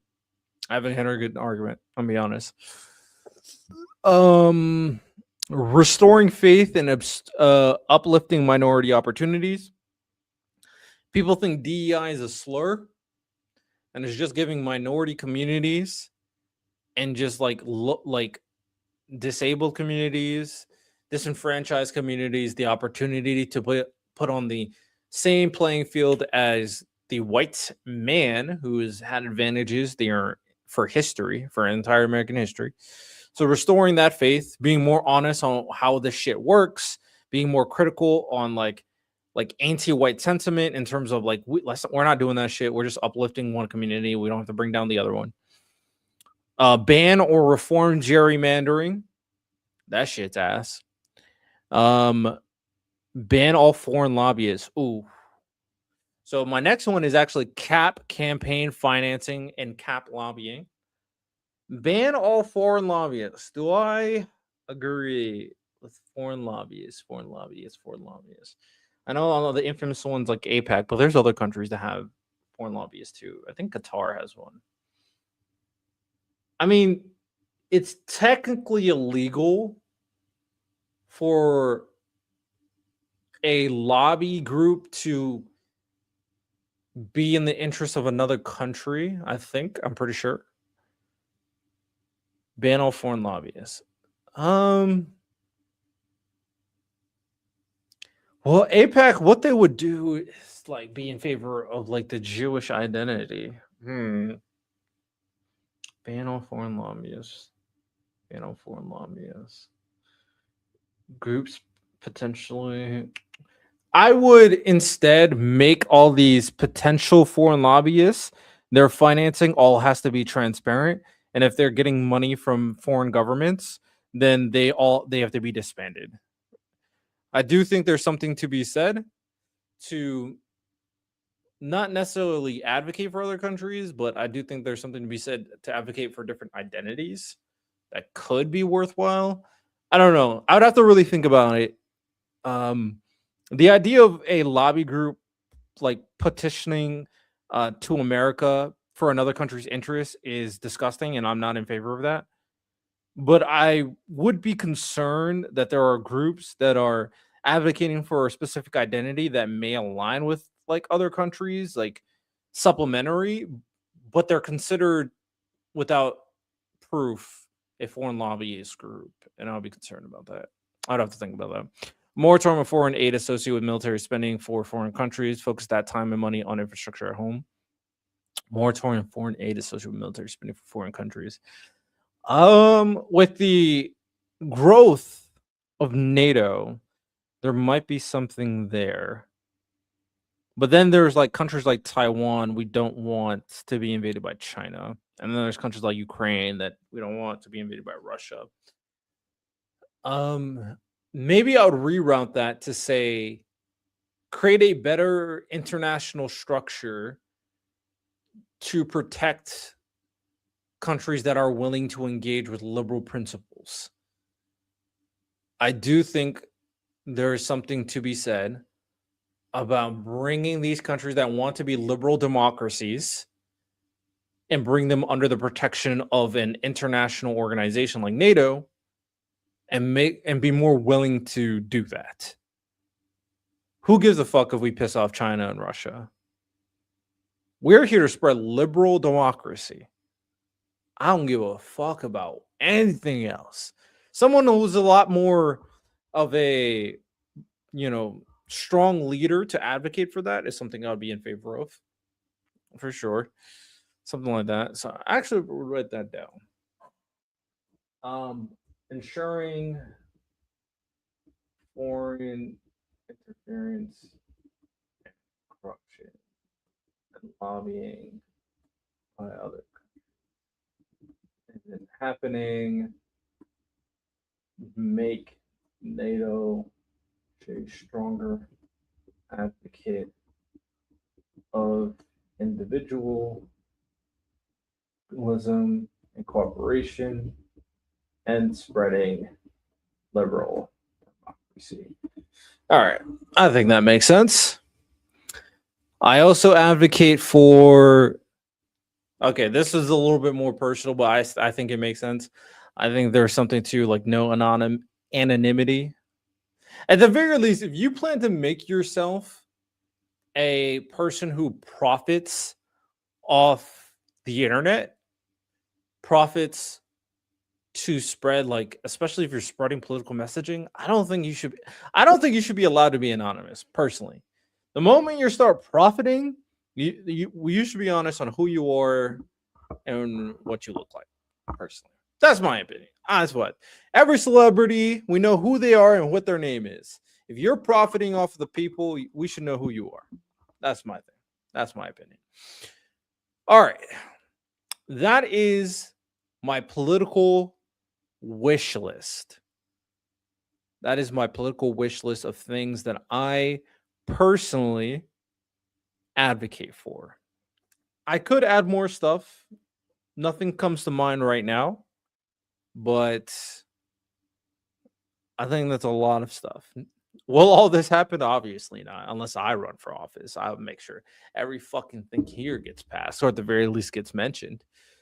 But I do think we need ambitious growth and change. This whole fucking this whole fucking incrementalism, we done with that. At the very least, for the foreseeable future, we done. We done. You're correct on foreign lobbyists being banned, with the exception of Israel. They, for some reason, are not required to register as a foreign agency. I'm from my understanding, it's APAC. Technically, is not a foreign agency. It's a group that advocates for. It's just like American Zionists for the most part, but people think that Israel, that they are affiliated with Israel, which I understand. But yeah. Anyhow, call me crazy. Putin has seemed to want to reinstate the Soviet Union. I saw let him.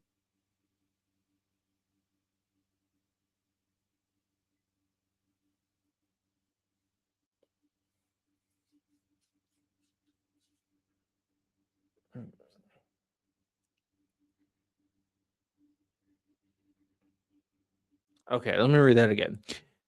Call me crazy. Putin has seemed to want to reinstate the Soviet Union.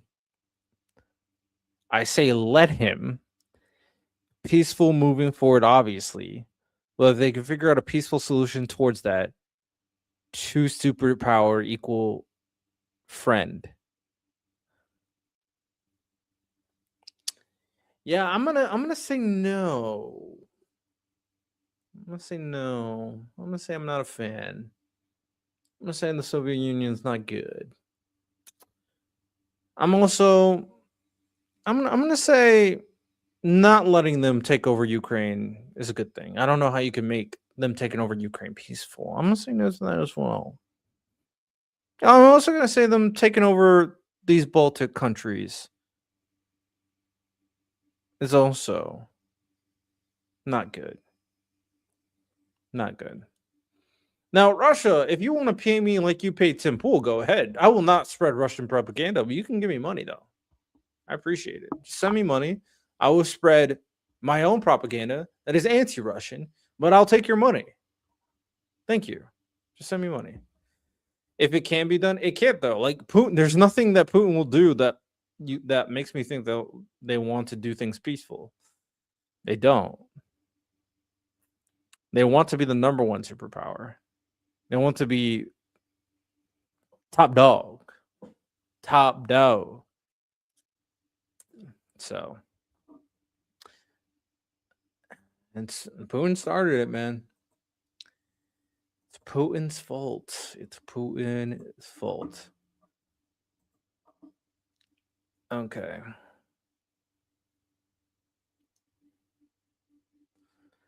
All right, stream about 4 hours.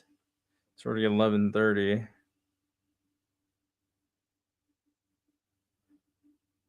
Anything else worth talking about? I did have some things I want to look into, but it's pretty late already.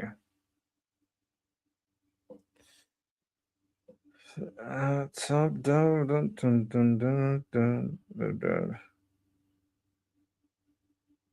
I hate Ryan Mullally.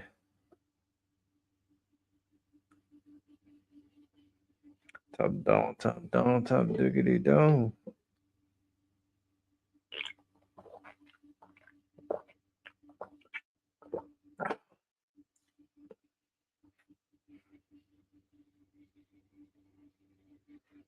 And Jalen Brown calls.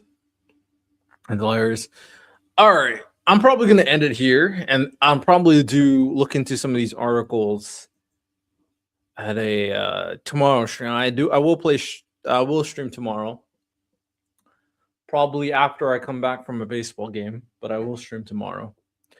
But appreciate everybody tuned in for the stream. It's unfortunate I couldn't finish the Wick counterpoint expose. Looks like he privated his stream for some reason. It's unfortunate. With that said, people, appreciate you. Y'all have a good one. Take care. Peace.